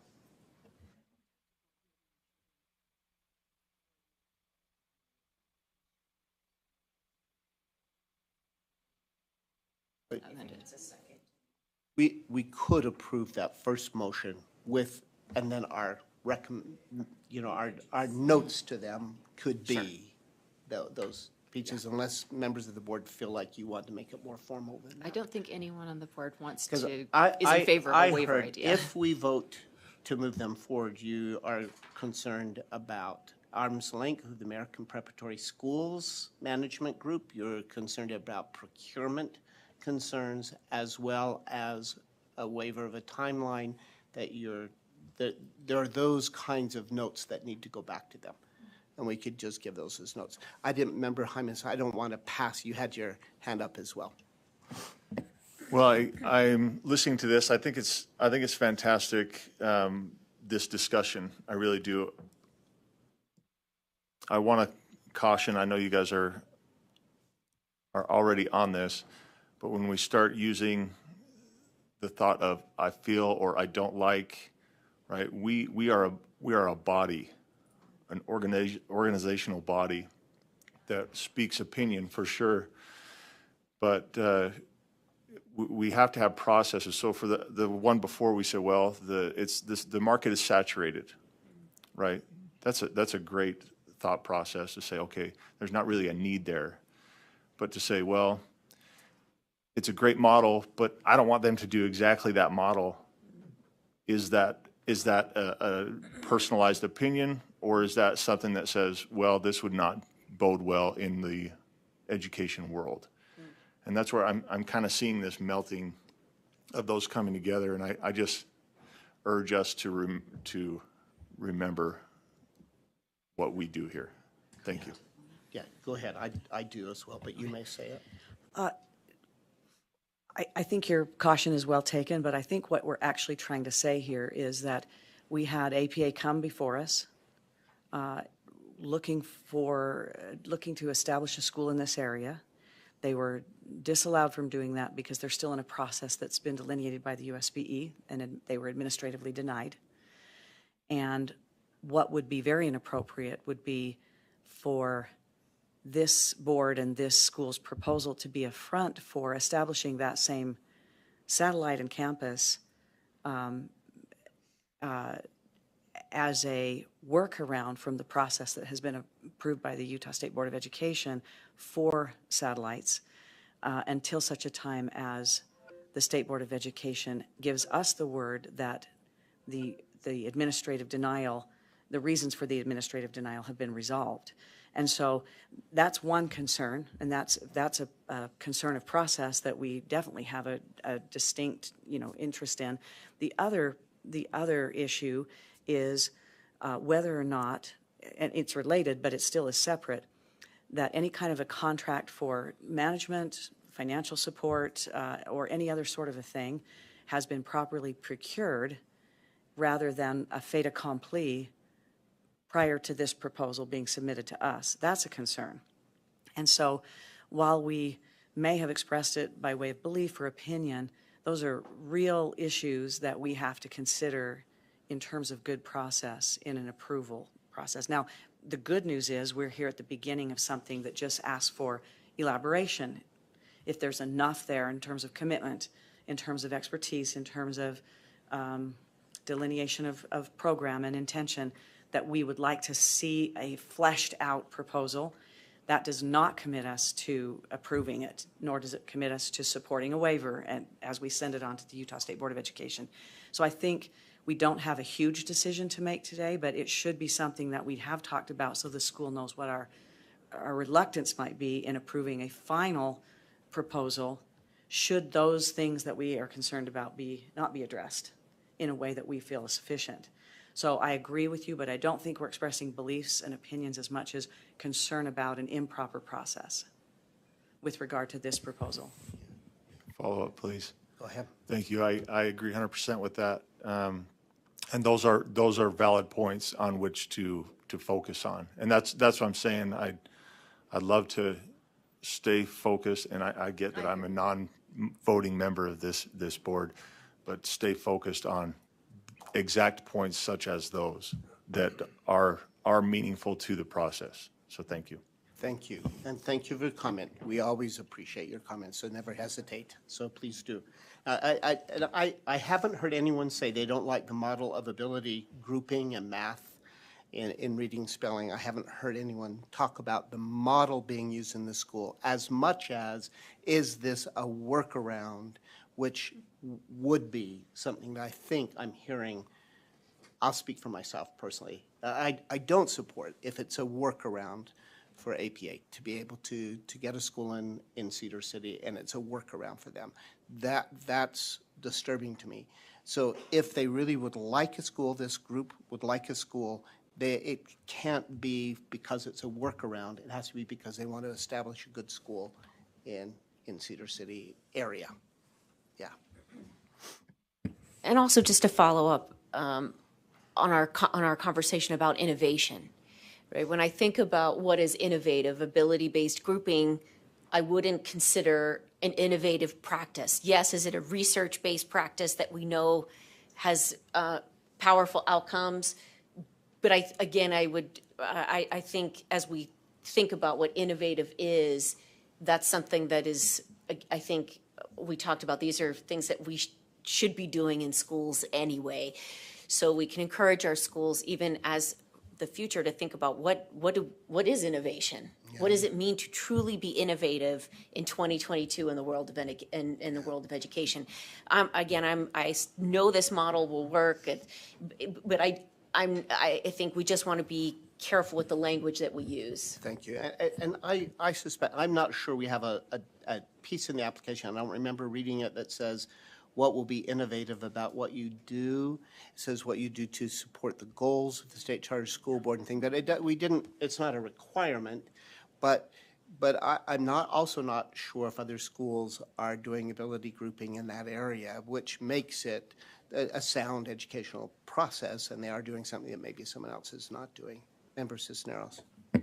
And that is why I can actually support this motion, whereas the prior one with the dual immersion was saturated in that area. So not only is it not innovative, it's actually not necessary in that area. Whereas I can say, this is not innovative, let's not call it what it's not, right? But there is a need for choice in that area, and choice for parents to have a different model that I can get behind. So I just want to make sure we're calling it what it is and that we're setting up the expectations correctly. And I would support an amendment change to say that as long as it came back without a waiver.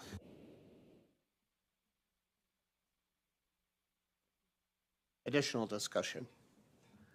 All right, so are you want to amend that motion to add? Just suggesting a friendly amendment.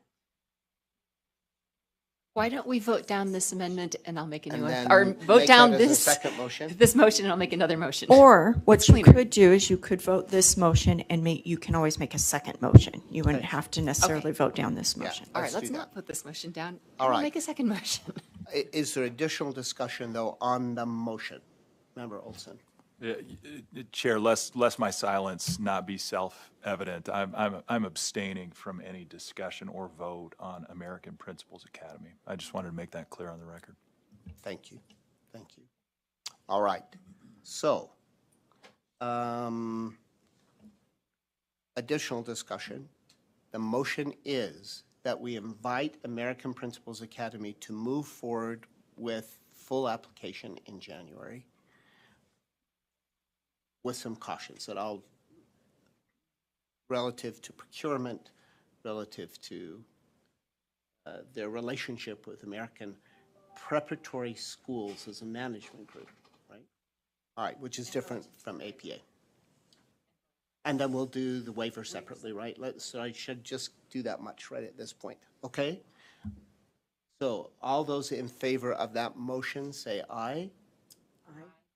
All right, I'm going to do a roll call just because I want to make sure, knowing that Member Olson would like to abstain, that we have full vote. So Member Smith.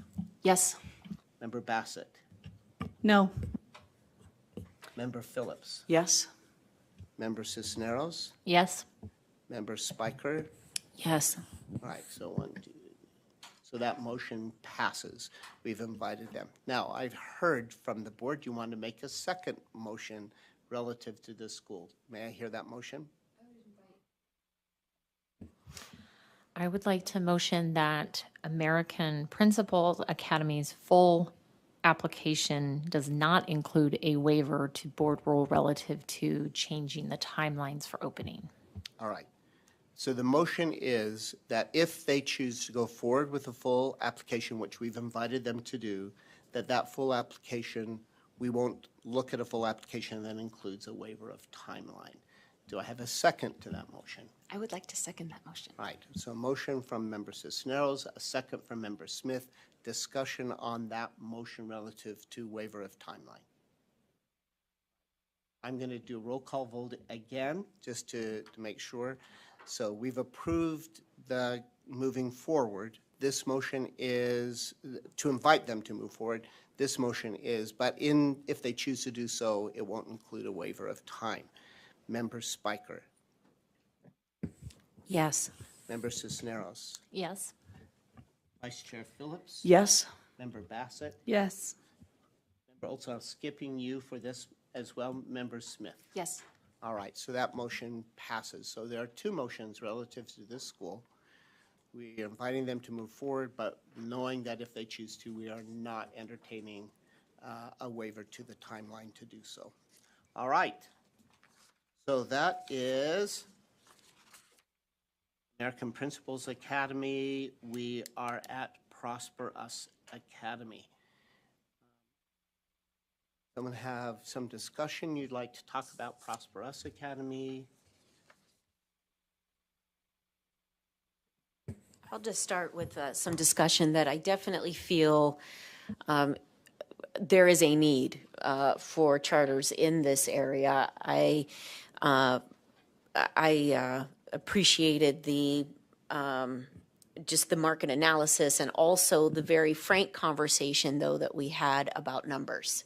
And I do think that that's something to keep in mind. Again, I can't say for sure, but the high school culture is very strong, and I think that it will take some substantial time and cultural building of a charter to be able to compete in a business market with a school of that nature. So I just appreciated that conversation. Go ahead, Vice Chair Phillips. I love the passion of the leaders of this board and those that they've amassed to sort of get this project off the ground. This is one of those proposals that I had a hard time, from which I had a hard time discerning what the real uniqueness or focus or mission and vision of the school is. I would suggest that if this board decides to move them to the next stage and invite them to, to give us a full application, that the feedback to the school would be that that they really define themselves.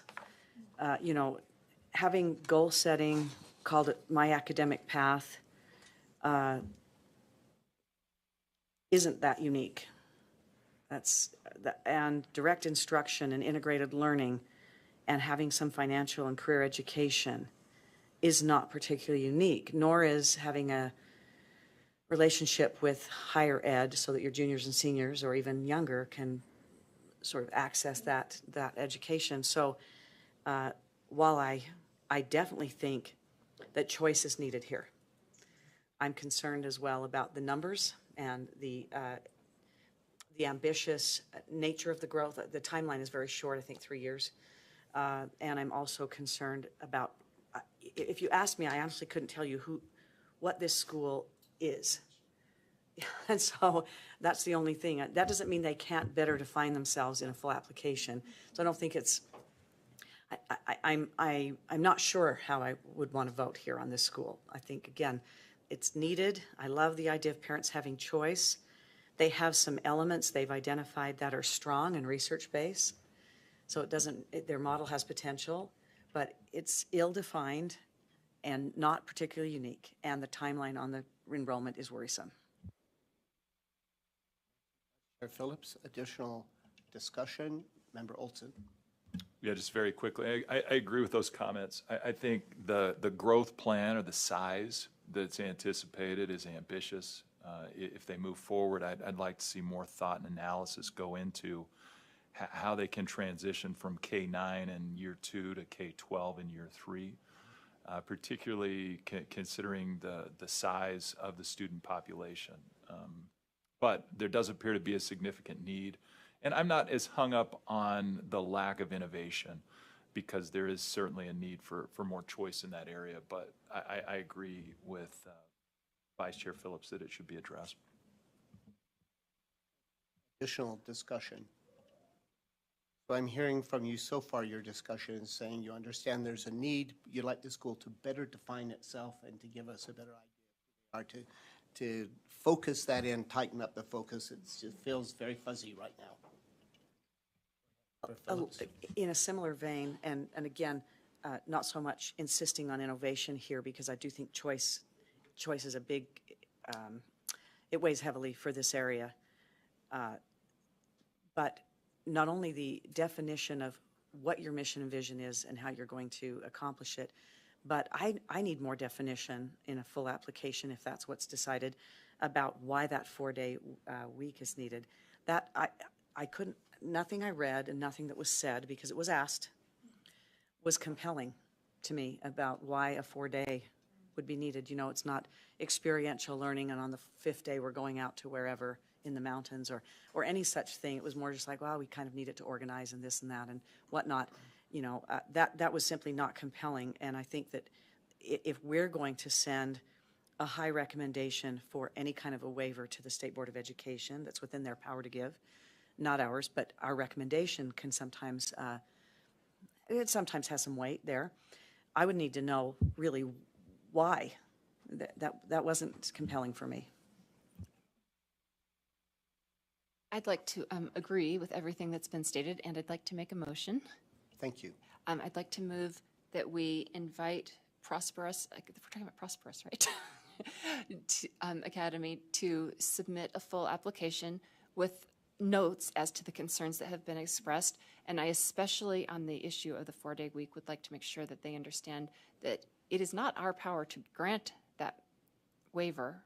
And traditionally, the state school board has not looked favorably on any waivers, even the ones that have had very compelling reasons, like ones who have been trying to align with university schedules that, where they're concurrent enrollment schools. So the chances of such a waiver, even if it were recommended, are not fantastic. All right, we have a motion, and I'm thinking that Ms. Commentary is additional. Ms. Stephenson is, but I think Ms. Stephenson's taking notes of all of those, so she communicates with the schools that she has that commentary, which will be important to us, and it's important to them to know what we would be looking for in a full application if you decide to move forward. But I only have a motion, I don't yet have a second. I will second that motion. And a second from Vice Chair Phillips. And Director Lambert wants to clarify. So just in terms of waivers, we've actually seen that schools have been successful with the 4-day week. Some of our early college high schools have been.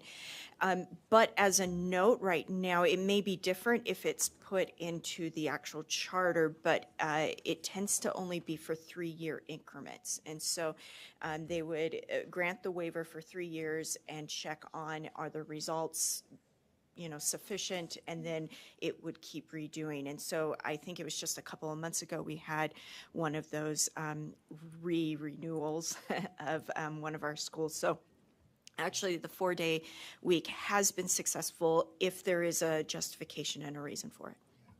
Yeah, it has happened. Close to Morgan is Rich County, for example, and Rich High School has 4 days so that they can travel on that 5th day to athletic events. But I'm not hearing that that's the primary need at Prosperous. And that was their need. On Fridays, we have so many times out of school if we can travel on Fridays, and we've completed longer school days, Monday through Thursday. So you just have to think that through. So our notes to them is to think that through carefully. All right, so we have a motion and a second, continued discussion. Not seeing any, then I'm thinking we're ready for a vote. I'm just going to take a vote with, I don't think we need to do roll call on this unless, we'll see.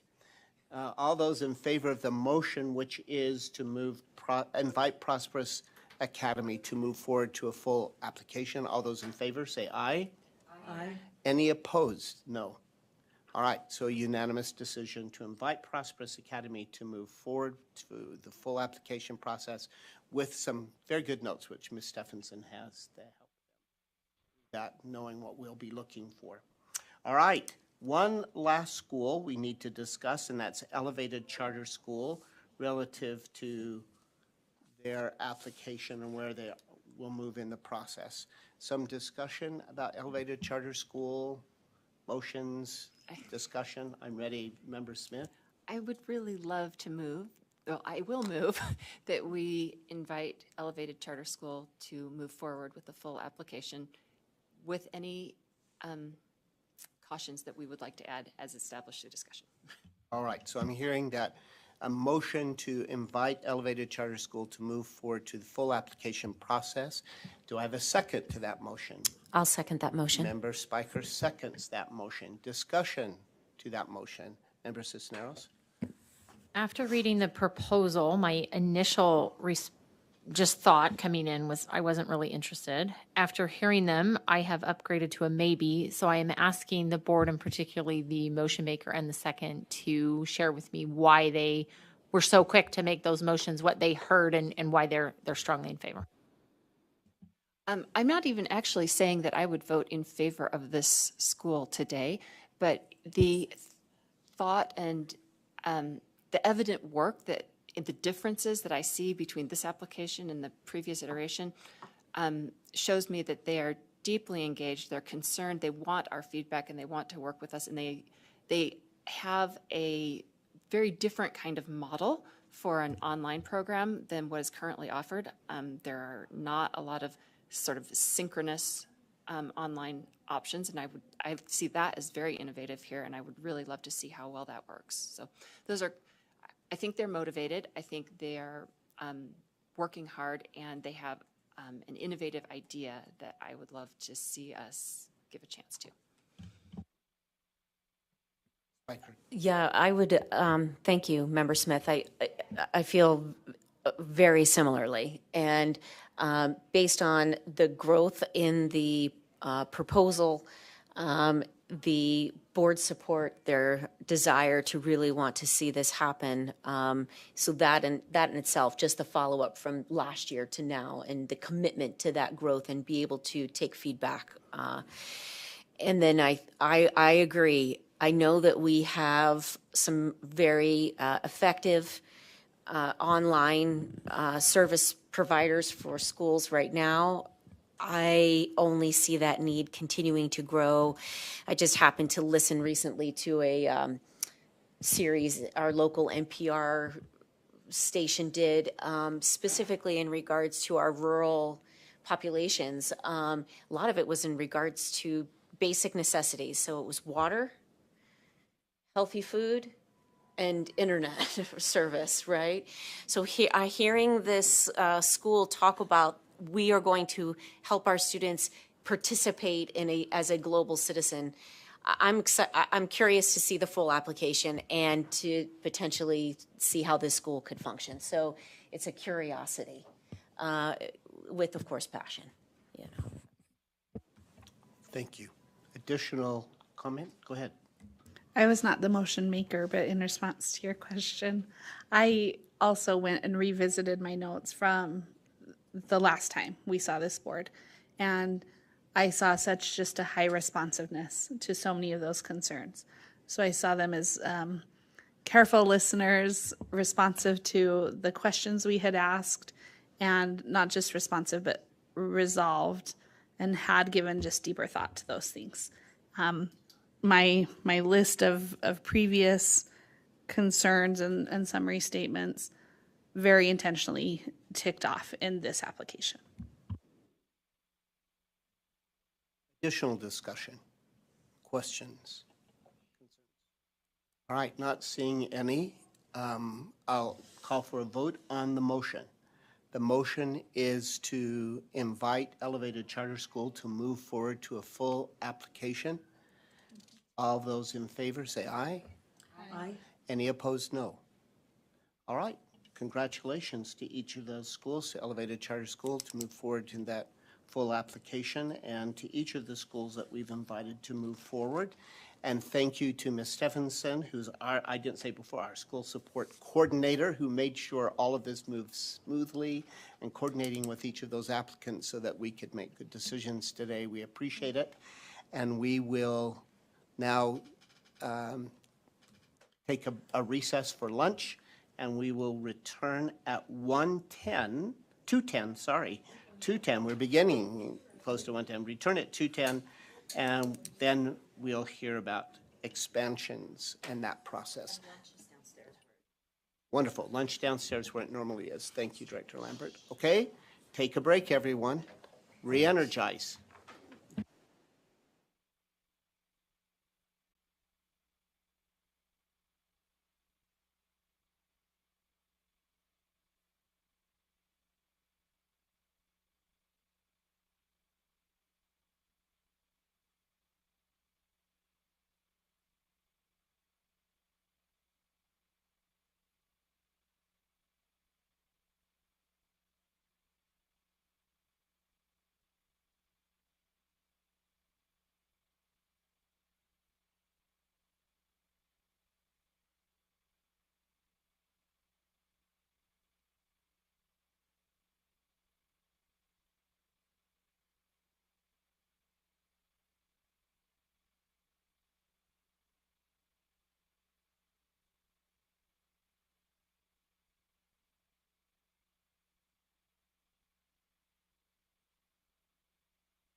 All right, just a second.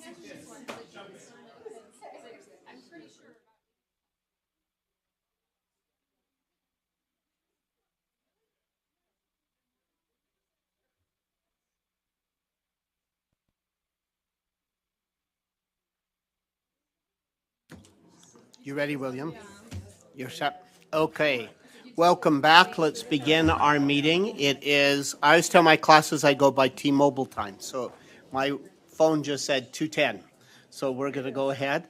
Welcome all, and we're going to begin. William Evans, who is our school performance coordinator, is going to talk about our process relative to charter expansion requests. Yes, thank you so much, Chair Bowles. For this process, well, I'll just jump right in. The first thing we want to talk about is, there we go, it's moving on. We are going to be discussing one school in particular right now, Itinerus Early College High. We did have 3 schools that applied for expansions. One of them withdrew their expansion request at this time. They're going to do some additional work and then come back to us. One school had to be administratively denied. We're going to talk about that one in a little bit. Miss Marie Stephenson will be covering that one. So I'm going to be talking about the one that made it through the consideration step. And I'm going to explain a little bit about what this process is that we have to go through based on board rule. The purpose for Itinerus's expansion request, well, and for expansion requests in general, these are only to add additional students or additional grades. So when we're talking about the term expansion, that's really what we're describing here, and that's based on Board Rule R277552-6. If we're talking about adding on an additional building or something like that, or another building, that's a satellite. So expansions are just grades and students. I think what was helpful for me is to understand that the expansion process is actually divided into 2 steps. The first one is that the school has to prove that they are meeting certain requirements before we can even consider it. That's where this kind of administrative denial or approval comes in. Once they get through that step, there's then a second thing or a second element where the board then gets to consider certain aspects and the actual request. So for the eligibility, that first step, a charter school has to show that they are compliant with, so it says federal and state law, regulations, and board rule. And then it lists 10 rules and laws in particular. Additionally, the charter school has to show that they are fulfilling their charter agreement, that they are that the expanding school has academic goals and is meeting those goals. The charter school also has to show that if they need additional facilities, like if they're adding on a second floor to their building, it's the same building but just a different floor or something, they have to show that they have the financial ability to pay for that. So a debt burden ratio of under 25%. And then they submit their financial statements to us. They also, if there's any additional information that we need based on their expansion, we ask them for that at that time. Member Phillips, you pointed at me. I didn't know if you had a question. Oh, okay. No, that's fine. So Itinerus, the school that we're going to be talking about here in just a minute, they made it through that process. So they were able to provide all the information that we needed and show that they were meeting those requirements. So now their expansion gets to come before the board today. And so what you guys get to consider are all of these different elements. Is the school meeting its charter agreement? Are they academically successful? Do they have adequate staff members? So faculty, administration, and things like that to actually run the school. And then are they financially viable? To help you kind of understand where Itinerus is, here's just some information for you to consider. Their charter agreement was signed in March of 2006. So it's been a while.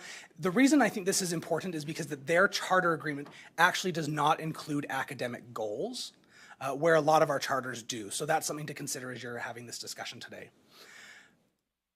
On the flip side, Itinerus is actually academically doing quite well. You can see here they're listed as exemplary both in 2018-19 and then 2020-21. I will point out that 2020 is excluded. That was the COVID year, and we don't use that for evaluative reasons. So that's why we're choosing that kind of range of schools, or of years.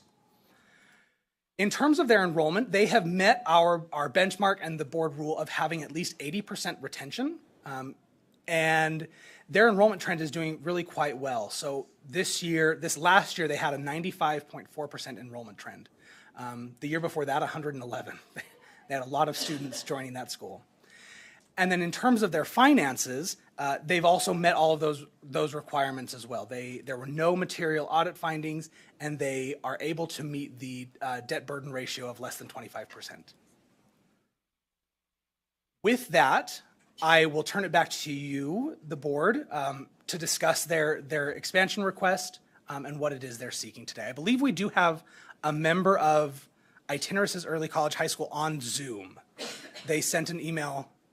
Oh, and 2 of you are here as well. Okay, so we have 1 on Zoom and a couple here.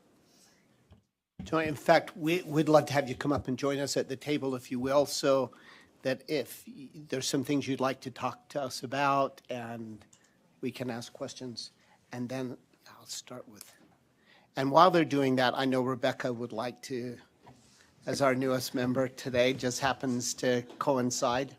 I have to declare a conflict of interest as I am a current administrator of Itinerus Early College High School, so I'm going to assume that the board would like me to recuse myself. And how would you like me to handle that, Chair? So we still appreciate any comments. We are asking other Itinerus individuals to make comment. Absolutely. According to our bylaws, you are not allowed to either speak or vote. Oh, okay. Not to discuss even. That's. Yeah, we have in the past had, if the individual is like a board chair, that then they would actually move and they would go sit with their school. But I believe Member Cisneros is fine with recusing herself, correct? Yeah, absolutely. Would you like me to leave the room or just stay at the table and be quiet? Just stay here. Okay. Just stay here. Stay with us. Yeah, absolutely. All right. So would you like to talk about the expansion request, and then we could ask questions that we might have?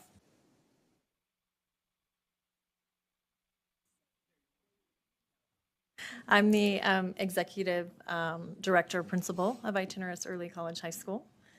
This is my board chair. I don't know if you want to speak. Curtis Newman. I believe we have several board members on Zoom as well that weren't able to come in person. We're looking for an opportunity to add 9th grade. We are part of an early college program that was started here at the state. Actually, the Bill and Melinda Gates Foundation helped seed the 6 early colleges that are currently running in the state. The 6 early college high schools are consistently at the top of the academic performance level as well, so I feel like we are small but pack a powerful punch. Our partner is Salt Lake Community College, and when we began in 2004, doing the math, I can't believe it's been that long ago, we were 11th and 12th grade only on the Jordan campus. When we separated from Jordan District and became an independent charter authorized by the State Charter School Board, we added 10th grade, which I think there was some pros and cons and a little concern about that from our partner, the college, as well as staff. I think that's been one of the best decisions we've made because we were able to prepare students for that college environment as a 10th grader in high school classes before they enter 11th grade. Oftentimes when we would get a new student at Itinerus as an 11th grader, we would meet them day one and they would be in a college class, and so that can be a little risky for their college academic transcript, as well as a little scary for us not knowing what support systems they need. We do get some pressure from the community to look at adding 9th grade. We're in West Jordan, so we're in Jordan School District. We're also close to the boundary of Granite School District, and we have several charters right in our backyard, 3 of which we have been approved to have an articulation agreement with, more like a feeder. And then we have several that weren't able to articulate because they only go through 8th grade. So this will be a little sticky. We are still need to doing some needs assessment of whether or not we want to add the 9th grade, but we wanted to have the opportunity to do so if that was something that our community and our school staff and our board felt like would be a benefit for our community.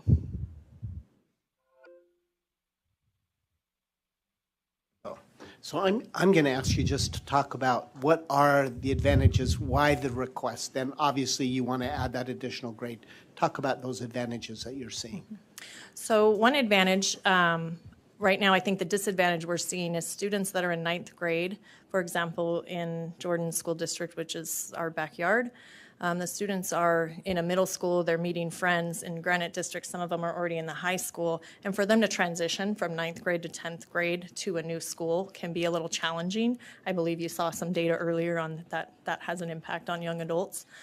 We really want to get them in 9th grade, which is the first year of their high school transcript, make sure we're putting them in courses that are supporting them for that college preparatory or CTE pathway or whichever direction they would like to choose to go.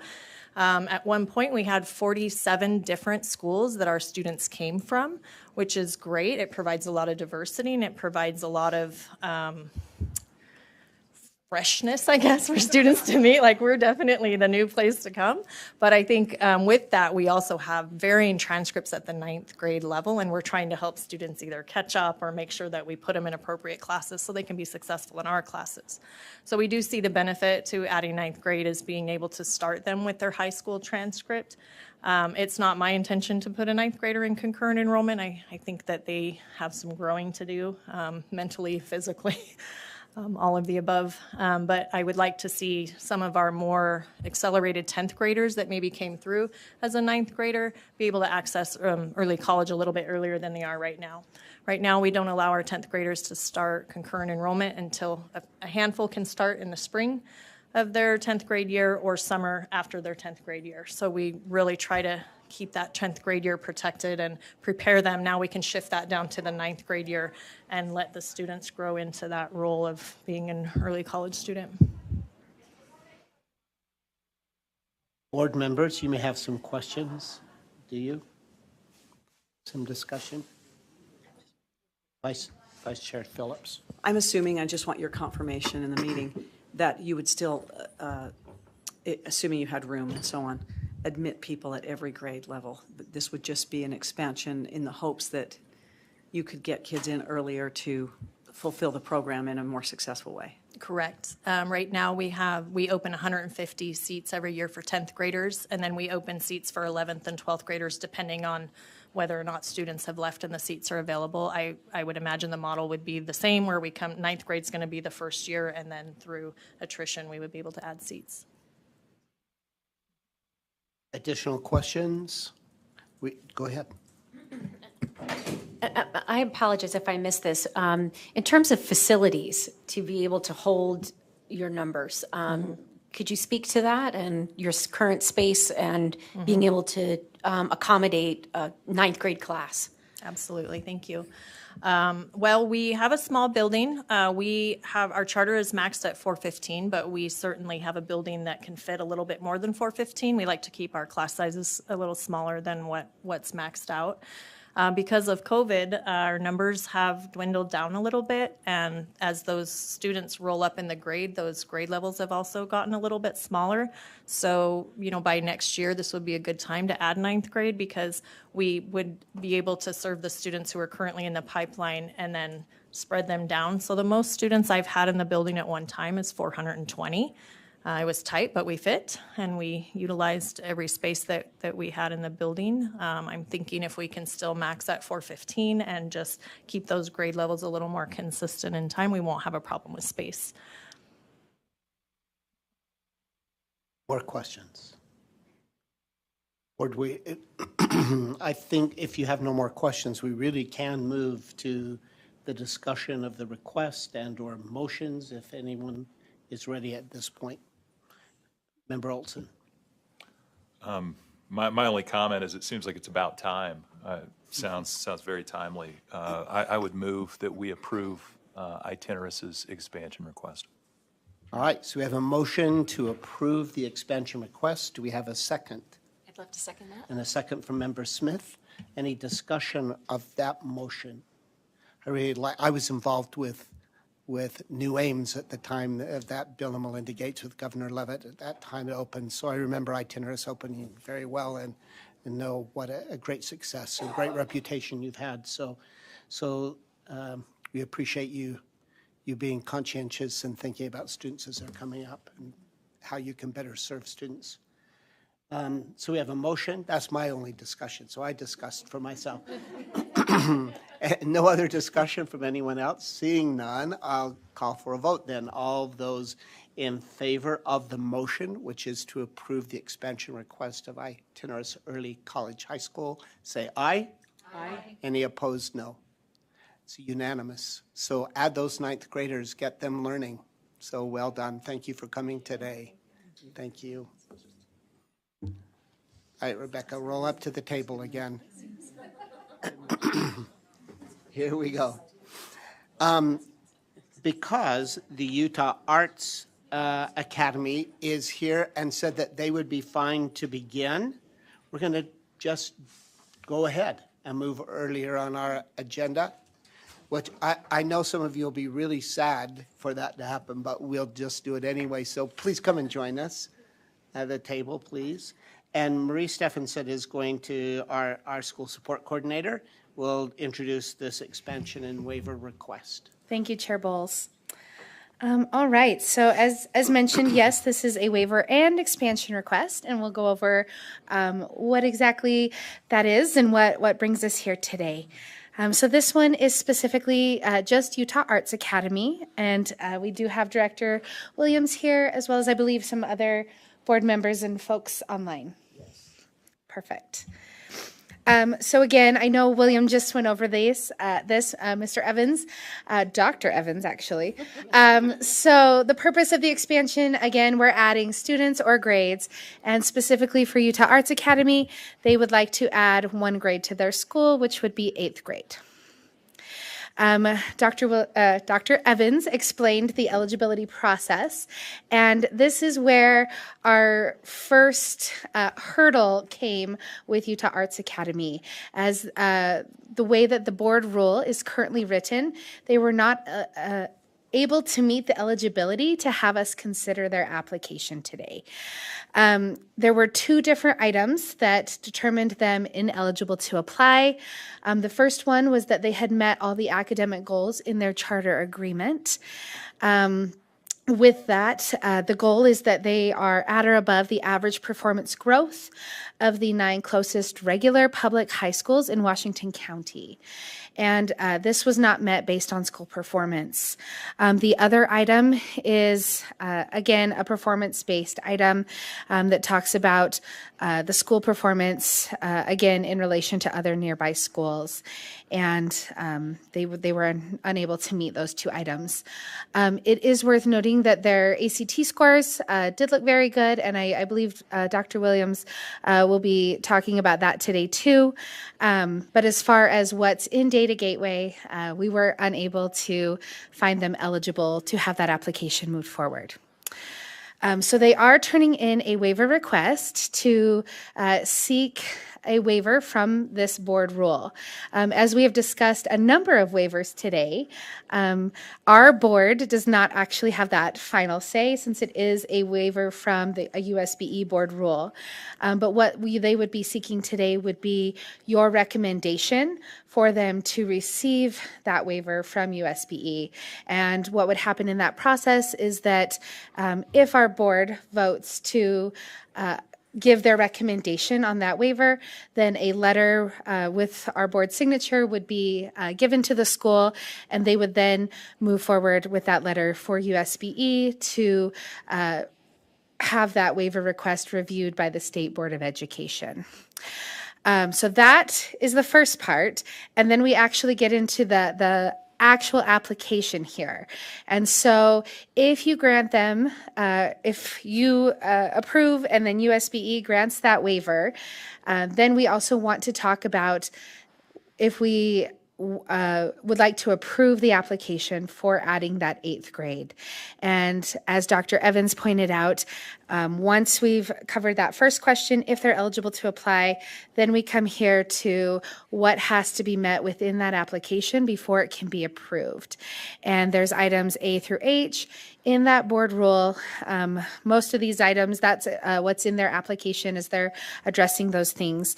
We did pull out a few key pieces, just like we did for the itinerist presentation. The agreement for Utah Arts Academy is from May of 2021, so it is a new updated agreement.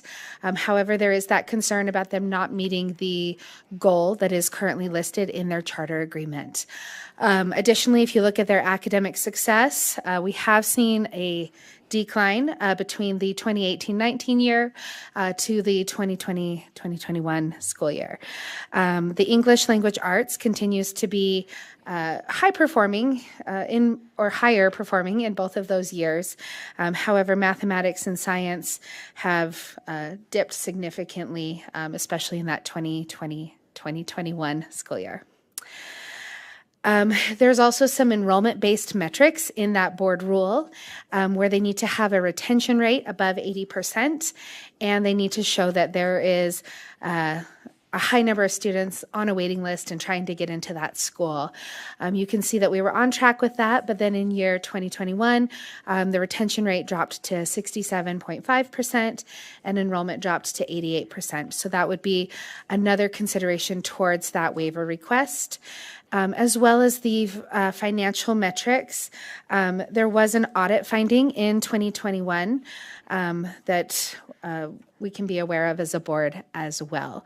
And so all of those items will be things that you want to consider today as you decide if you would like to recommend Utah Arts Academy for a waiver and ultimately for an expansion to add an 8th grade to their student body. Thank you, Chair Bowles. Thank you. I suspect you want to say some things to us as well. Will you turn on your microphone? And because I don't know you, will you introduce yourself and then we get it on the record as well, and we'll go from there. Thank you so much. Yes, thanks, Chair Bowles, and thank you everyone for having us here. I just flew in, which is great that we have St. George Regional. I appreciate Representative Lowry Snow on the call today as well. My name is Dr. Williams, and I appreciate that because we work really hard for that, Dr. Drew Williams. And I'm originally from California, but was in Tennessee for 10 years as a high school principal, and then moved actually to St. George to be the principal of Tuacahn High School, which is now Utah Arts Academy. So that's my introduction. Yeah, and thank you, Marie. Marie's been fantastic, and Jennifer has been fantastic as we've navigated really some unprecedented waters over the last year and a half. And I would just like to point out, I think in both the waiver and the application for 8th grade, very significant for us as a school. We were trending. I'll tell you a little story, I think, that illustrates this. When I got to Tuacahn High School 6 years ago, I was told by many faculty members and board members and community members that arts students were not that smart, that they were that we were the school of misfit toys, and I set out 6 years ago to change that notion in our community. That not only are art students incredible, but they're actually using creativity and critical thinking on levels that we don't see even in other areas, because that's what the arts does generally. So we were trending like all the data says. We were trending fantastic. We had changed the trajectory of our scores, particularly our ACT scores. Those scores for us are so valuable because it's an equalizer for our students to go to college. Whether that, a lot of our students go on to be doctors and lawyers, but and some of them go on to be artists. Even some of the art schools, New York University is one of the hardest schools to get into, even for artists. So those scores are the great equalizer, and we knew that, and that was our aim to ensure that our students had the scores that they needed in order to get to the schools that they wanted to get to. And we were on that trajectory. As this board knows, and certainly we don't need to go into the history and the nitty-gritty of that, but essentially an atomic bomb was dropped on Tuacahn High School and their students and faculty. And coming out of a year of COVID, where we successfully were able to have a parking lot graduation with the famous storyteller in BYU, the BYU News, now the CEO, I guess, of the BYU News, Sam Payne. We were able to put on something absolutely extraordinary, and coming back into school after that, fighting of course, all of the things that education has fought across the country. And then in March of 2021, I mean, basically mayhem happened on campus. And this board and Jennifer and her team were extraordinary in helping us do something, we call it in St. George a series of miracles that has gotten us to where we are. In fact, just last week, we had the state fire marshal approve phase 2 of a 3-phase process to open a brand new building for our students, which includes a black box theater, et cetera. So this series of miracles that has happened that's one of the most, has been the most challenging thing, I think, professionally and personally for me, and I know for our students and faculty, but being able to maintain that ACT score, which was our #1 focus in that process, and understanding and being very cognizant and transparent about those scores on our gateway. We understand that. We have a plan for that. Met with our teachers this week as PD, and met with our teachers this week for hours discussing how those scores get raised, et cetera. So it's significant not only in that regard, but also in the fact that Washington County starts high school in 10th grade, and they have their middle school as 8th and 9th grade. And so when you think about, even when I got to Tuacahn 6 years ago, one of the very first conversations that we had was, do we just move to a 10th, 11th, and 12th grade to match with our county, or do we add the 8th grade, which allows us to navigate that? And so what is happening for students, and which I think is actually the most important piece to this whole conversation, is that students are having to live, so to speak, at a school for a year before they come to Utah Arts Academy. And that creates a disruption in their learning, much like was discussed earlier. And so that process of having an 8th grade, we built our building to house 650 students, even though our charter is only at 450. So we have the space, we have the teaching manpower to navigate it. And so our biggest hurdle, of course, is this waiver because of our scores. Thank you. And I take back, I don't know you. Of course I do, from our discussion before when you were here, so I apologize for that. So welcome, Dr. Williams. It's been a long year, so it's okay. I appreciate it. We're glad to have you here. So are there questions any of you have for Dr. Williams, things you'd like to know? Vice Chair Phillips? Could you just elaborate for the sort of the public meeting and the public record, the ACT scores? It sounds like there you have some data that shows that you have maintained something you've been working toward and something that maybe can soften this most recent group of scores that we're looking at today. Yeah, thank you for asking. So, like I said, when we got there, that was a very big piece of our puzzle, our academic puzzle. When we were interviewing parents those first couple of years that I was there, the biggest concern that we found was parents were frustrated and concerned about sending students to Tuacahn High School because our ACT scores were much lower than average for our area as well as the state. We did a lot of research around that. In fact, Lipscomb University in Tennessee just did a group of students did their dissertation on our ACT progress that's now available for y'all to review.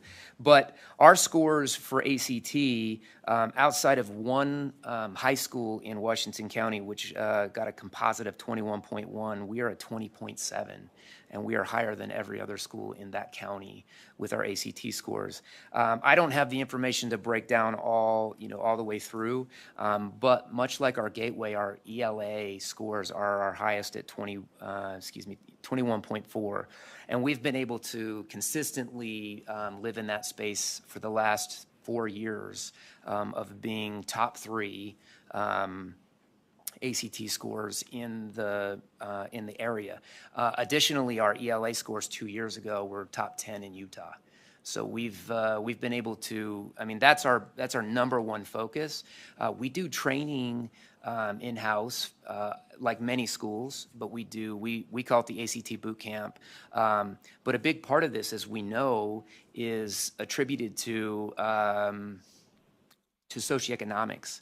And so as a school, we decided as a faculty to say, you know, we don't want socioeconomics to impact our students, and so we are going to bring a program that is very specific to help our students. And so we have done that, and it's in-house. We've created that system in-house to do such. Thank you. Additional questions, clarification, things you want to ask? Member Olson and Member Cisneros, let's go in that order. I don't want to waste a lot of everyone's time with my comments, but and I don't want to pontificate either, but I've got to say I'm troubled by the waiver request, and that it's, I mean, you said at the outset, I'm going to avoid the history and the nitty-gritty, but then you go on to say an atomic bomb was dropped. And when you read the waiver request, I've got 2 pages, single-spaced, of really just a rant about why all of these people that came before were bordering on criminal based on how they behaved in regard to the students in the school. So I don't know where that takes me. It just concerns me that rather than take some time for self-reflection, talk about, yeah, we've had a big trial, we've worked through it, we have 2 pages of just bashing other people who were involved in this prior school.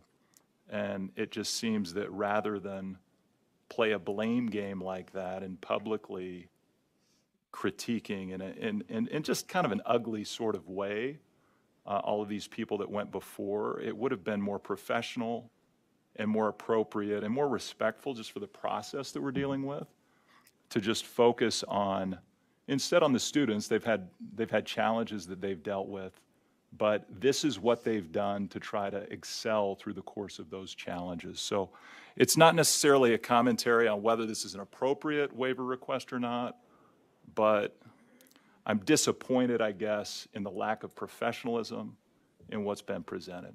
Anyway, that's just a comment. I had to share that. I'm sorry. I for other reasons, but I share a concern with the waiver request with Member Olson. And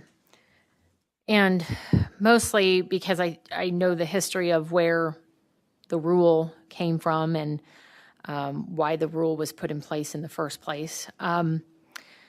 And also in looking at schools who were administratively rejected or denied, and yes, of course, they could have filled out a waiver, but instead they chose to work on fixing the problems and then coming back. And I guess I lean more towards that as a process, but I do have some questions. So if ACT is the focus of your school academically, I'm curious why you chose a non-ACT academic goal. You have in your plan what your projected enrollment is, but I'd like to know how many kids are actually showing up. When I looked at the finances in your application, they're troubling, and one of the requirements out of rule is finances. And then if I'm understanding right, you're not ready to go into your building. It sounds like you would be ready to go into your building by the time you had the 8th graders, but as of right now, you're not in a building. So that's one question that's really 4 questions. I apologize. Yeah, so, I mean, can you ask those one at a time for me, and I'll try to do my best to answer. Sorry. Why did when you wrote your new Not Tuacahn UAA charter, and the goal as it was on the board was a performance goal against the other performance goals, did you have the option to write specifically as an ACT goal, since that's the focus of your academics? Yeah, I mean, to speak to that, and I mentioned that I think in our original application, it was a general goal of performance. In my mind, we were writing about the ACT. We didn't specifically write ACT. That was a mistake on our part due to the nature of and the quickness of which we wrote this charter. Again, we were in the process of navigating a charter agreement, a separation agreement, and we were doing this through a very tumultuous time. So, and so it was a general goal. We should have written an ACT goal. In fact, we've talked to Marie and her team about actually changing that to an ACT specific goal in the future, in a future meeting. So that answers, I mean, I hope that that answers that question. And then there were two other questions, I believe. You list projected enrollment, but I'm curious if you have your actual numbers of who's starting, I'm assuming in the next week to 10 days. Yeah, What that number looks Monday. like. Yeah, absolutely Monday. So we're at 320 students, and we're in 22,000 square feet of a 31,000 square foot build out, which will be done in October. And so we would have plenty of time and space for the 8th grade bump next school year. So you're in the building you're going to be in, it's just not finalized. Correct. And then finances. So a lot of those finances were in conjunction with the move from Tuacahn High School to Utah Arts High School, our academy. And so we've always been there. The troubling part of the note that was written that was a finding was one deposit that wasn't made within 3 days. Just by way of explanation, that was the week after the final board meeting.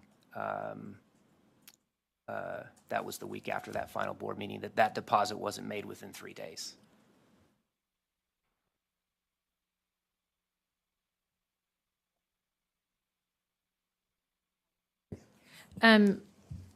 Sorry, I have no computer. I'm trying to do everything off No, of you're my fine. phone. That's And totally- since I'm not 17, this is a challenge, I you get can it. imagine. I- And I forgot my reader, so it's an even bigger challenge. Just hold it really far back. I keep like scanning it up like that so I can read 3 words at a time. So at some point when I was reviewing the materials, which was quite appreciated, the last 12 months of P&Ls were provided, and there were several months where they were significantly negative at the end of the closeout.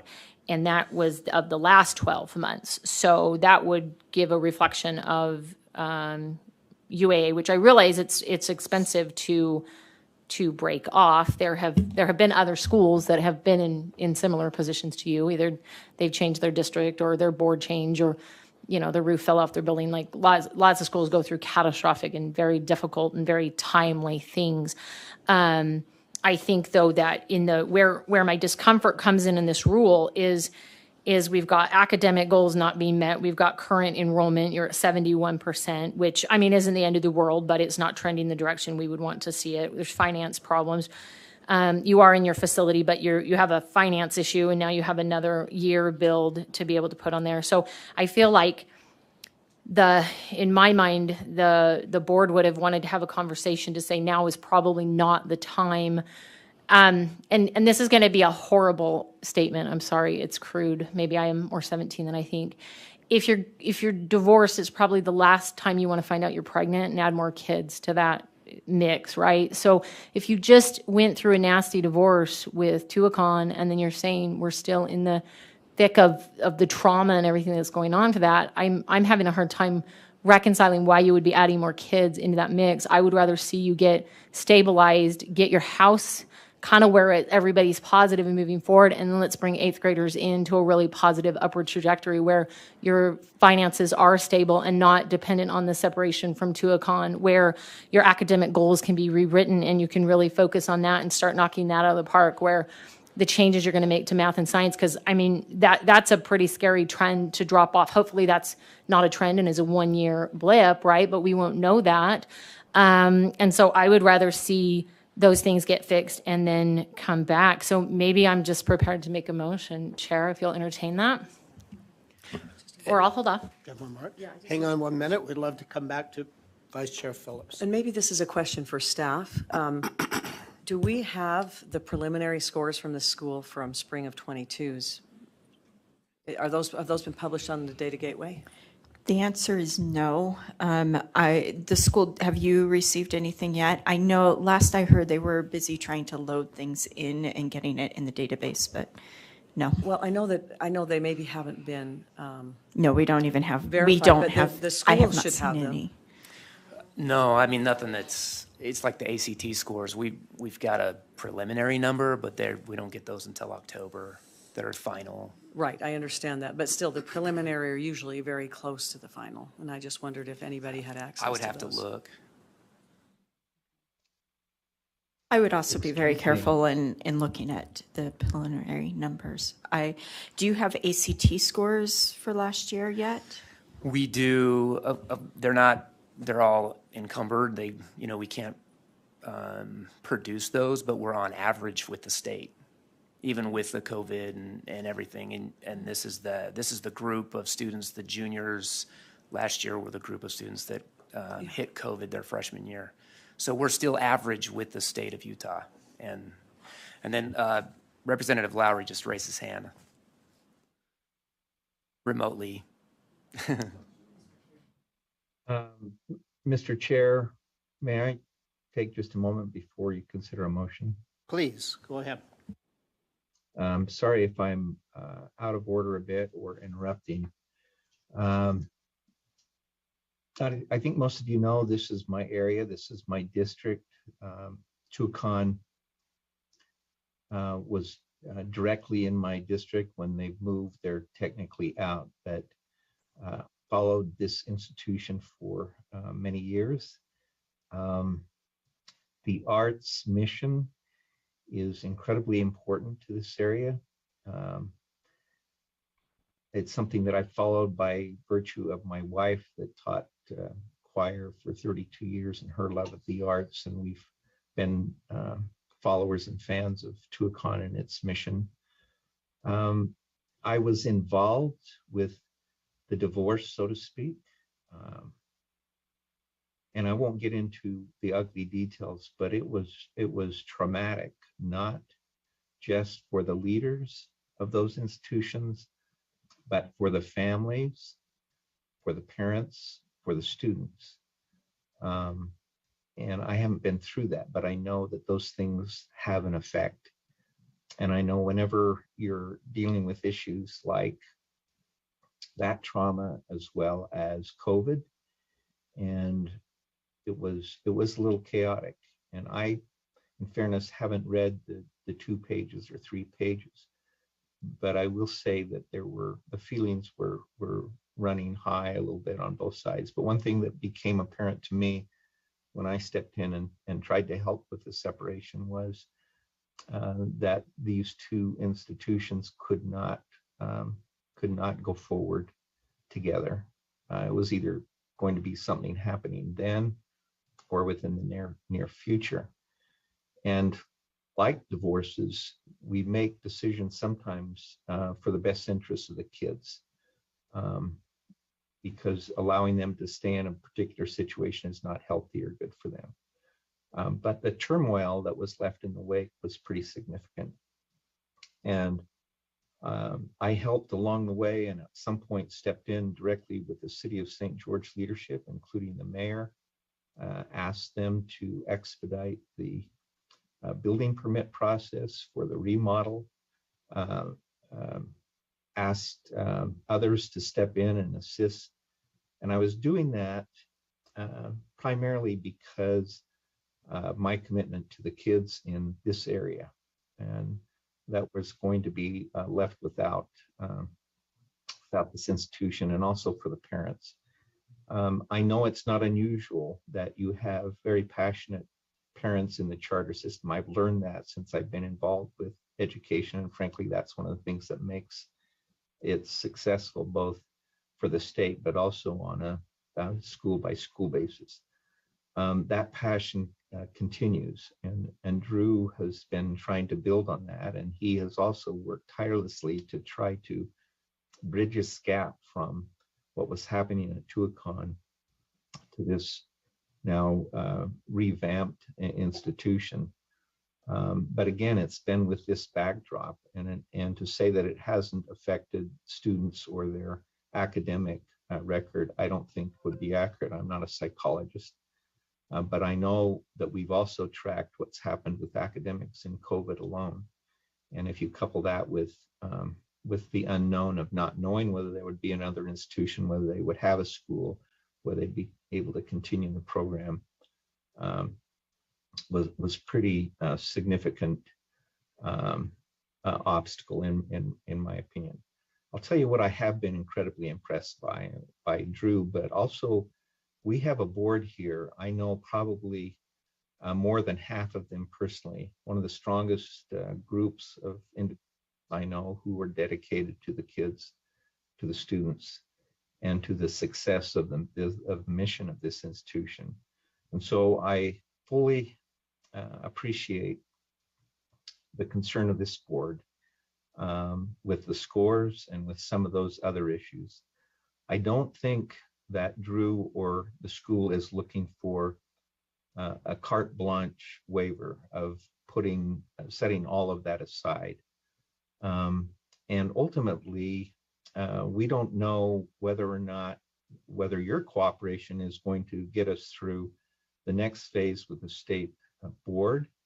And we don't know whether ultimately coming back here, what the disposition would be. But at least if we come back here after that, you can fashion, I believe, something that sets some metrics and some performance measures and creates a timeline that we can see if we can help this group. The 8th, 9th situation here is very real in terms of the relationships these kids form in those, but also in families. You all know, because you know it better than I, that loyalty to charter schools is family loyalty.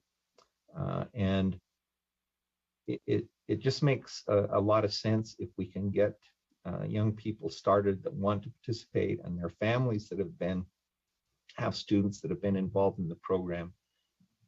If we can get them started on the 8th grade, they pick up the continuity and they're not interrupting their friends and their social life midstream in middle school. It's kind of a bit of a catch-22, and I keep saying this, I'm not an expert, but I think when we're hoping to increase enrollment, it would help us if we could have the advantage of that continuity in middle school, not having a midway break from the 8th to the 9th grade. So I speak based on what I know about these people, what they've been through, what the families and the students have been through. And I think some of you have heard me speak in our education meetings about one of the things I like about your board and about charter administration is willingness to try to make things work for the school, not extending things to the point that the school is at risk. But if we can make some adjustments to help the school pick up momentum in this case with enrollment, I think it would go a long ways. Thank you for giving me a few minutes. I'm happy to take any questions to the extent that I can answer them and help with your decision-making process. Thank you so much, Representative Snow, for your insights and willingness to participate today. Do you have an additional, Vice Chair Phillips? So one thing I think, I have two comments, and one of them is more in the form of a question that might best be directed towards staff. But I think my first comment would be, this school has come asking us to support a waiver of ultimately the process that the USBE has set out for expansions, because so in other words, they're not asking us specifically to waive any sort of a process that we have specifically approved. I mean, obviously we gave a process to the USBE. They adjusted it the way they saw fit, as they are allowed to do in statute. And then it is our board's job to comply with that process. But the school is coming to ask us to consider supporting a waiver request of that process, or of the criteria which would enable them to expand. It would be an easy decision if they were administratively in compliance, and then we judged, as we did with our last school, that they had all these strong elements. So what they're asking us, what they're not doing is saying, we have met the criteria and you all just simply haven't discerned in these criteria that we actually have met it. They're saying there are some extenuating circumstances that the Board of Education may or may not agree would be sufficient to grant a waiver. So what we're tasked with then is deciding whether or not what we know of Utah Arts Academy, their mission, their circumstances in their own districts that they serve, Washington District, are sufficient in our minds to allow them to add this additional grade so that they align with their district in a way that might support families in their choices. So I think that's actually very different from suggesting that any kind of a motion we might make in support of their seeking a waiver is our acknowledgement that somehow their scores are somehow different from what they are. So, I mean, I think we need to keep that in mind. They're coming knowing that they have improvement, but also knowing that perhaps that improvement can't be made without some more realignment with the district so that their students come in at a more reasonable time. I don't know if that's sufficient justification, but I just wanted to clarify that because I think that that's what they're asking, is for us to look beyond that, the criteria that would be typical for us to even think about approving an expansion under the USBE's process as delineated. Director Lambert. So I think you said you had a question to staff, and so if I can guess what maybe that question was. So I know that probably one of Marie's least favorite parts of her job is doing these administrative reviews of these applications. Because these are schools that we have relationships with, we know what, all the good things that they're doing, but the rule is what it is. And so when we look at it and we find that a school isn't making it, we always give them the option that they can request a waiver. Now, I would say that this waiver request is maybe a little unique, just as Itinerus's request was a little unique. I think that the rule often envisions expansions as being adding like significant grades or a lot of students.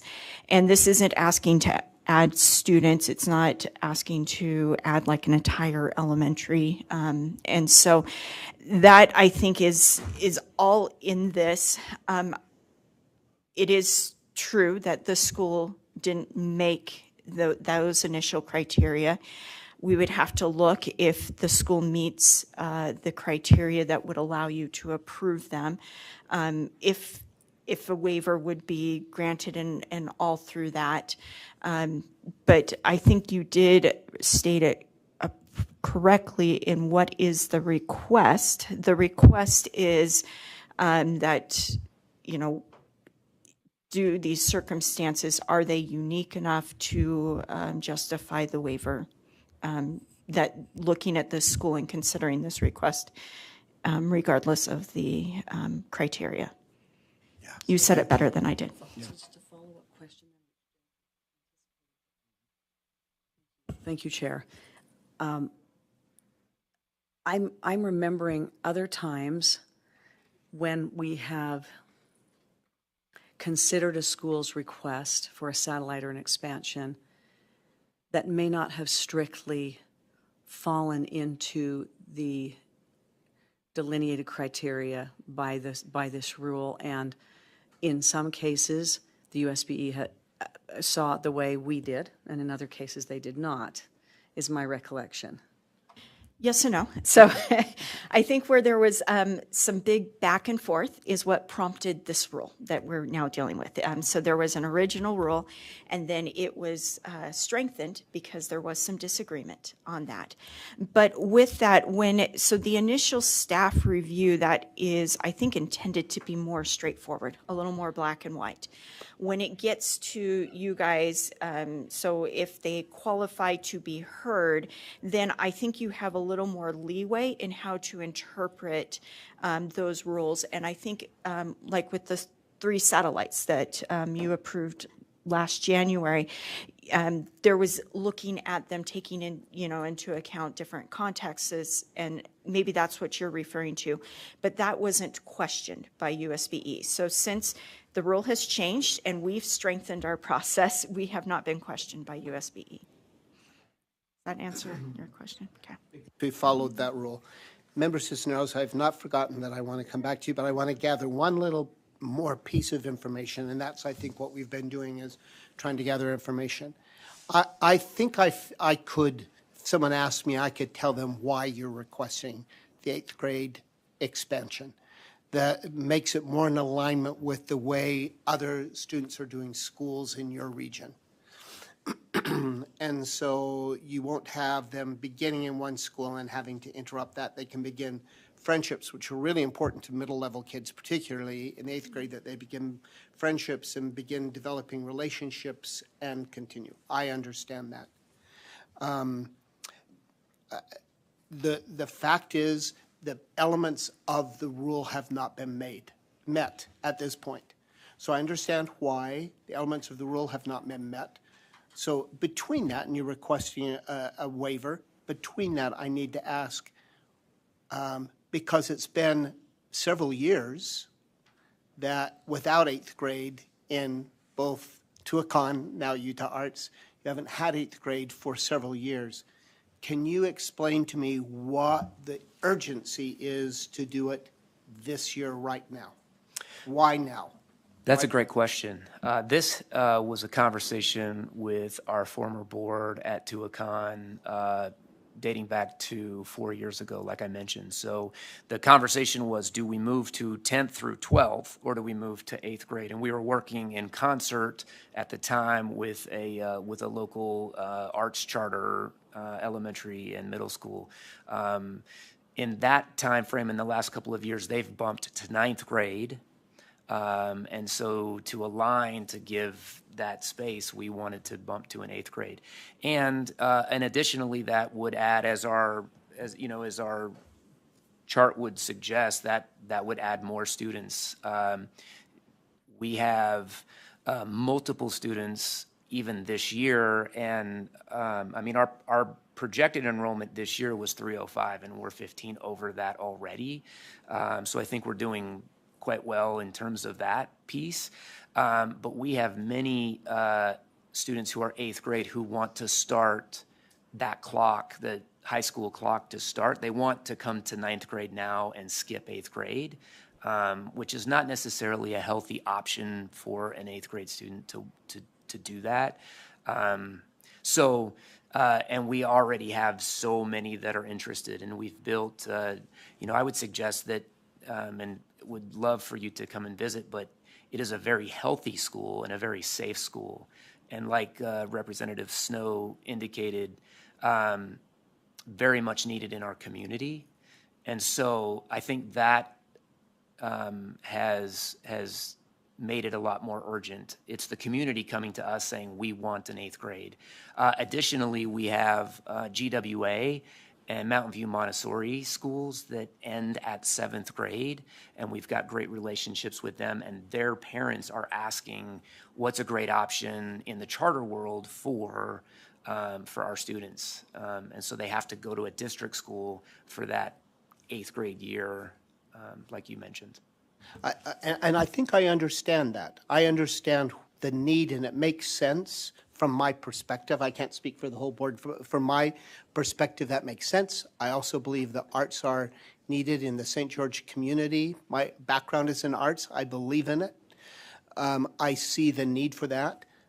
But I'm still grappling with when people have wanted 8th grade for quite some time, why do we have to do it now? Couldn't you take the time to get everything in order and then come back with, then there's no question that everything is, so I don't know why we have to, why is it urgent to ask for a waiver to the eligibility? Yeah, with what I have said, on top of that, the additional financial viability of having an 8th grade and including those students in that aspect is huge for us. So that piece is important as well. Yeah, that makes sense to me, but you've just said a minute ago that you were trending at good numbers. You felt like you're over 15. So that still doesn't say to me, boy, they're losing so many numbers, which I also would question if you were losing a lot. Correct. But you're saying you're up. So financially, you're not saying we've got to have it this year, or financially we're just not going to make it. I didn't hear that.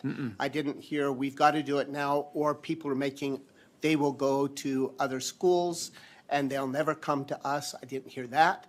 That means they'll be disappointing. They'll have to go to another school for an 8th grade year, but it doesn't mean they won't come to you and begin that in another year. Yeah, So I'm trying to find out why we have to do it right now. I would suggest that, and I'll use my daughter as an example. She's coming to UAA. She'll be a 9th grade student.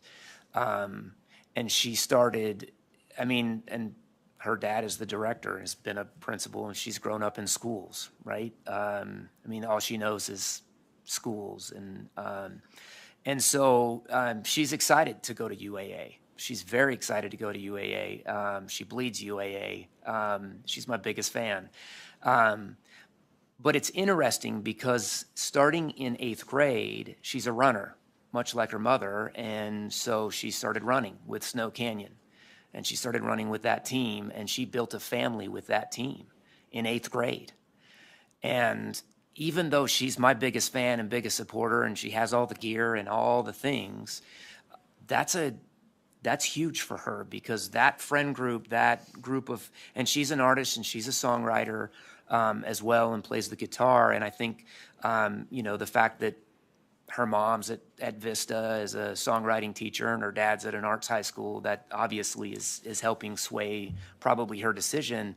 But we have a lot of students who in that 8th grade year, that is a very formative year for students. And if they get connected to that family nucleus, wherever that may be, that's huge. And I would suggest that they wouldn't come to us. Pre-COVID, we had alignment with Vista as 8th grade, and we, probably 60% of our students roughly would come from COVID. I hope not. That's the worst. They would come from Vista. We just looked at the numbers yesterday. Only 23% of those students are from Vista are coming to Utah Arts Academy. And there's a lot of reasons for that, I think. But I think a big reason is that they have created that friend group in 9th grade at Vista, and they're moving with that friend group. So I think if we don't act quickly, we certainly could wait a year and go through that process. But I feel like there's urgency in it, because it's about kids and about getting the kids in the place that they need to be. And I've always acted, my career is 2 decades in education. And I've been in administration for almost 15 of those years. And I've always acted with urgency, because we don't have time to wait for a student. 1 year is a full year for a child. And so that's something that I made a note for me right when I started teaching at Spanish Fork Junior High School, that I would always be urgent in my actions as an educator. Yeah. So you have sold me personally on why. But that same why was there last year and the year before and 5 years ago. I'm still not convinced in the why now.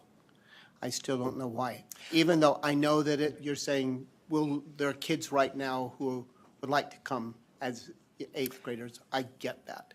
And they would have to wait. And I know they'd be disappointed as other kids who didn't get to come in the 8th grade. I'm just speaking for myself. I'm not speaking for everyone else here. But that's the one thing, that if you could get everything in line that meets all this eligibility, then there's no question. Correct. And you're good to go. That why is because we have a supportive board that wants this to happen as well. You're in the right school with the supportive board. Yes. That's what you want. Correct. That's what you want. And that's why it I hope didn't that happen always earlier. continues. Correct. All right. Other May questions? May I add one other? Absolutely. Again, I'm speaking out of term. This is it's been an important dialogue. I would just add and go back. I would add one more thing, going back to what I said about the separation. the school is coming back, and the momentum is coming back, but they need to pull all the levers available. And this is one that's important, that the board has decided. It was under process being looked at to a con, but never occurred. But as this board and Drew has looked at it, what is it we need to do additionally to capture these young people at the right age? And while it's not an emergency, it is the implementing of a plan that's going to be important to sustain the school. And so it's related to the breakup, but it's also here and now recognition that in order for us to have the momentum and the enrollment, we need to fix this 8th and 9th grade issue as soon as possible. Thank you, Representative, so much. And we really do appreciate you taking your valuable time today to help us to think about all the issues. So thank you for that as well. Thank you. Member Cisneros, I'm going to come back to you and see if you're still ready. You said before you wanted to make a motion. I don't know if that's changed in the meantime, or if there's something you would like to, or if someone else might. Yep. So part of why I'm still making the motion is because I'm trying to say, well, if the waiver requests weren't in there, how would I feel about the expansion independent of the waiver? And so I still feel strongly, even with all my notes and questions there, to make a motion to not, I don't know how to say this right, not recommend the waiver go to USBE. Okay, that's my motion. So we have a motion from Representative Cisneros for this board not to move this expansion request forward with the waiver request. Do we have a second to that motion?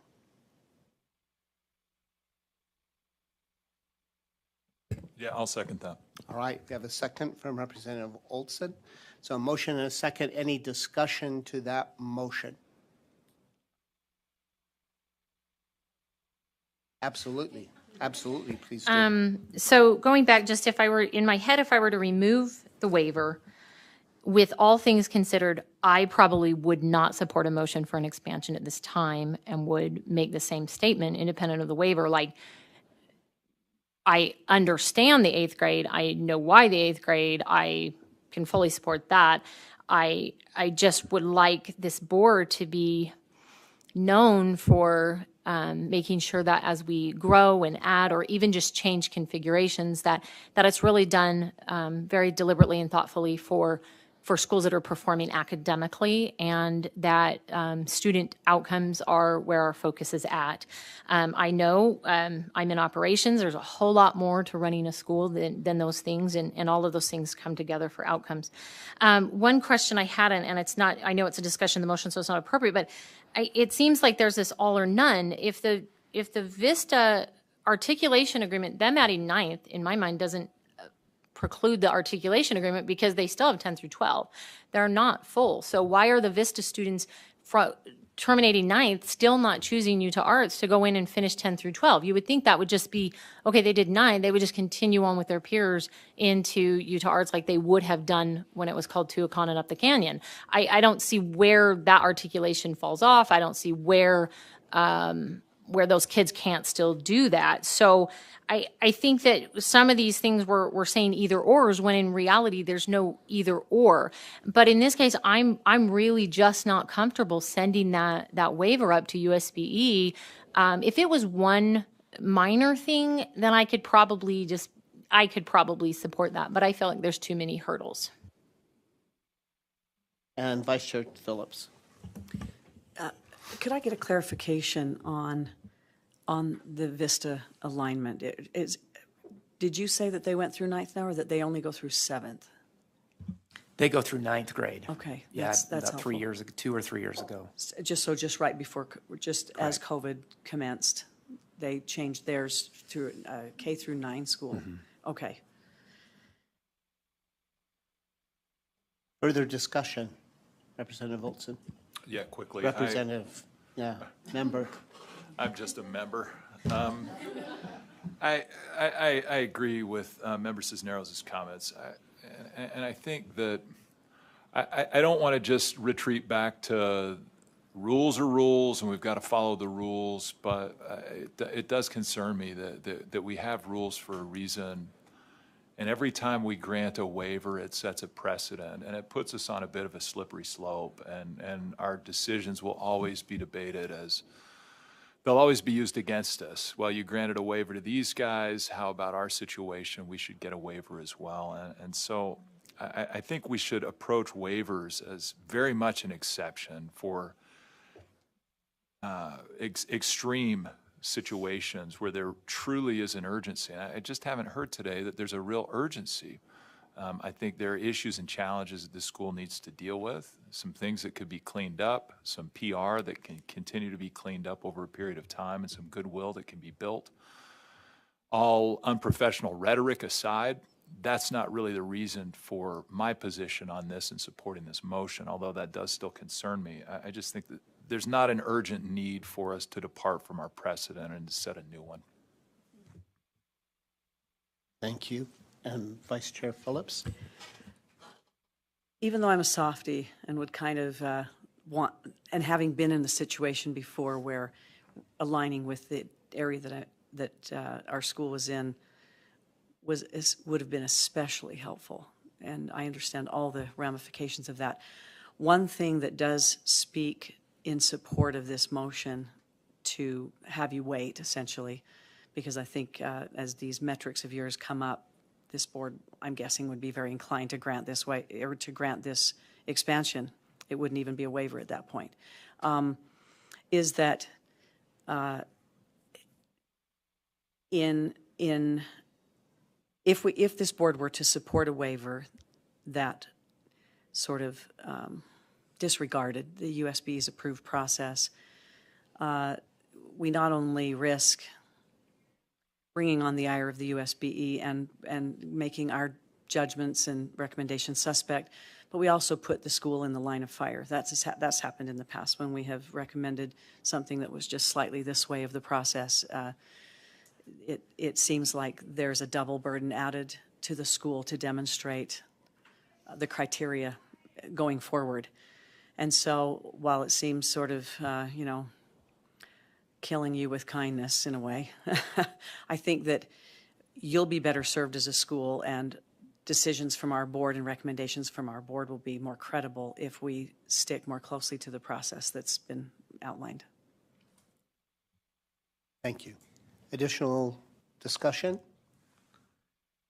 Seeing none, I'll call for a vote on the motion. The motion is not to recommend the expansion request and the waiver that would come with that as they move forward at this time. All those in favor of that motion say aye. Aye. Those opposed, no. So unanimously, we're not comfortable at this time, but the nice thing is you said you've got a great board. You're competent to go back with that great board and get all those pieces in place and come back to us in another year, and when you can say, all right, we've got everything in place now. Thank you so much. Appreciate it. Thank you.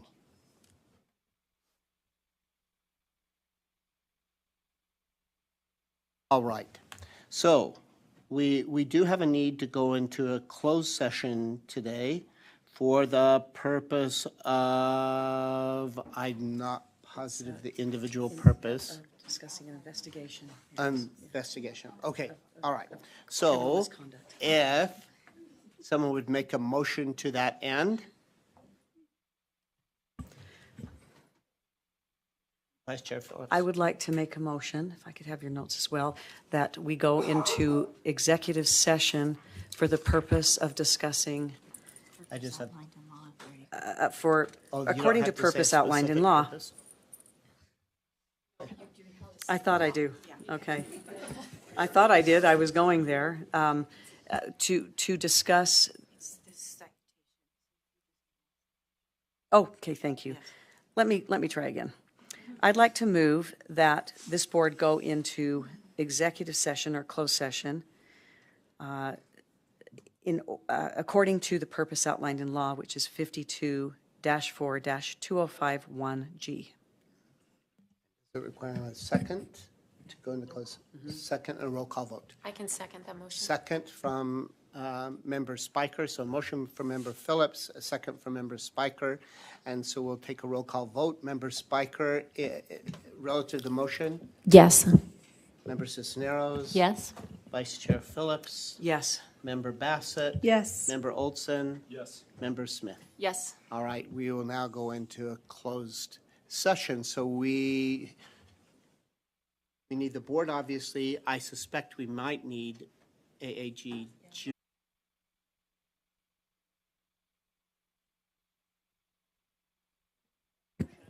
I move that we adjourn? Oh, go back into our open session? And that following our going into the open session, that we adjourn this meeting. I'll second.